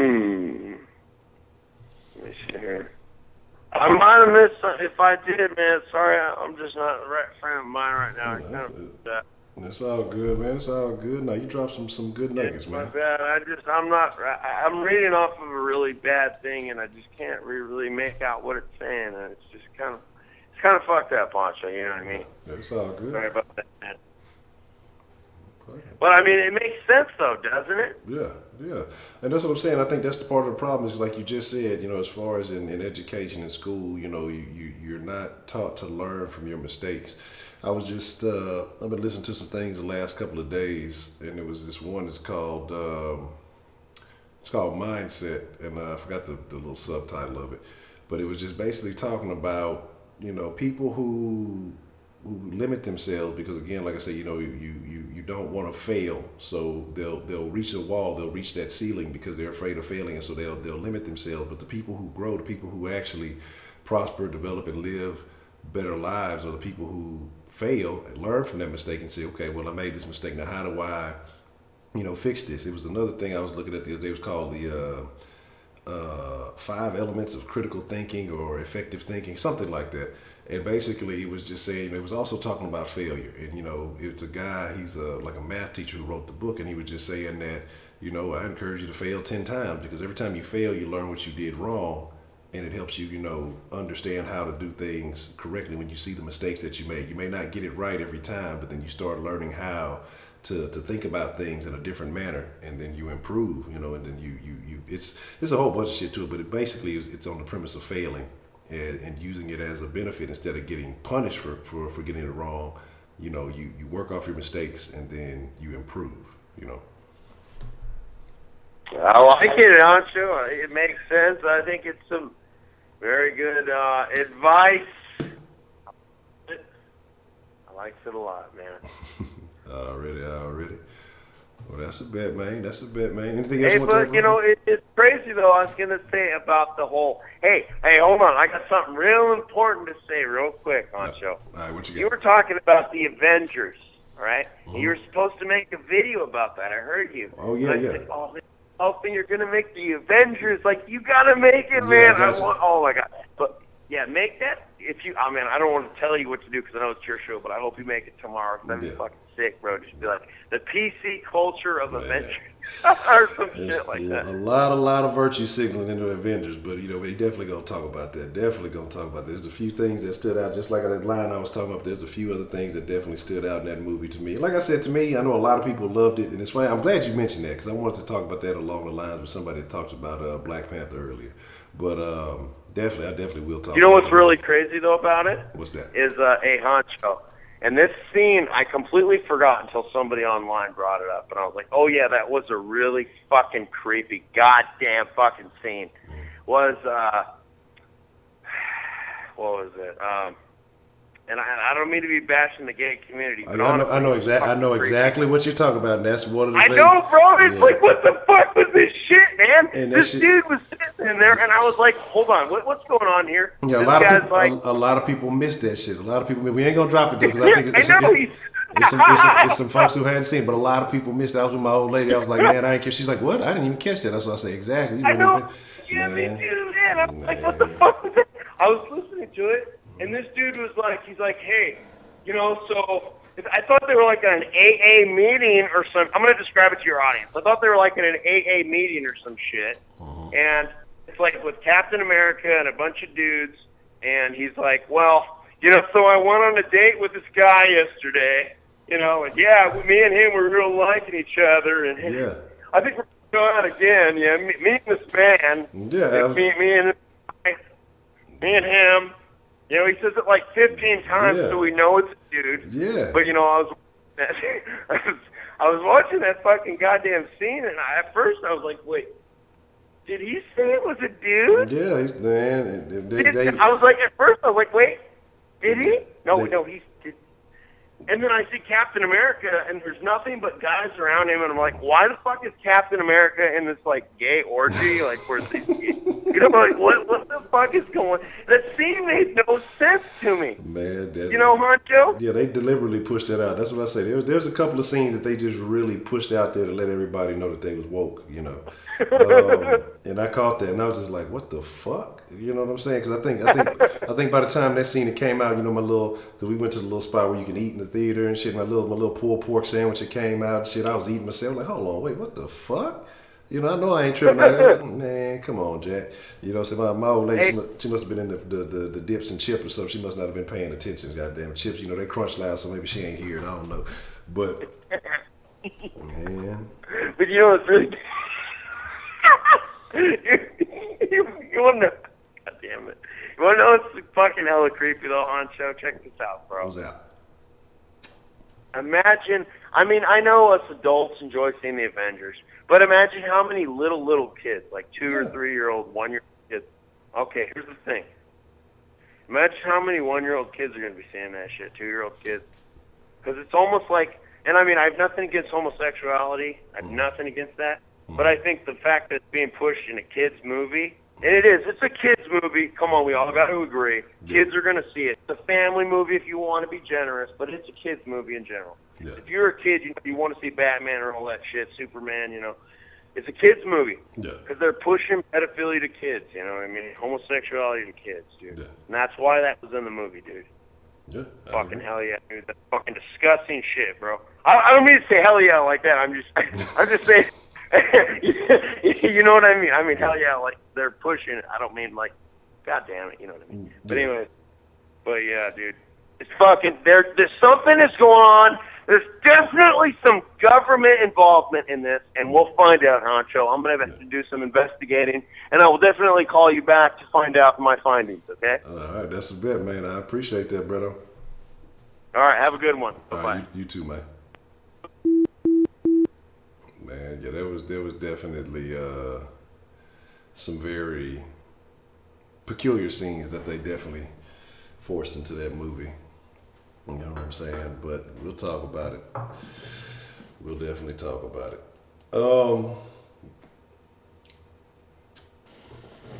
I see y'all having a good conversation in there. I think we'll make that the last call. We went 4.5 tonight, man. It's definitely an extended in. I'll speak on a couple of points before we get ready to wrap it up. But Black Panther and Avengers. I'm not going to ruin the Avengers, but I'm not going to tell y'all anything. But personally, I thought it was all right. I thought it was okay. Like, I didn't think it was great. It's about a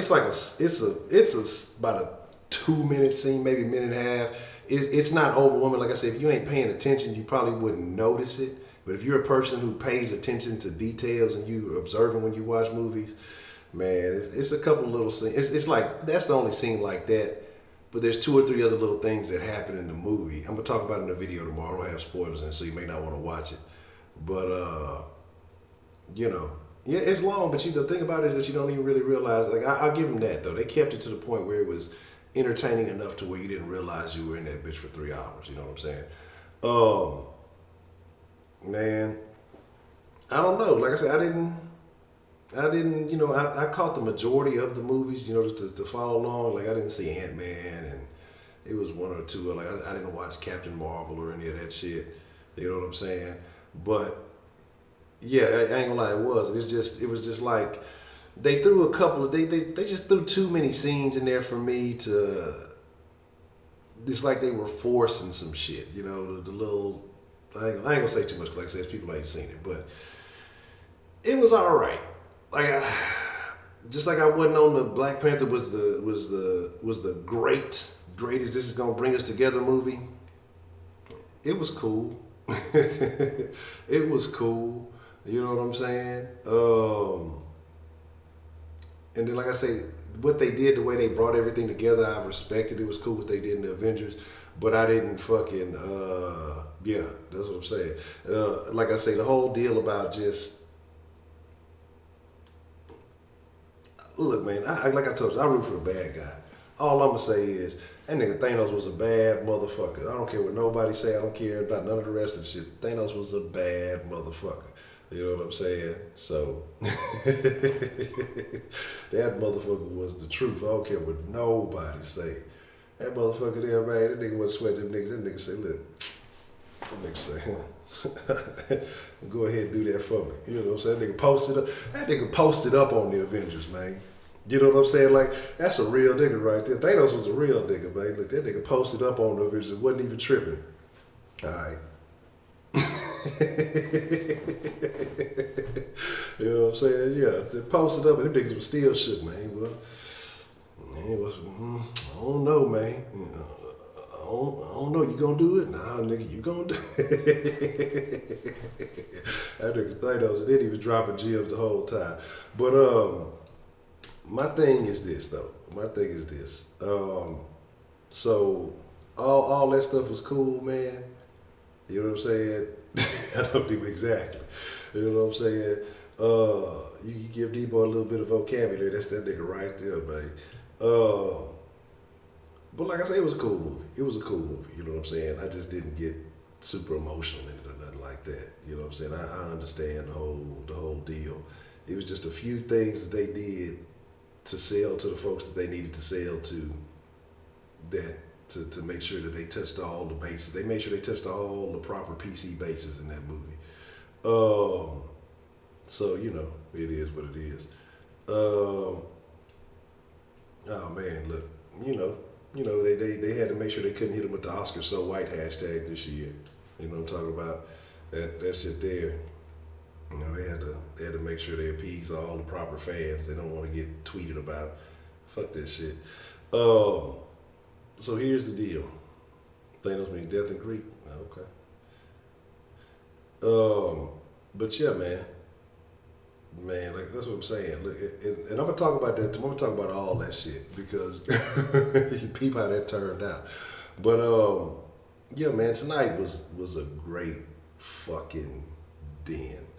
You know, I know people are gonna see this and they gonna be like, man, I ain't finna watch 4.5 hours or whatever this nigga is. But I think this was a den for everybody and everybody's opinions. You know what I'm saying? And Lady Licious, you know it's true. You know it's true. After your statement the other day, after I inquired about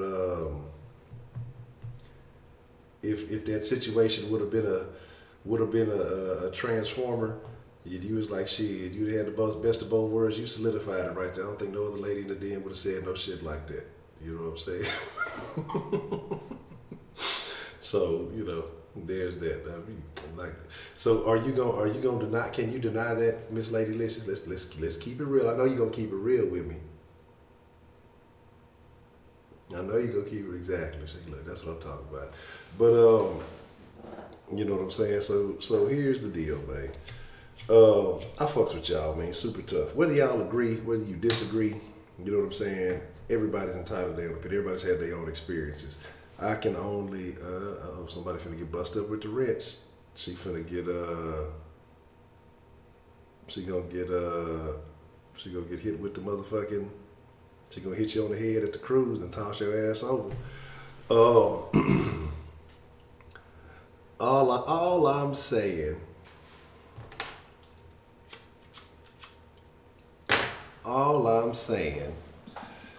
I'm gonna be honest. It's because you're white, Miss Lady Licious, so I just had to say it. You know, it's the racist side. I apologize. Man, they was holding Leonardo DiCaprio for the longest, though, right? They was holding Leonardo for the longest. Basketball Diaries, all that shit, man. Look, yeah, they hating on my boy, man. But I fucks with y'all, man. I sincerely do, man. I sincerely do. And y'all cool, man. I fuck with y'all for real, for real. You know, I'm still waiting on Miss Rashida to bless the den line with that photo. But I'm just saying. But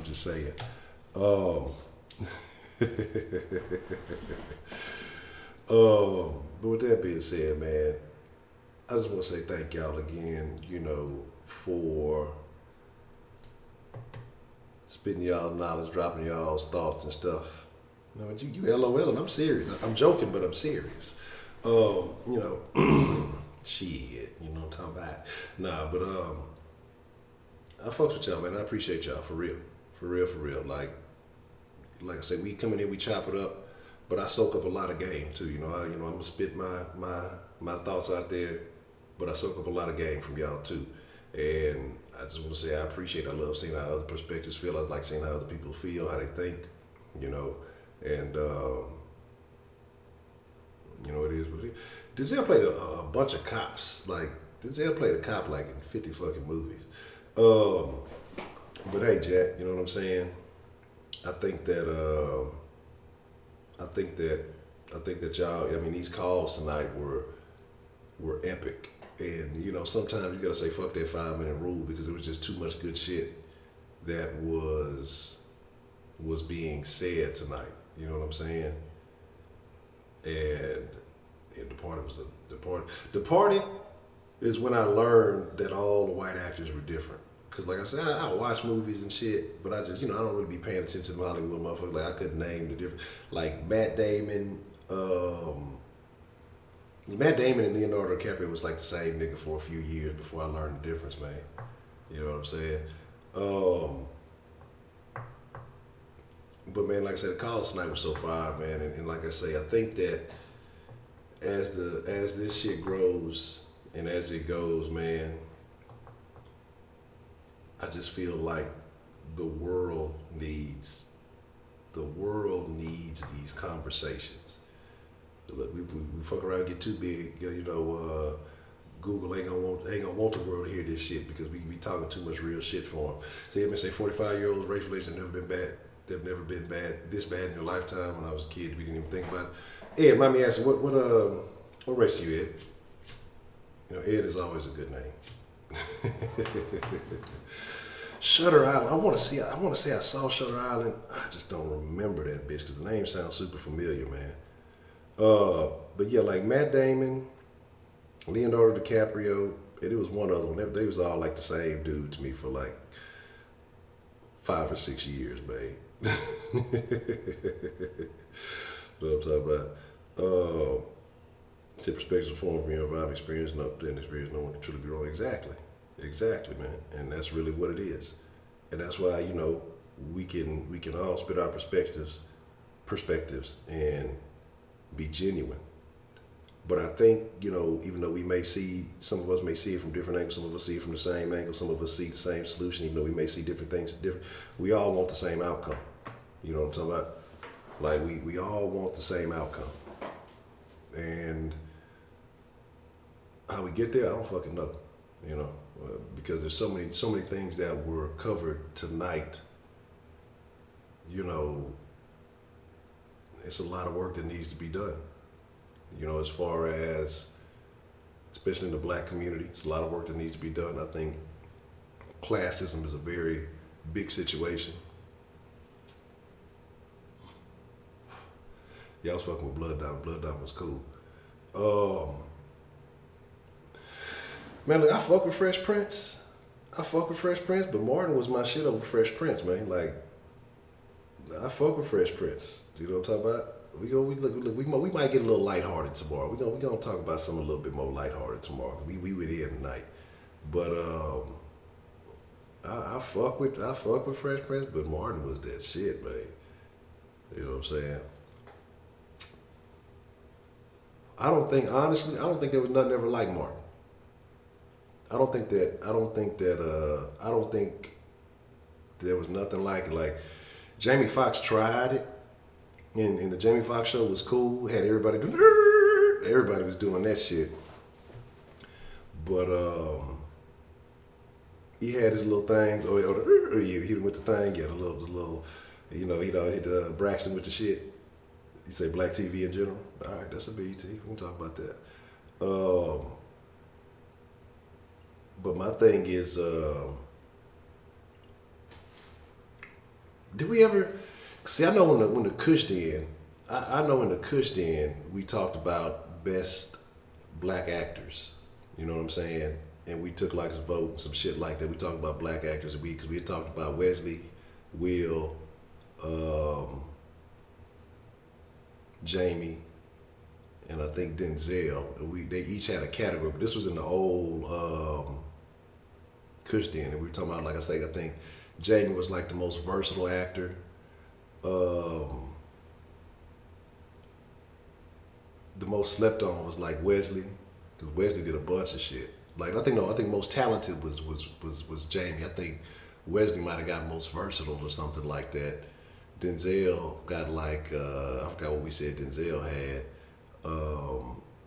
and a bunch of shit, man. Like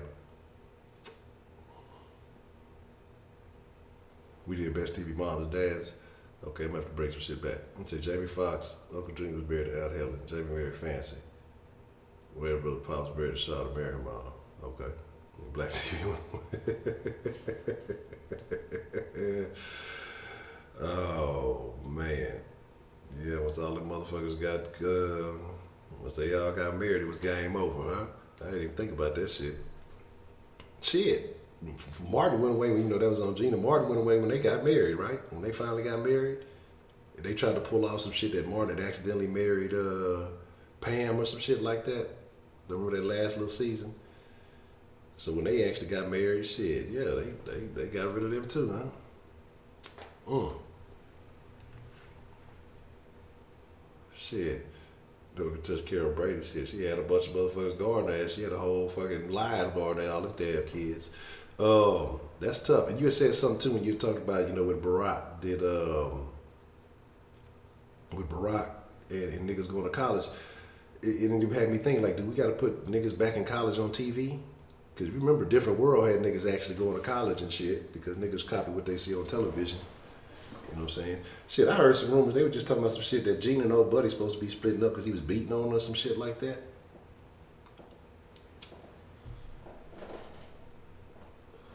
But see, this is why niggas stopped watching BET so long ago, because every nigga in the world watching that shit, but they ain't even putting, they're not putting nothing positive on there. It's supposed to be, You know, Black Entertainment. Living Color was live too. The Living Color was great. Fucking the Living Color was. Who was it talking about? Who said something about niggas living in a Toshiba box? And that shit had me thinking about Antoine. That shit was fucking funny than a bitch, man. Man, there wasn't no sexual harassment from Martin. Look, Tisha was fucking with Martin. I don't care what nobody say. She was fucking with Martin. Martin was piping Tisha down. She got with old buddy, and old buddy probably ain't like that shit. You know what I'm saying? And so he probably there's people ain't said the Toshiba box. Yeah, that's what I'm saying. That shit had me think about Antoine, man. That nigga Antoine, that nigga was the real Cribs, man. That was the old homeless ass Cribs. It was a whole bunch of shit, man. It was like the fucking Hey Man, that shit was classic.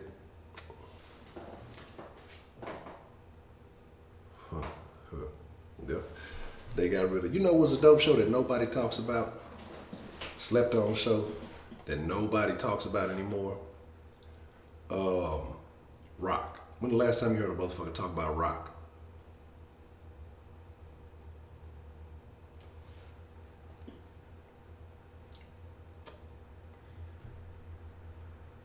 That nigga Ricky Ricardo, no see.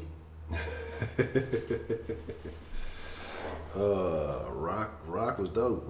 They used to be going through some shit on Rock, man. You know what I'm saying? Oh, I remember that shit. I forgot the show with Flash and Color Pat. Fuck, I forgot that show. What was that shit, man? What was that shit?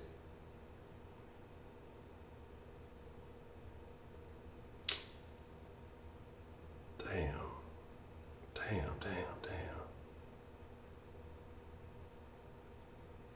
Yeah. What was the other show? What was the show where LL Cool J was a one-on-one? Yeah, that's what it was. What was the shit In the House with LL Cool J? What was he like, the uncle or some shit?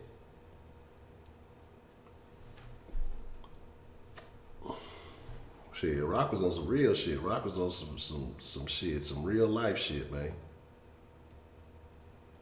He was the uncle. Okay. You know what I'm saying?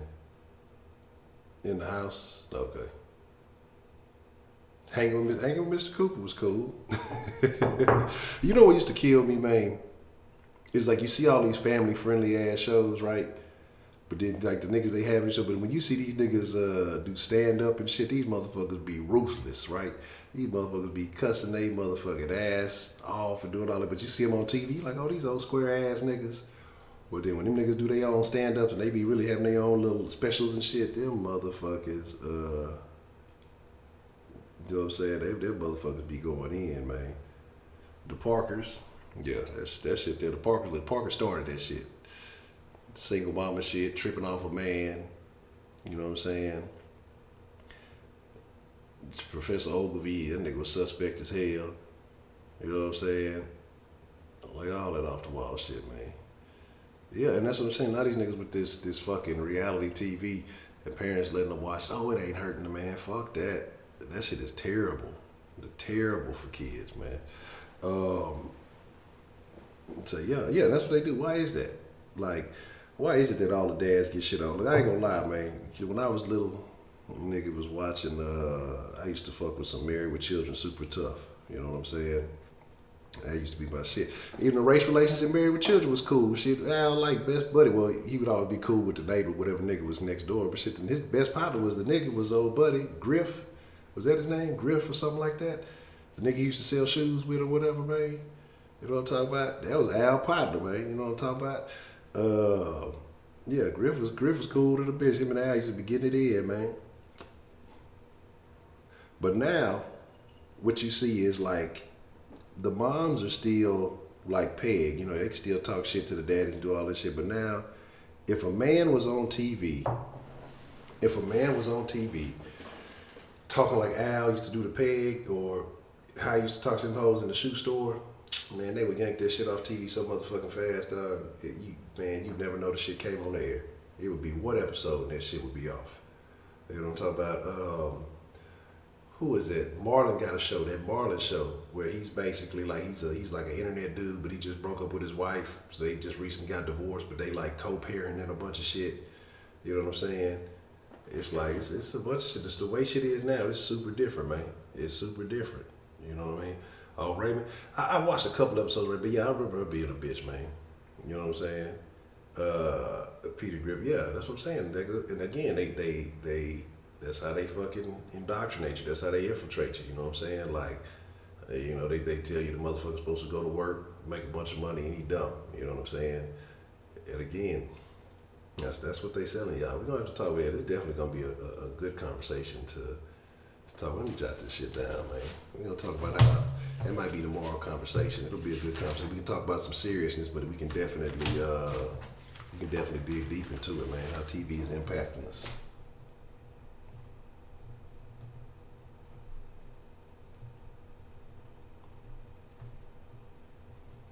Definitely, let me jot that down. Let me see. Hold on. I think we did. That'll be a great conversation, man. Yeah, man. Little by little, man. We gonna this thing gonna do what it's got to do.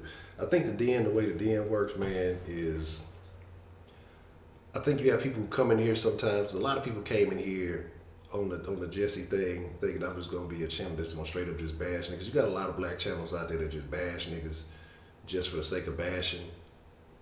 But I think a lot of people got a misconception because shit, I be losing subs all the time. Then it'll bounce back, then we'll lose some, and then like when I have a significant loss of subs, you know, sometimes nigga lose 10, 15 of them hoes and the numbers will climb back up.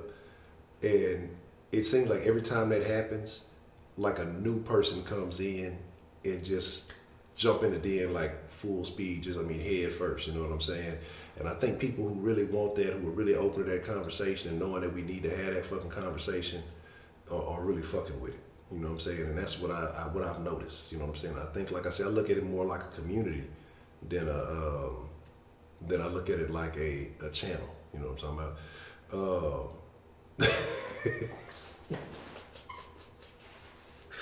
Yeah, the den used to be slow boogie like a bitch, but it would be going down. Nigga used to have it would be with all the little chicks in the back smoking, and I had like the little montage. So it was like it might have been 100 different little chicks smoking. There might have been like 2 black chicks in the whole thing that was getting lit.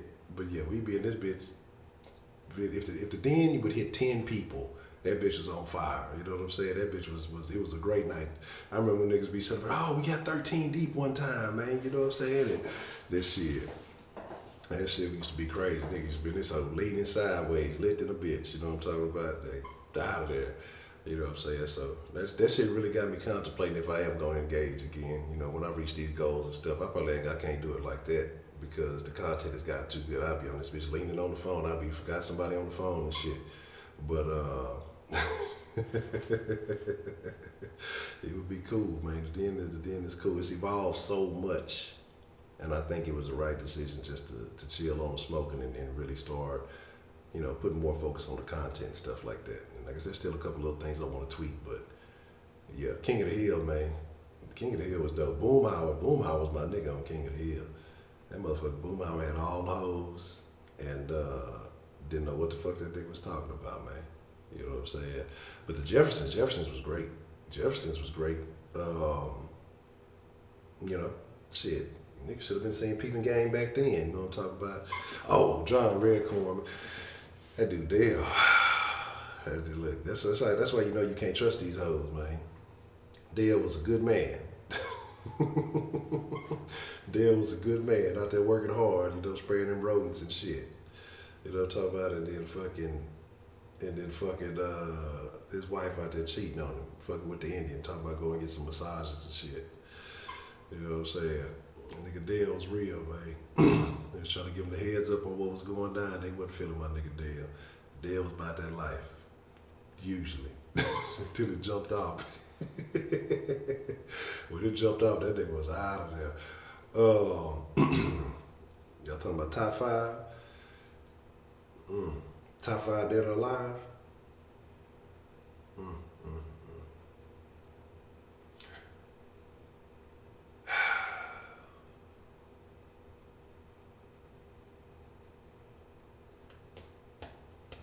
Hey, I don't care what you shit. Look, I don't really be fucking with that, but I watch some goddamn girlfriends. Nigga. I don't really like shows like that, but I really wasn't paying attention to what they was fucking doing.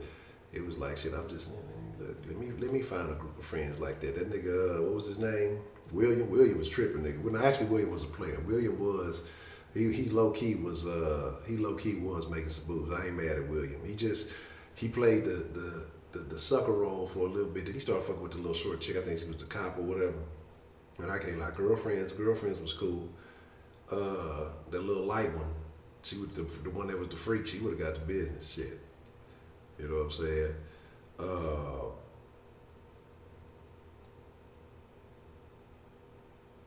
It said Viola Davis, Kathy Bates, Angela Bassett, Meryl Streep. I don't even know that last one. I don't know about that last one. Yeah, right, man. We've been getting it in, man. We didn't have some good conversation. We lightened up the mood a little bit before we wrap it up. That's a tough one, man. I don't really just be knowing. I gotta, like I tell you, I'm bad with actresses' names and shit. You know what I'm saying?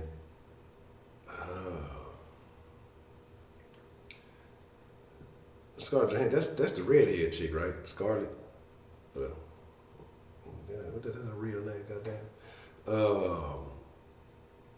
Tony, that was her name. Yeah, Tony. Yeah, Tony was with the shit, man. Tony would have got that business. Tony would have got. I want to say William had another little bad chick before he got with the little cop chick. I want to say he had a little bad chick before he got with the little cop chick.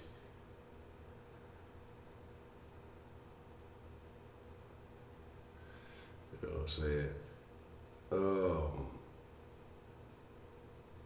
Halle, man, look, I done told you my theory about Halle Berry, man. Halle Berry cannot fuck. I don't care what nobody says. She look good for nothing. Halle Berry can't fuck. That's why these niggas be doing her bad. Like, either she clingy as shit or she can't fuck. I don't know what it is. Because how you that fine and niggas stay leaving you? You know what I'm saying? Like, how does that work? Like, how is that happening? Niggas stay. You'll find out. Like, man, look. I'm telling you, how you say you think she's not into sex? She tripping there. Oh, she ran over last, and she ran a nigga over. Like that, a bitch. He's probably cheating on the shit. That nigga like, man, fuck that shit. Look, like that nigga, I don't know, man. Something about Halle, man. I don't know what it is, man. You say she fucked with top level men with all up. There's always a better 25-year-old. This is true.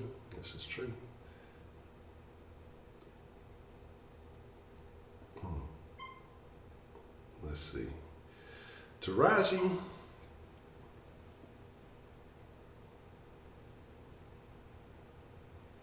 Taraji's resume it doesn't have a lot of variety in it. You know what I'm saying? I'm trying to think.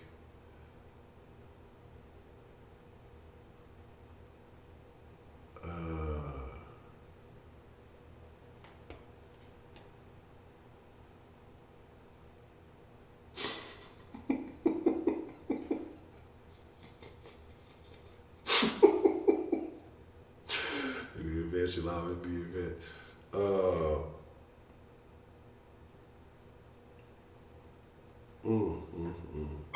That shit funny to the bitch, man.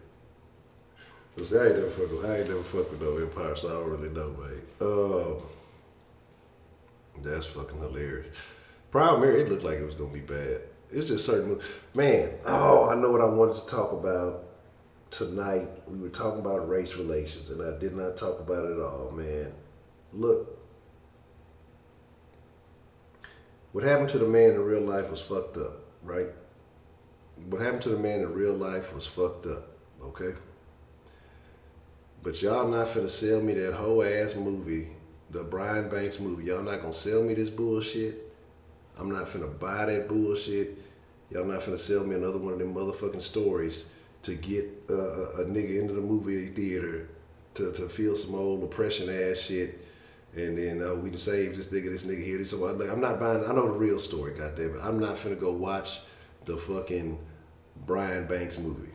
You know what I'm saying? Like, let's stop these Brian Banks situations from happening. You know what I'm talking about? Like, I'm tired of the motherfucking me. This shit is like, I'm just not with it. Like, I felt bad for the man. What actually happened to him?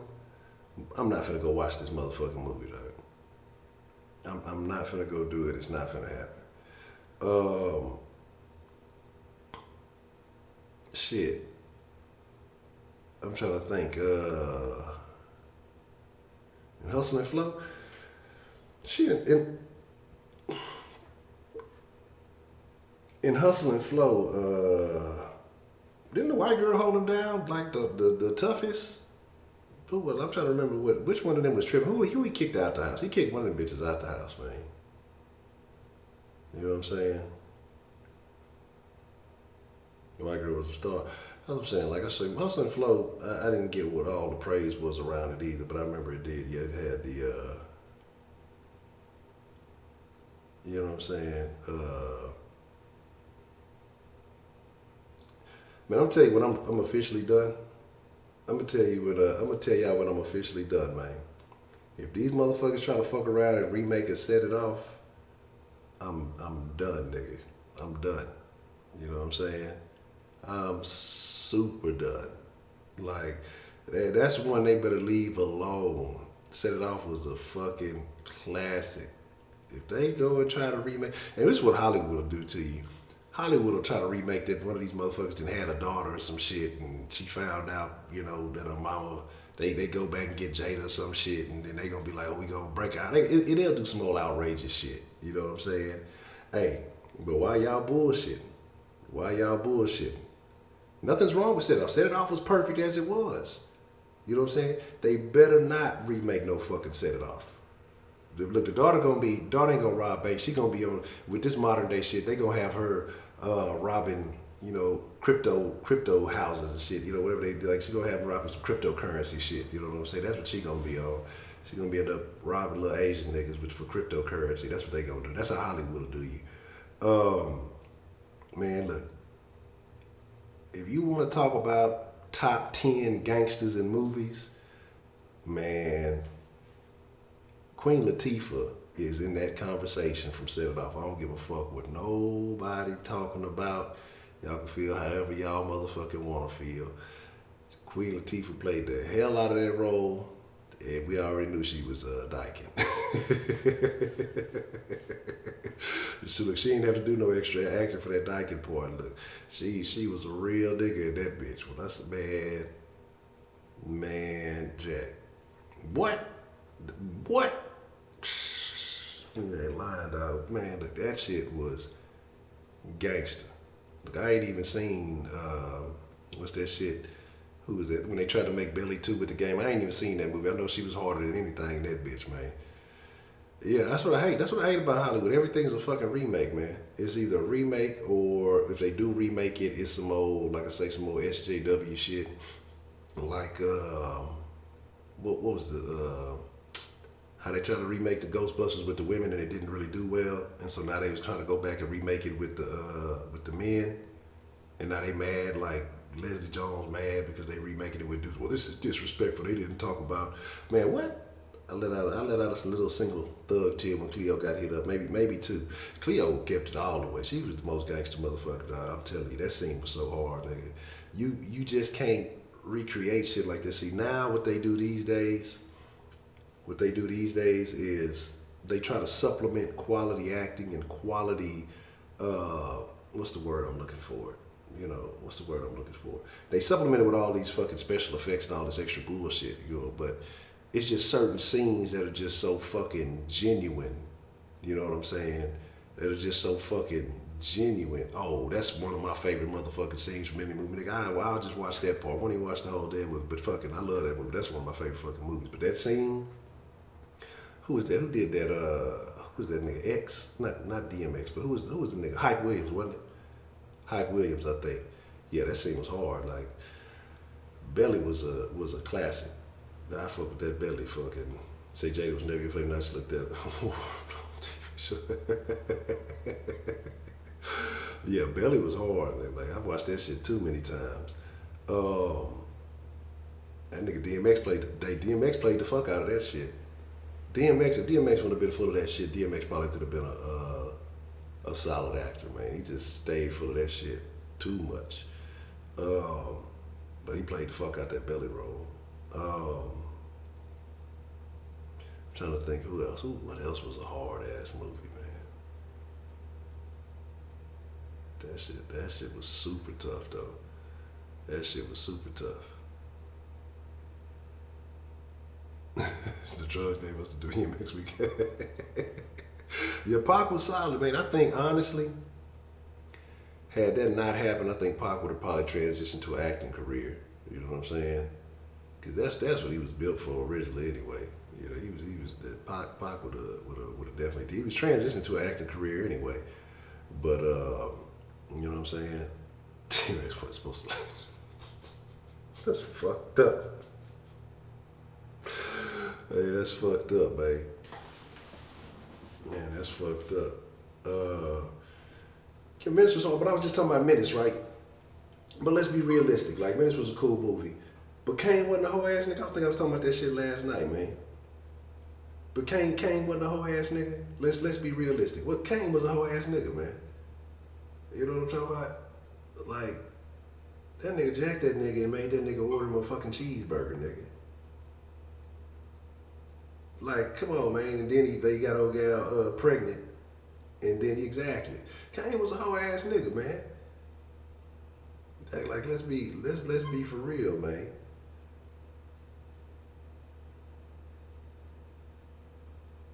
Jimmy Jumper, King of New York. I don't know, have I seen King of New York? I might not have seen King of New York. Or if I did, I only seen part. Like, I haven't seen the whole,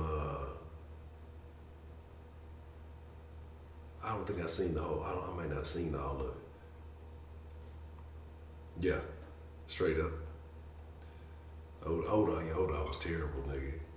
But the thing about it is, nigga, if you done came from any kind of environment slightly like that, you know some niggas just like that. This nigga, look, I say, that's the wolves, nigga. I'm gonna get you, sucker. Yeah, I'm gonna get you, sucker. The Wayans, man, the Wayans had a little, when it came to them parodies and shit, comedies and shit like that, the Wayans had it locked up for a while. You know what I'm saying? You know what I'm talking about? You say this the most upset you've been all night. What you mean it wasn't his bad? How you know it wasn't his bad? It was that nigga baby, man. You know, he did that nigga bad, man. Who was the other one? What's that? Shit, even don't be a menace. The fucking parody. That's still one of my favorite parodies, nigga. Don't Be a Menace was one of my favorite fucking parodies. I watched that shit so many fucking times.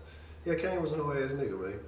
You know what I'm talking about? Like, that nigga was on some whole shit, man. That nigga, cause come on, that nigga jacked that nigga because he was jealous. You know what I'm talking about? Like, was just hating on that nigga straight up. Like, Kane was a whole ass nigga, man. Let me see.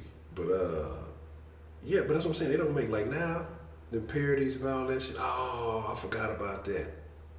I forgot he took the nigga hitting licks on your shit, man.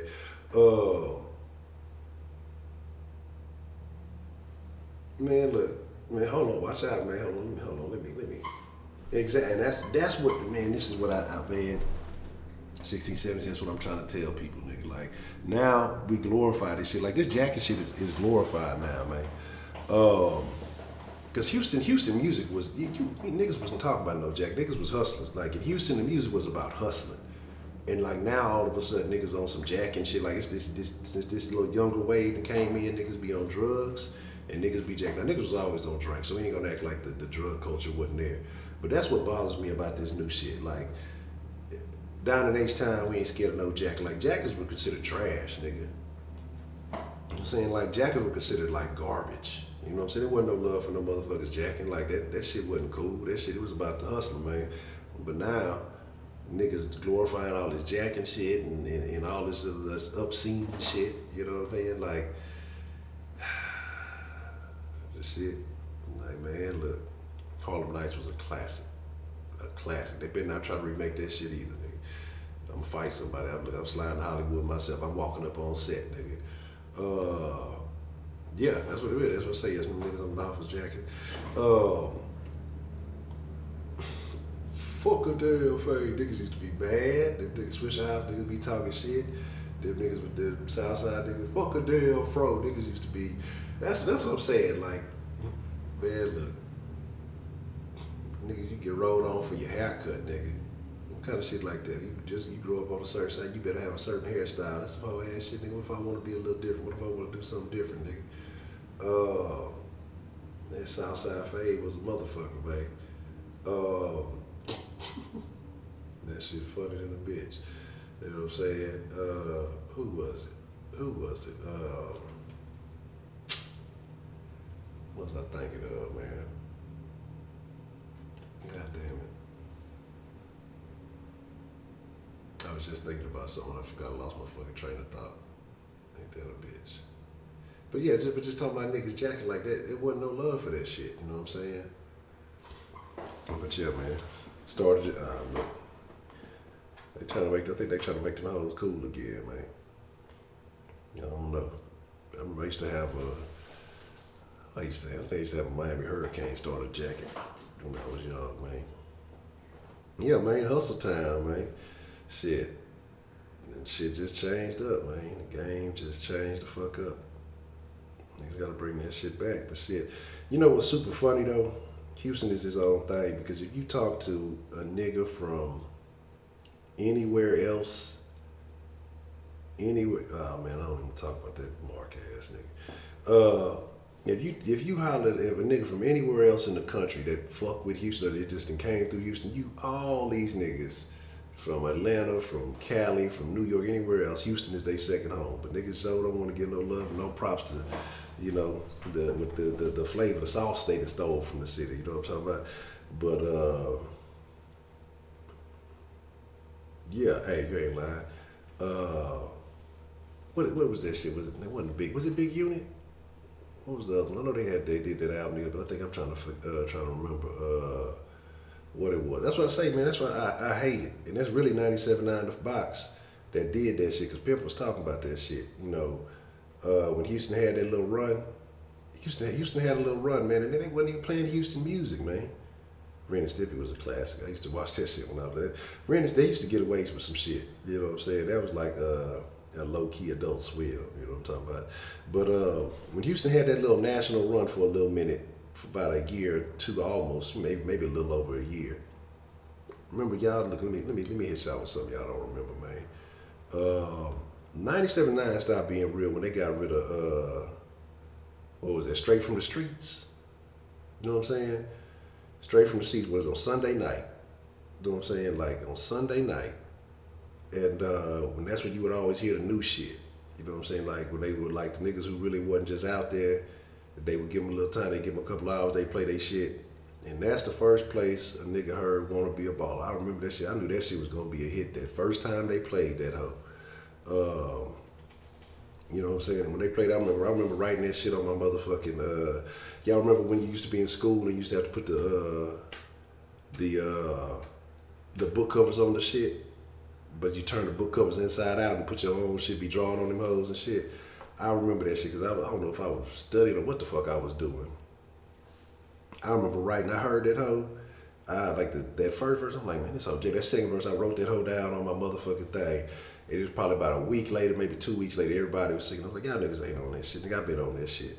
But yeah, Mike Jones situation. And then, who was it? It was Mike Jones, and they did Trey bad. They did Trey super bad. Trey one of the realest in the motherfucking city. They did that nigga super bad. Because of Natay motherfucking ass. Like, shit, he wasn't lying. Like, fuck Natay. And then that bitch left, like, right after she talked all that shit. You know what I'm saying? They did that nigga bad, man. Like, yeah, that's what I say. That's what niggas don't. I don't listen to the radio. I can't tell you. Like, I wouldn't even know if 97.9 still play music. Niggas been so long since I listen to that shit. Like, that shit's some mark ass shit. Them fucking DJs shouldn't even want to show their face in the city after being associated with that shit, man. You know what I'm saying? Like, that shit is, that's some hoe ass shit. But I commend Trey for keeping it pushing, you know, because any other nigga would have been like, fuck it. You know what I'm saying? But that nigga there, he kept holding it down. Yeah, that's what I'm saying. And then the fucked up part of, oh, well, it was Trey Day. What you expect, that old goofy ass bitch? Man, I couldn't stand the Tay anyway, because she was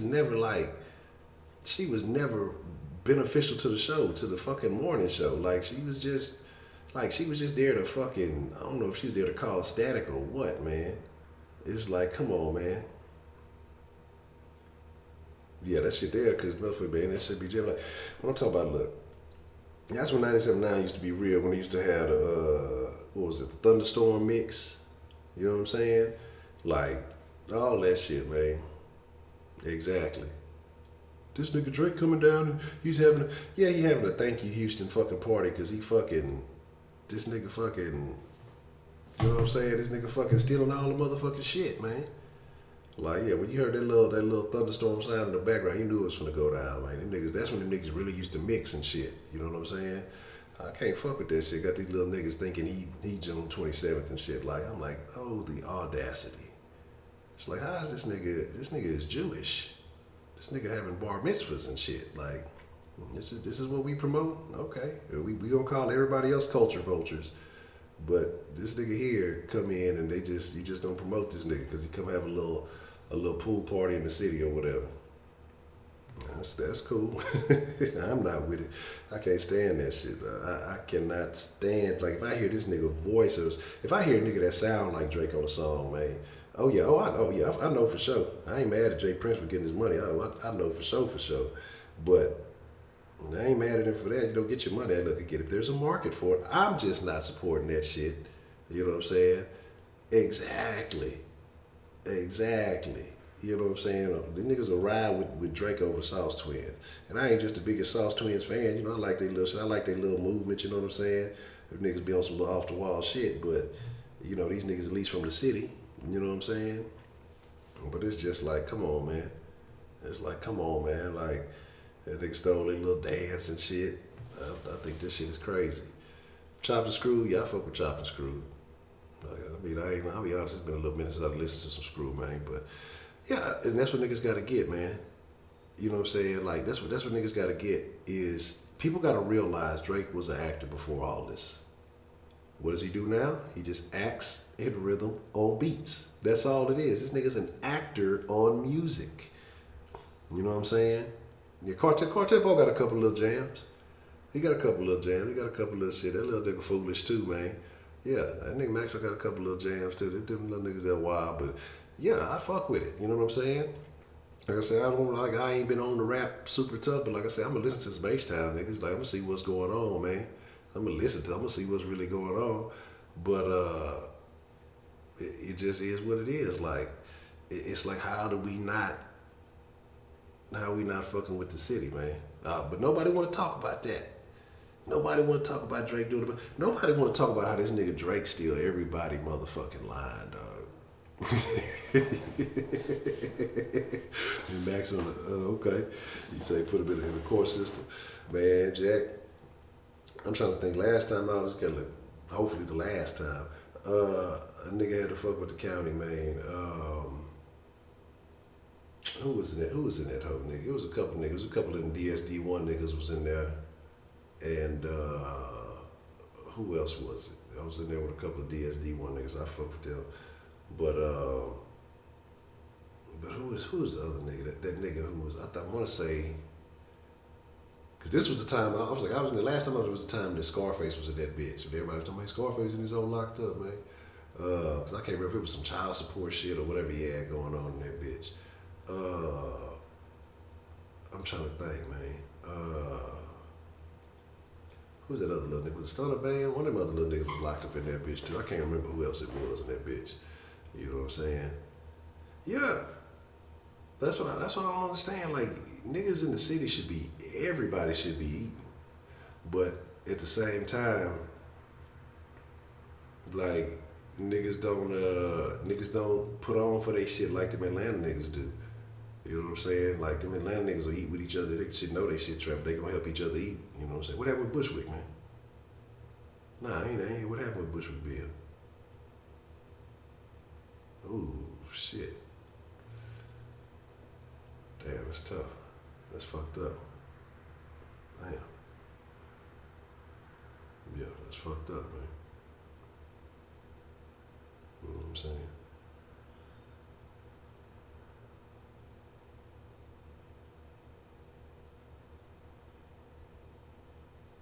Man, stop. For real? I remember New York used to be, man, look, that was, I ain't gonna lie, that's like the last time I ever watched some fucking reality TV, man. Was Flavor of Love. It might have been that first or second season of Flavor of Love. That's the last shit I ever, that's the last, like, that's when I stopped. Like, that's when that shit clicked to me. I'm like, man, why am I watching this bullshit? Like, I used to watch it to laugh and clown, but I'm like, man, why am I watching this bullshit? That Flavor of Love was it for me, man. You know what I'm saying? Carsdale Bay rolled out something up. The Flavor Flav, you know, man. That shit there, they ate off that nigga. Flavor Flav. That shit there is just, it's crazy, man. That's wild, man. Yeah, I didn't know either. I thought she was just another, maybe that's why she act like that. You know what I'm saying? I thought she was just another regular rat. You know what I'm saying? But then, yeah, they gave her, what happened? She got, yeah, cause didn't she get like her own show? They gave her some titties or something like that. Some shit. Maybe she got her own titties with that money. You know what I'm saying? Patrice O'Neal breakdown. Patrice O'Neal, man, look. Patrice O'Neal was underrated, underappreciated. That motherfucker dropped so much game, dog. I'm gonna have to check that shit out. Like I say, it's just so much, man, shit is so connected that, again, you know, motherfucker got so many plugs that you just don't realize and don't even know about, dog. The shit is wild. Yeah, if she got that kind of money, that bitch is beautiful. That's a word I rarely use, you know what I'm saying? Look, that bitch is beautiful, if that's the case. That's wild, though. That's wild. Man, that's super wild. That's crazy, man. It's just so much craziness off the wall shit, man. Look, man, look. Rashida still ain't hit me with that. I'm waiting for Rashida to hit me that photo. Yeah, I don't even know. I ain't even got the damn line open. I don't even know I got the number still up here and shit. Let me see. Started. Man, and what you said earlier, man. What you said, I'm not a big Beyonce fan either. But boy, look, don't look, that'll get the then ended right there. The beehive come out of nowhere and start stinging your ass like, what's that movie with Macaulay Culkin, My Girl? It'll be over for you. Then it'll be over, but I can't say that shit out loud too many times. I'm not a super big Beyonce. I've never been. Like, for niggas to be like, oh, you know, she's so fine to me. Man, look, dog, it's Beyonce's in the city, nigga. They might be on the west, southwest. I've seen a couple of them, man. But it's Beyonce's in the city, man. Look, if y'all look at all the crazy shit a nigga done said, man, if y'all don't see the deal no more, it's going to be because of that one thing right there, man. You know, I commend her for her work ethic. You know what I'm saying?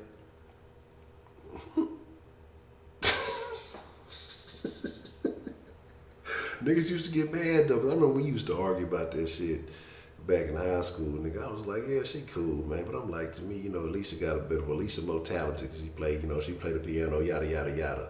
All that. Niggas was mad. Oh, man, Beyonce. I'm like, where is she super thick like that? I mean, I'm not saying Alicia Keys was thick. I wasn't even tripping on that. I'm just like, I liked her better as an artist. You know what I'm saying? Even though she had that old rough ass voice. That she had that when she was talking, that voice be deep in the motherfucker. I think Alicia Keys was she went through conversion therapy, whatever they call it, that gay conversion therapy. You know what I'm saying? So that's what I think happened with her. One of those man, Patrice was great, man. Patrice was great, man. You know what I'm talking about? Cause it was one song that I was like, Because Beyonce had that song with Slim Thug, and I think they ended up winning an award for it, but in another version that she put out, she swapped Slim Thug off the song and put somebody else on that bitch, you know what I'm saying? Like I forgot who she replaced that nigga with on the song, with somebody, and it was check on it. I forgot who like what's going on, man? I was like, that shit there wild. I was like, you supposed to be H-Town. Then it was a thing, I remember a couple of years back, she's supposed to be so H-Town, but she was posing in a damn Bulls jersey and shit. You know what I'm saying? Like, really? Like, come on, man. You know what I'm saying? It's just like, that's tough. That shit's super tough, man. Just say she LA. But he got that's what I said, and I didn't know he had got the award with it, the award show until like, I ain't gonna lie to you, maybe a month ago, I just happened to see a video. I don't even know how the video came up on my shit. You know what I'm saying? Yeah, that's what I'm saying.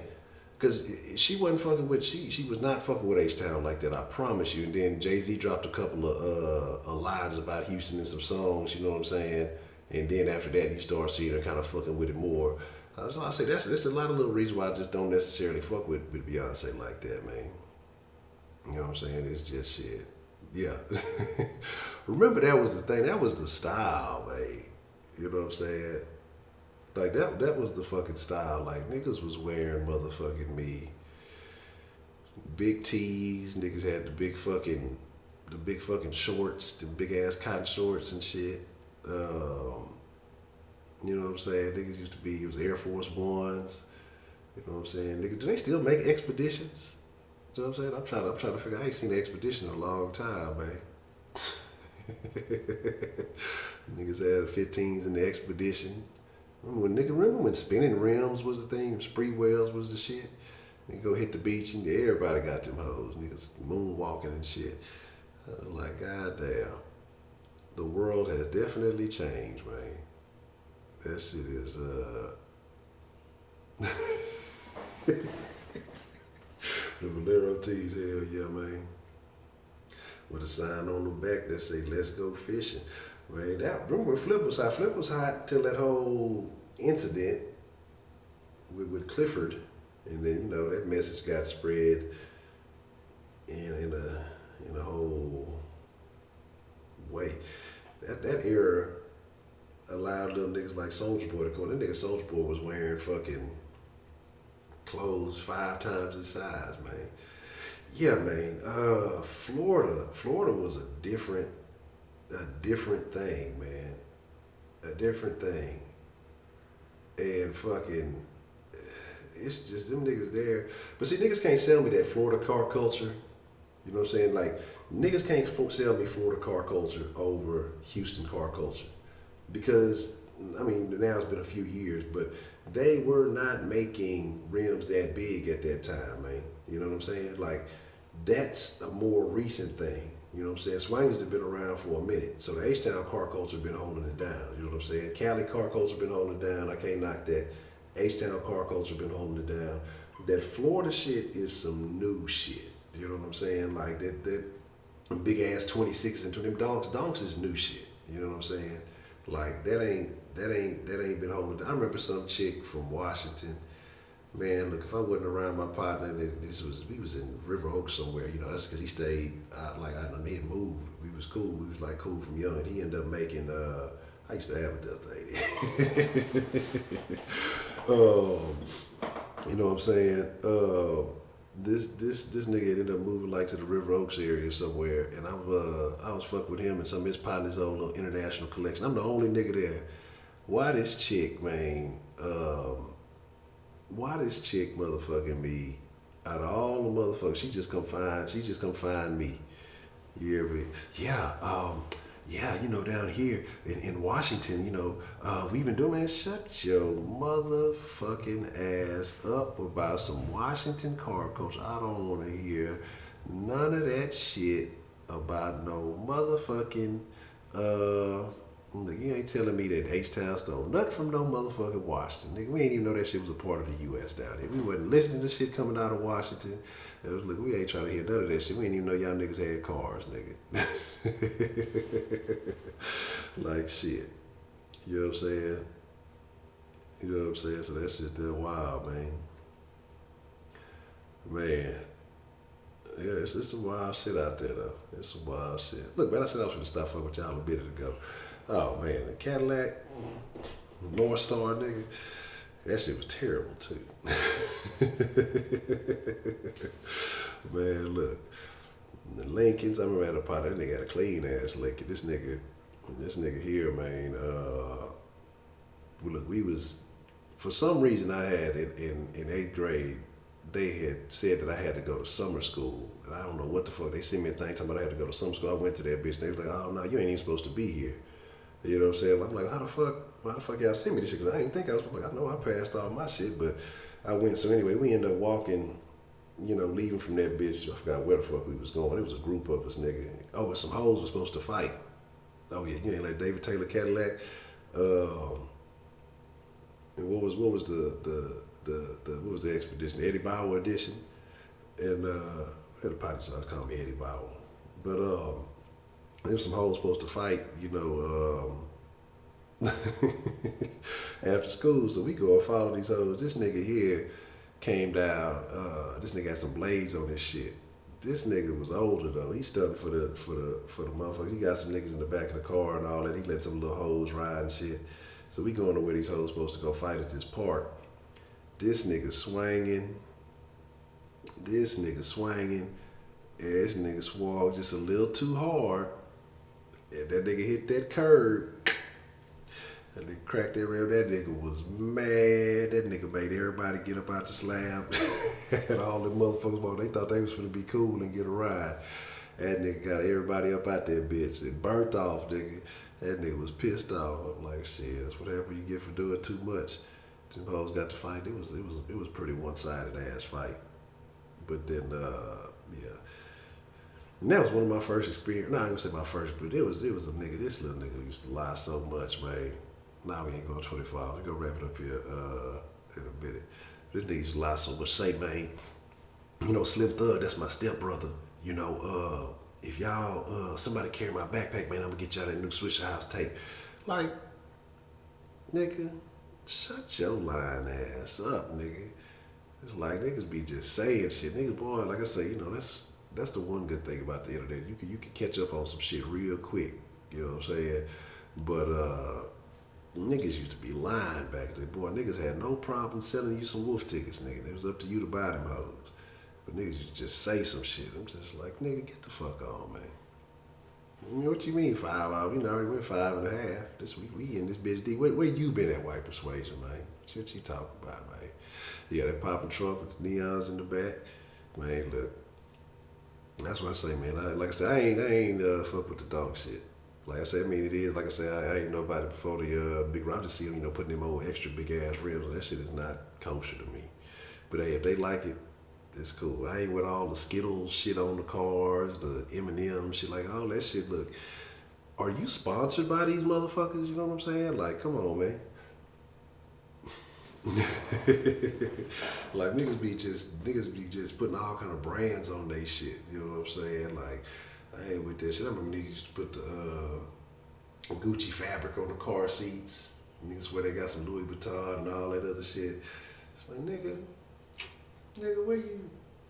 where you get this shit from? This shit look a little suspect, man. What's going on with this shit right here, man? You know what I'm saying? Trying to figure out all that shit, man. That shit there, fucking. You used to have to question some shit, man. You had to ask questions. You know, you needed information. But man, look here, Jack. I'm ass like I want to get up in the morning. It is the morning. But I fuck with y'all then. Super tough, man. We gonna call it rap. We gonna have a good conversation tomorrow, man. I don't know what we gonna talk about. I think we may dive deeper into the TV thing. I think that was a Gucci conversation we had going, you know. But I fuck with y'all, man. Hey, Kodak. Hey, I give Kodak this though. That little nigga may be off the wall with some shit, but he's standing on his own 10. He said, fuck it. You know what I'm saying? He ain't finna let these niggas talk to me. I'm gonna do me, man. You know what I'm saying? That little nigga there, I ain't mad at him. I ain't mad at him for that. He said he gonna stand on what he say, so shit. I can respect that. You know, it is what it is. But I fuck with y'all, man. Degenerates, friends, and the dens. Hey, y'all the coolest motherfuckers around. I fuck with y'all. Look, y'all ain't got to go home. Hopefully y'all ass the club been out, so y'all better be at home. God damn it, somebody gonna be looking for y'all. But y'all got to get the hell up out of here, man. I fuck with y'all. We'll be back at it tomorrow night. Y'all be cool like y'all be cool, man. Let me hit that button. Wow.